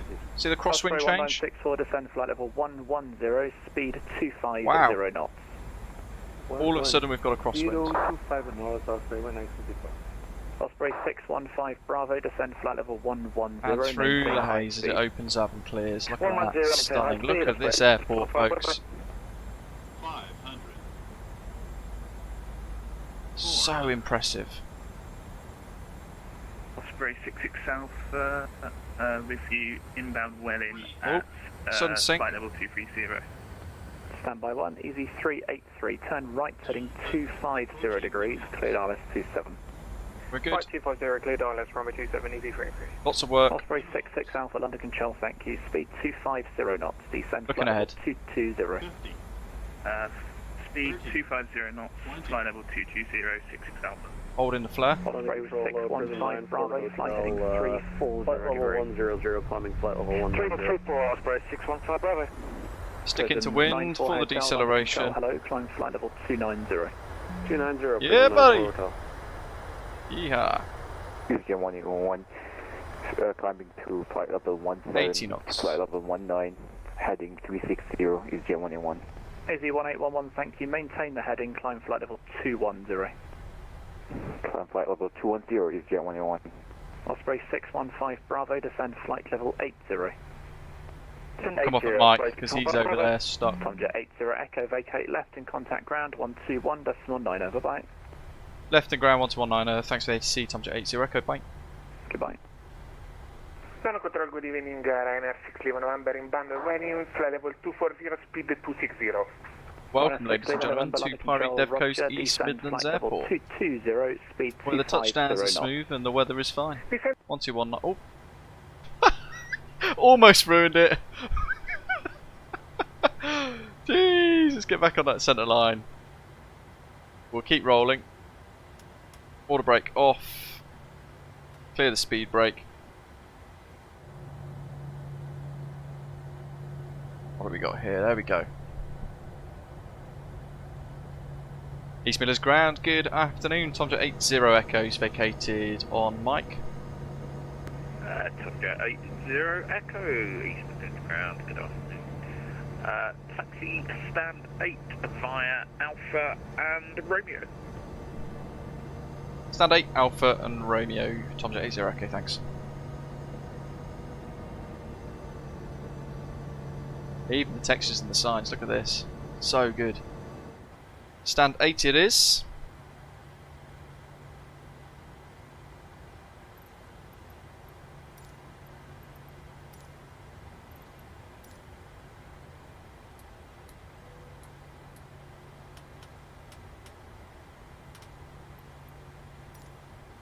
We'll use Jet 2 handling today. Why not? Round we go.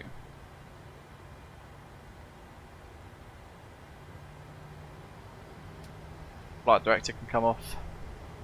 Yes, a touchdown, 200 foot per minute. Bang on the centre line, just after the touchdown zone. In choppy weather, not really difficult weather, but choppy weather. Nevertheless, there's got to be a way for me to actually move this thing on the ruddy screen as well, surely.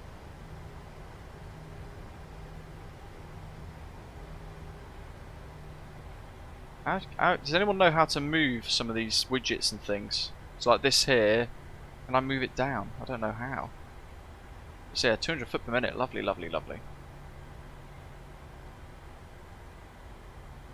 And the terminal is almost empty. There's only a Tomjet on there.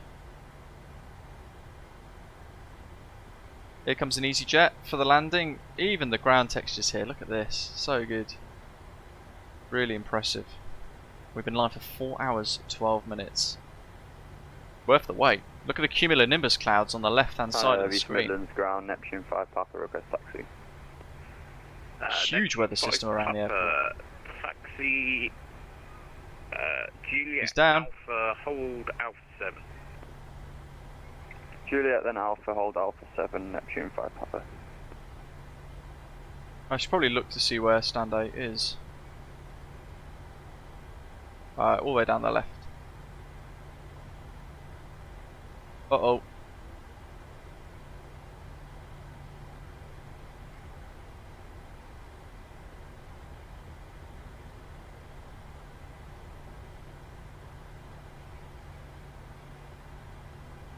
I've taken Romeo. All stations, all stations, all stations, is meet on ground. New QNH 1000. That's new QNH 1000.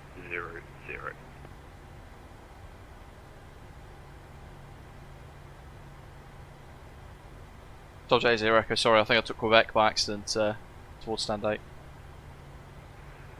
No problems, Dodge 80 Echo.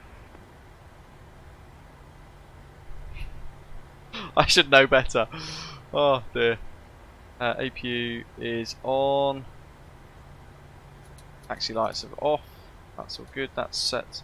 Stand 8 in. Oh, it's like a little offset corner stand. Look at this.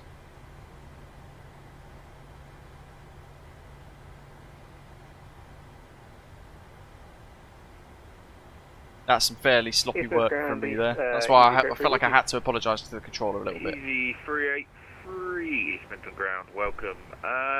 Next right on November, stand 44. Next right on November, stand 43, EV43.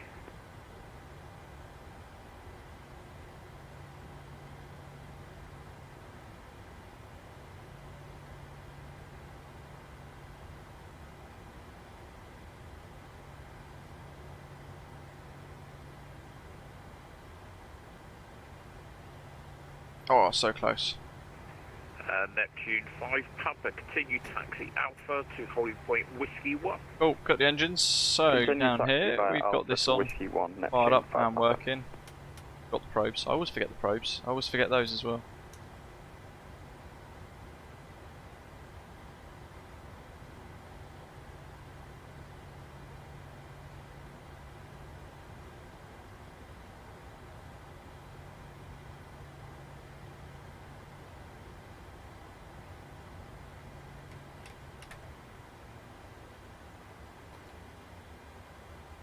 That wasn't very good parking. I followed his instructions exactly. I was on the line, he told me to then go left. Oh well. It's all good.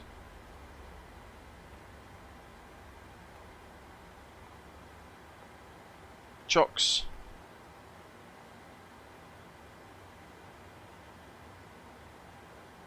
GSX. Requested boarding. Boarding requested. New sky, let's stop the flight, see how we've done. Scroll all the way up, press close, bam. A little later than expected. Light on passengers looks only 71 on board. Because of that, we burnt more fuel than we made with the passengers and the cargo. So we actually made a loss of £374, but we scored 10, which is good. Great touchdown in challenging conditions. Must have been bad if it's registered as challenging as well. I'll take that. Happy days.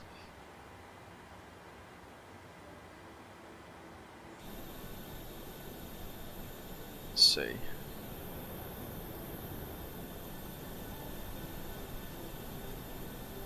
Up a little bit of West Atlantic magic.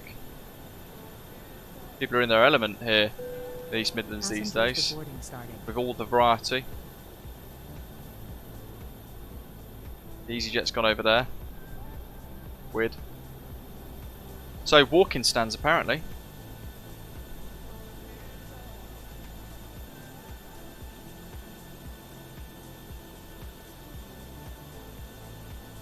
Let's see.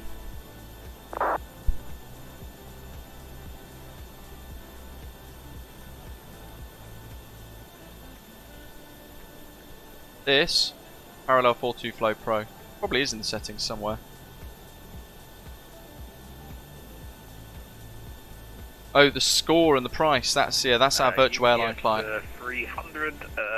Stand by to copy clearance. Break. Neptune 5 Papa. Contact London Control on 127.100. Have a nice day. In they go. He's straight on his phone. That guy. 100. Thanks, Neptune 5 Papa. That's a new animation.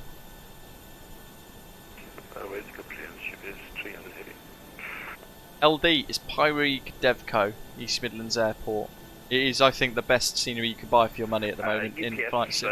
300. You are cleared to Cologne via the Daventry 3 November. If you want to get your hands on it, just go to the website that's in the link for the in the live stream description. Michael, welcome, buddy. Or the one that I'm typing into the live chat right now. It's about 20 quid, but so worth it.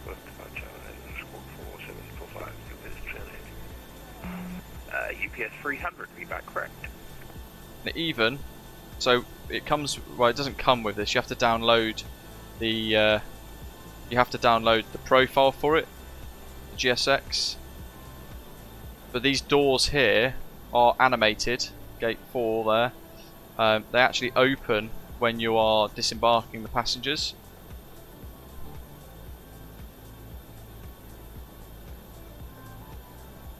And then they actually trot on into the building, look.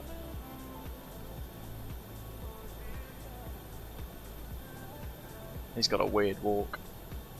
Yeah, it is. I think so, Charles. Off they go to the border.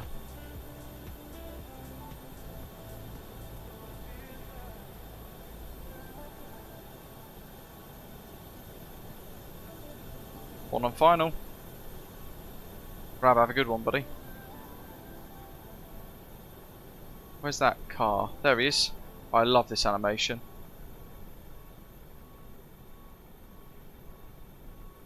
Down the barrier goes.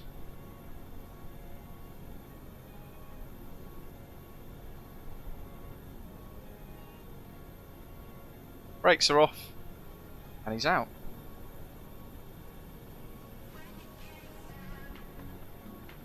How good is that? I love this scenery, it's so impressive. West Atlantic's off.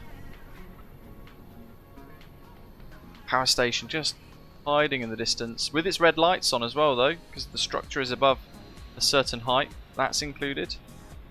There's the windsock. Ooh, sporty. And Nimrod poking out the bush in the distance over there in the corner.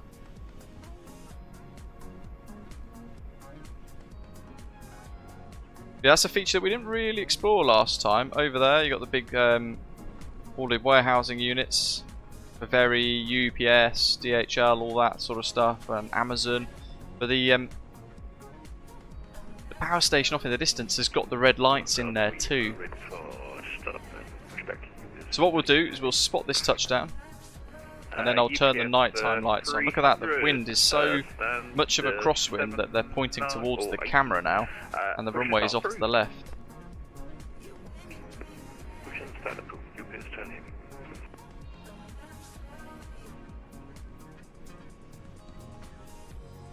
By the way, his doors are likely open because we've opened ours for disembarkation in the PMDG AI, so same with the chocks. So he hasn't actually flown with his door open. It's just replicating what we've done with our aircraft in the model matching for him. Beautiful touchdown, challenging conditions. And let's do as we said, because I've not seen it at night time. Let's go to my favourite time, that kind of dusky, fiery time of day. Oh, look at that. All the green lights illuminated. That is spectacular. And off in the distance, on the horizon, the red lights of the power station sitting prominent in the backdrop there. Look at that.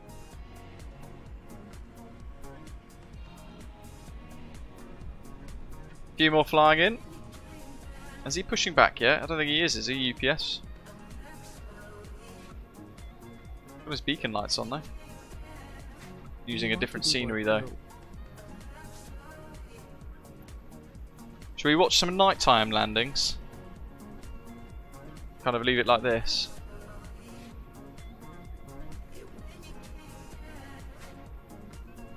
I haven't worked out flight recorder, flight control replay. I've recorded. I don't know what I've recorded, but it won't let me replay anything. I don't get it. I think I need to get my head in the manual a bit more. Yeah, battling the crosswinds there, aren't they?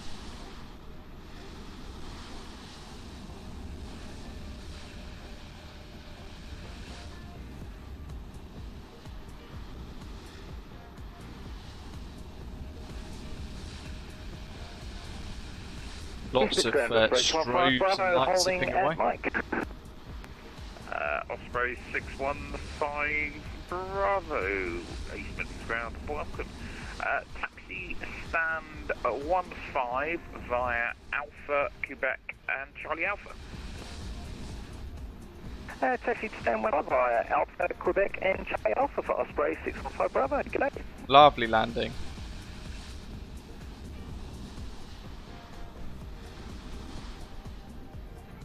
There's the power station chimney just poking in between the gap there.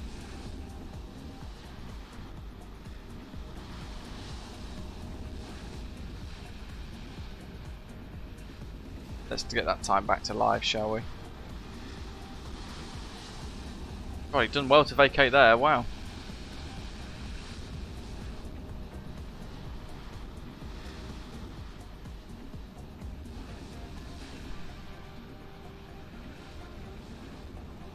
Next one's coming in. And then there's one 4 miles behind him as well. And I'll switch sides. Go to the other side now.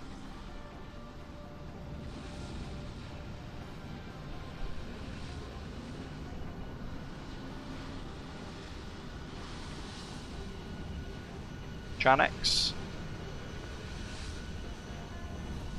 There's the touchdown zone in the middle of the screen. Bam, touchdown, nice. Ooh. Got a bit hairy there. Sudden gust would take that. There's the 747 starting to push back as well. Around the East Midlands, 194, clear right. Ospreys 1964, East Midlands ground, welcome. Taxi straight ahead via Romeo stand 10.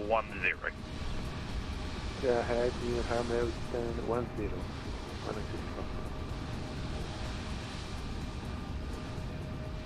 Right, while I'm here, look how the windsock has changed now. It's almost a complete crosswind.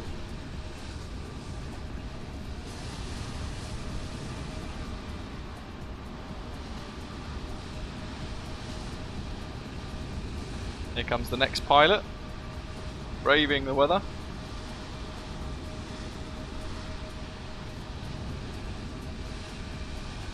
Does anyone want to see anything in particular in relation to this Pyreegue Dev Co scenery? I know we've all pretty much seen it everywhere and completely via multiple channels and things. A preview video that I did the other week prior to its release, and loads of other content creators. We've all been absolutely loving this scenery. So it's been covered pretty comprehensively, but if you want to see certain areas, I'm more than happy to have a little venture around. Might go and see the Porsche Owners Club again. We could go to Donington Races and watch that 747 take off above us if you want. Or we could go to the tower, control tower, and watch the 747 take off from the control tower. That's another option. There she is.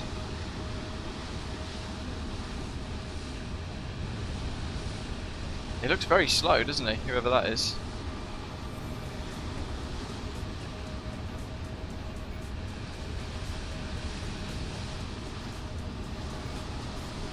Correct, Charles. Just below the aeroplane there. And we are ready for taxi. UPS 300. UPS 300. Taxi holding point Alpha 1 via Victor and Alpha. Flying the crosswinds, doing well. Osprey World Cargo. Ah, Sam, he's doing a great job. Look at that. That was a spectacular touchdown. Really, really good work. So that looked really smooth. There he is.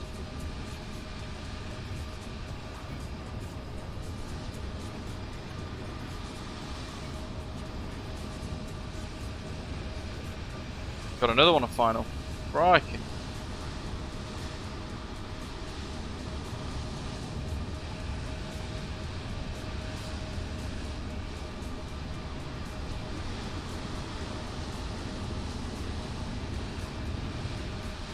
Looks like a Ryanair.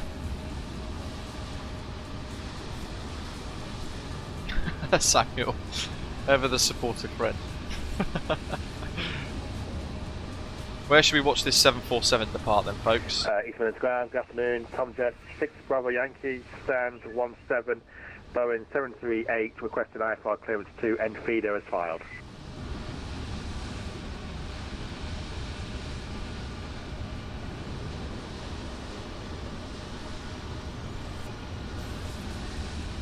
Touchdown zone in the middle of the screen. Oh, really good work. Tom Jet 6 Bravo Yankee, ground, good afternoon. Cleared to Dawson's the racetrack. No one else has said any different. So November departure, squawk 0474. Clear to end feeder, direct 3 November departure, squawk 0474, Tom Jet 6 Bravo Yankee. Let me turn this up because we've got to get to the racetrack first. Yankee, read back correct. Osprey 66 Alpha, we've got holding point Mike, request taxi to gate. Osprey 66 Alpha. Osprey 66 Alpha, East Midlands ground, welcome. Should we do it here in the corner? Oh yeah. Alpha. This is the spot. Quebec and Charlie. Stand 11 via Alpha, Quebec and Charlie, Osprey 66 Alpha. Here we go.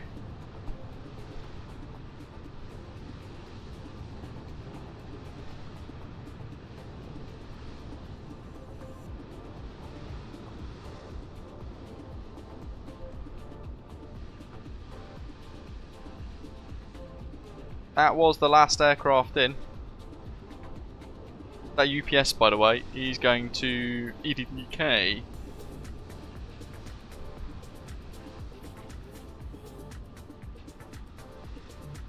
Oh no, Flight Sim Gamer, Ryanair 932, he's still inbound. He's had the shortcut like we had.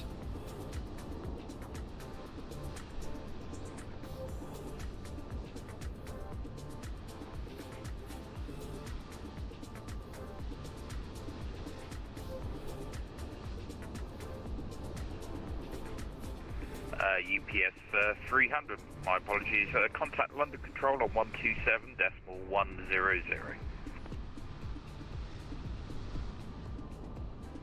We'll contact London Control on 127.100. Thank you for that service. Good day.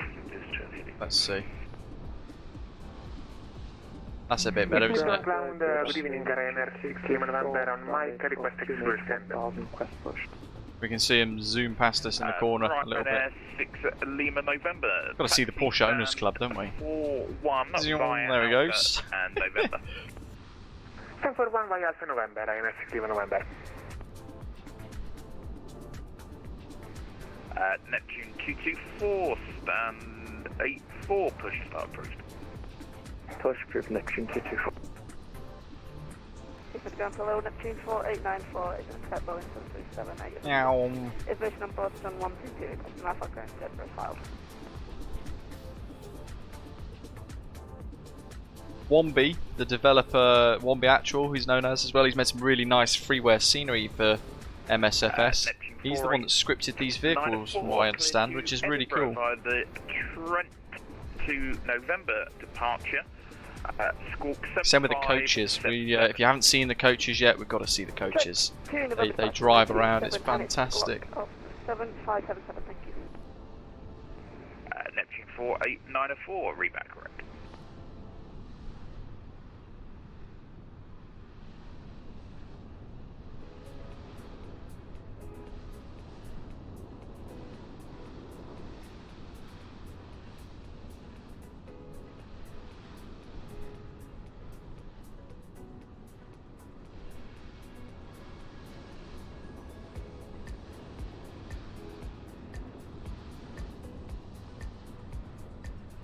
He's been handed off, hasn't he?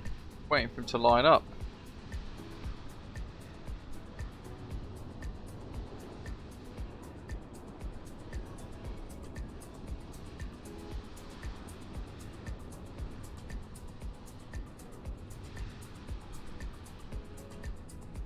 Ian says, wow, my system really struggles with that. Frames were really bad. Have a little look on the configurator in Contrail, Ian. There's a couple of toggly settings. You might be able to turn some of them off. Was it static aircraft, and there's another option, I can't remember what it is. I think maybe animated people. East Midlands ground, Taljet 6 Bravo Yankee request. Oh no, it's a performance, so you tick it, it's a performance version. I think it turns off a lot of these animations, like the Donington race cars, animated passengers, all that sort of thing. So it might be worth trying that. Taljet 6 Bravo Yankee, thank you. Crikey, and that's epic. Great job. 11k profit, wow. Ultra performance, that's the one. So if your system struggles with frames a little bit with this Pyreegue Dev Co East Midlands, there is like the performance version that you can toggle for it as well. I can't believe he's still sitting there. All that burnt fuel. Ah, there's one on final, that's why.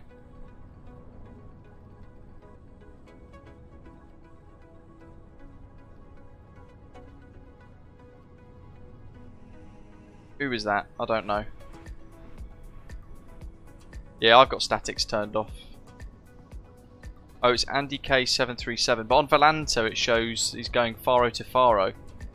Which is why I didn't think he was flying. But they're over here.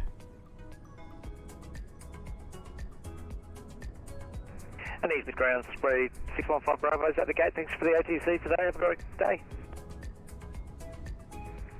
Osprey 66 Alpha, thank you very much. Cheers. Bye.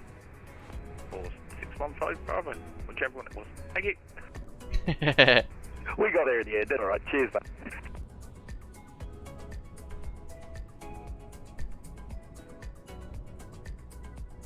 Two more to land.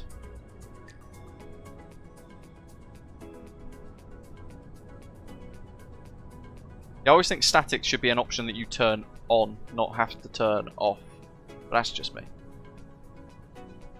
We're quite far away, you can't really spot his touchdown, but there's another one on final. 2 more to land, David says. That looked like a really good touchdown in the conditions. Look how dinky the 737 looks behind the with the 747 behind. Now, the question is he going to line up now? Badger, great job, wow. Neptune 224, request taxi. Neptune 224, taxi holding point Whiskey 1 via Victor and Alpha.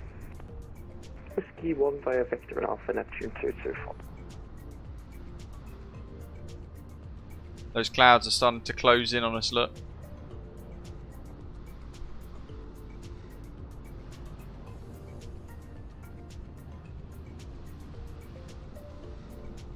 Look at that. Such an exquisite bit of scenery.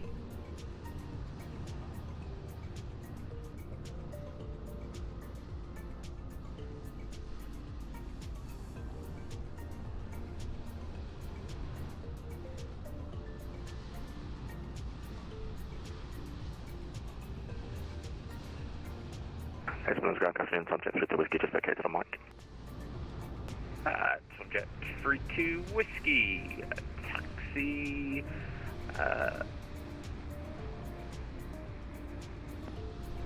Oh, that's an interesting one.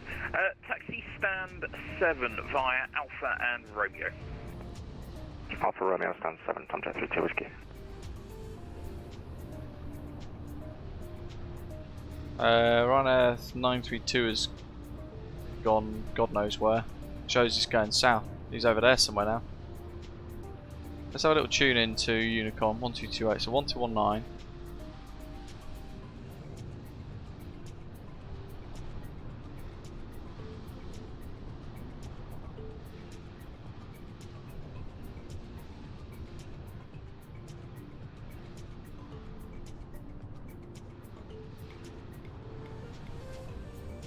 They're on Unicom. 932, 2 mile approach for runway 27. No way. He's over here.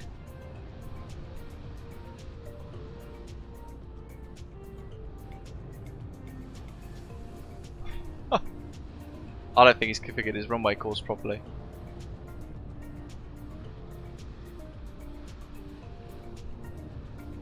Little West Atlantic waiting as well. Yeah, I need to control here at some point. Maybe that'll be one of the... Crikey, he's over there. Jeez! He's flying into the terminal, eh? There he is.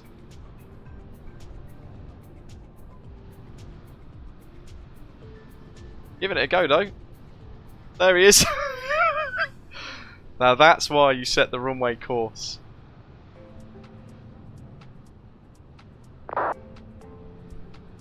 Good effort though. And the UPS lining up, is lining up. Wonder if we're going to get a double lineup though. Wonder if the Neptune will line up as well. UPS 300 EGNX traffic lining up, taking off runway 27, climbing 2000, left turn Daventry 3 November is the announcement on text VATSIM. Here we go. Daniel saved his souls on board by going around. What we've been waiting for. Big old Queen of the Skies. UPS takeoff. Thanks everybody, over 100 likes, great to see.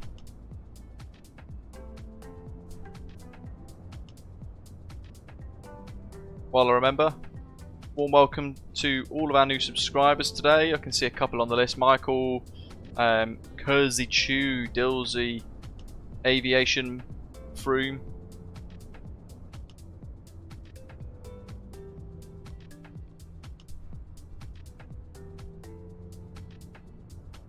Ryanair 932, East Midlands traffic. I think London Medical Control is on my side.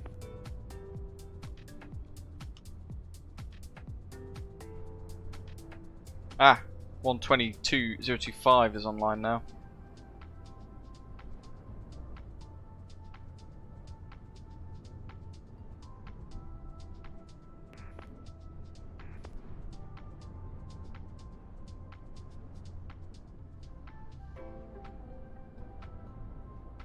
I know, Ram. Okie dokie. Yeah, there he is. Windsocks on the left, look. Blowing sideways.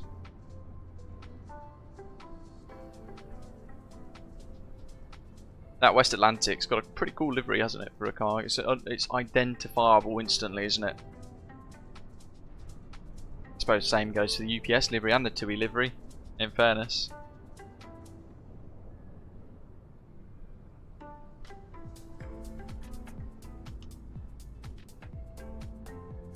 Behind. Behind the 747 line up and wait for Whiskey 1 behind. Yeah, there's ATC. Fire 932 with you.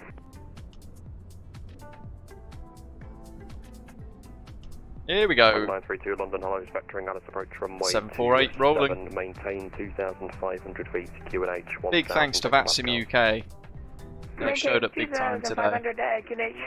How immersive was that ATC, folks? All the way through London East. 070 degrees, right now 932. Those 3 different London controllers, east, south and centre.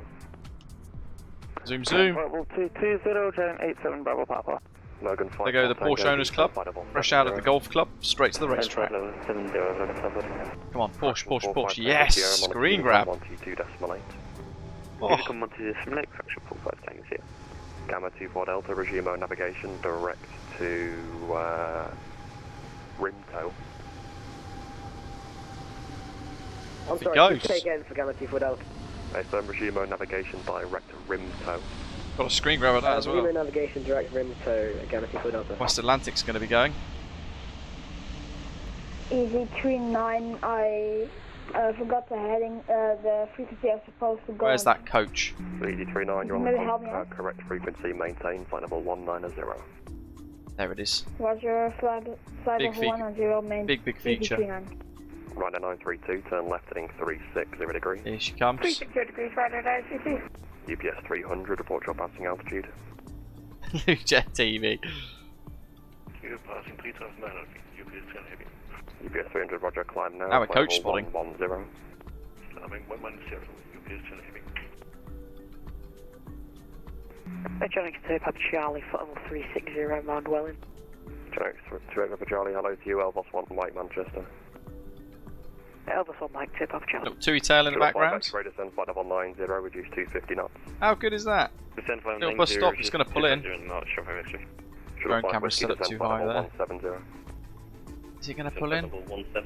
Oh no, it's just ignored. There's no passengers there. 2,000 feet.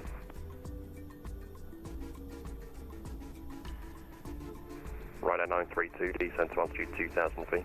Trying to find the other bus. They go around like a little circuit. 7 winds 230 degrees, 13 knots, clear for takeoff. They do this little road here, perimeter road. Ryanair 932, turn left heading 310 degrees, descend to altitude 2,000 feet, cleared ILS 27. Is he at the bus station still? Yes, he 310 is. degrees out, descend to that's Rider 932. Easy 613 Bravo, Oh, look at that for timing. Off he goes. Sorry about that drone camera, I think it made me feel a bit dizzy then. London, good afternoon. Tomjet 6 Bravo Yankee, holding Whiskey 1 at There we go. East Midlands. 6 Bravo Yankee, roger, runway 27. Still, I think, I stand by it, the best scenery money can buy for Microsoft Flight Simulator currently. Everything from the race cars through to the Skylink coaches, the detail of the terminal buildings, interior and outside, and the landside kind of environment as well. Car parks, the maintenance areas, all the way through to the hotels and the TUI training centre. So good. Zip through this very quick. That was 2 at once ahead, Ryder 932. We've got the arrivals hall. Confirm it was 320 heading. Yep, turn left now heading 230 degrees. I do love these. The Castle Rock and the Burger King. 230 degrees established, Rider 932. Neptune 224, nothing further, monitor Unicorn 122.8, bye. Frankie and Benny's down there, the passengers bimbling around waiting. 27 from Whiskey 1, clear takeoff 230 degrees 13. And what I'm going to be looking to do in the next few weeks is sitting up here in a stream, doing a controller stream for you guys. That's the plan. Just trying to find some controllers that can assist. The idea being that we can organise a shuttle service event unofficially between here and Amsterdam and back, so you guys can maybe connect for the first time on VATSIM and give it a go. But those of you who want some good ATC as well, I'll be sat at, well, basically here with this view for 4 or 5 hours doing ground control, which is clearance delivery and ground merged into one. And we can do plane spotting in the sim whilst I do ground control as well. Really busy. Away we go. Mr. Oscars away. That's the Nimrods. 1399 London, Roger, climb, flight level 190. With this epic vantage point. Look at that. Flight level 190, KD1 Golf, arrival speed 1399. Frankfurt Main would be great, Arco, absolutely. Especially with the skill that Pyreegue has of optimising the scenery really well. 2 days from now, we're looking at having... oh look, there's an animation I've never seen before. We're looking at flying maybe Gatwick or Manchester or Heathrow. Haven't worked it out yet. Those of you who are shiny and green are members in the live chat. You can help decide where we're going to fly from to head to Rijeka, to head over into one of the airports and the regions included in the Eastern Europe update. And we've got our last pilot now flying in, clear to land. 2700, Tom Jet 6 Bravo Yankee. 6 Bravo Yankee, Roger, climb now. Daniel flying in. Climb flight level 110. I've still left my collision lights on. UPS 300, climb flight level 220. Here he comes. Climbing 220, UPS 300. Give it 80 Delta Mike, turn left heading 355. Yeah, you got Mako Simulations Manchester, that is pretty good. Shuttle 5 it needs a big update. There is an update coming, of course, though. Aiden, it's just random medal matching, really. Ian, have a great night, buddy. Super late for you in Perth, Australia. Thank you for flying along. Great to hear you enjoyed it. Here's our final pilot. 100, GENX 168. Flying in from Skiathos. Flight level 210. Look at that backdrop, folks. As he flies in on the right hand side of the screen. 170 degrees. We're sat down there. Gamma 24 Delta, Monitor Unicom 122, Decimal 8 plane. Monitor Unicom 122, Decimal 8. Well, the wind's blown that much, he's pointing at the tower. Hitesh says the amount of details here is in everything, even the controller monitor is just insane. It's mind-blowing quality. Yeah, absolutely is. Really, really is. Easy for the link though, just go contrail.shop/EGNX and it will take you straight to the page on Contrail to purchase the scenery.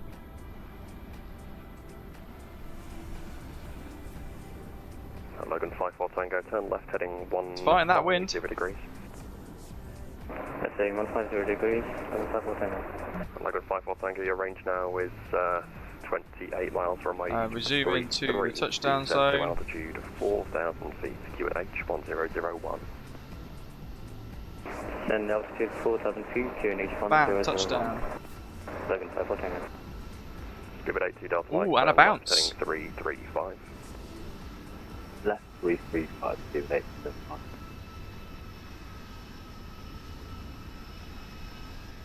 Oh, Rab, thank you very much, very kind. Yeah, that's another way of doing it. You can just do contrail.shop/British and then click through and it will use the affiliate link there. On the control basic service, losing QNH is 1002, pass your details.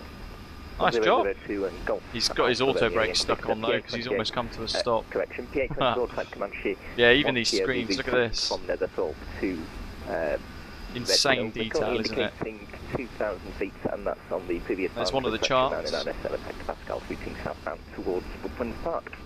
That's the Stars via Row Cup. Radar. Ground surface chart there.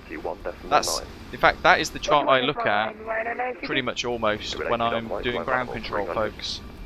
All the stands and the taxiways and things. Yeah, look at that, really good. Contact London 129.425. Massive thank you wherever you are in the world for watching. Thanks for the likes, new subscribers as well, really appreciate it. All of our channel members, gold, silver and bronze frequent flyers for all the ongoing support. Enjoy the rest of today and tomorrow. A little bit of a gap in the schedule for tomorrow. And on 10 and on 1002 we are indicating Wednesday, we will be back live for another live stream in an aircraft yet to be decided and a route yet to be decided as well. So thank you very much for watching. Stay tuned for that scheduled stream. It will go scheduled some point tomorrow, and I'll see you then. 12 or 1300 UK time. I haven't quite decided yet, but yeah, hope you guys have enjoyed it. Thanks to our ATC at Hellenic VAC and VATSIM UK as always, providing fantastic ATC services, and those of you who flew along, hope you had fun too. Take care, I'll see you soon. So we're off for now. Neptune 4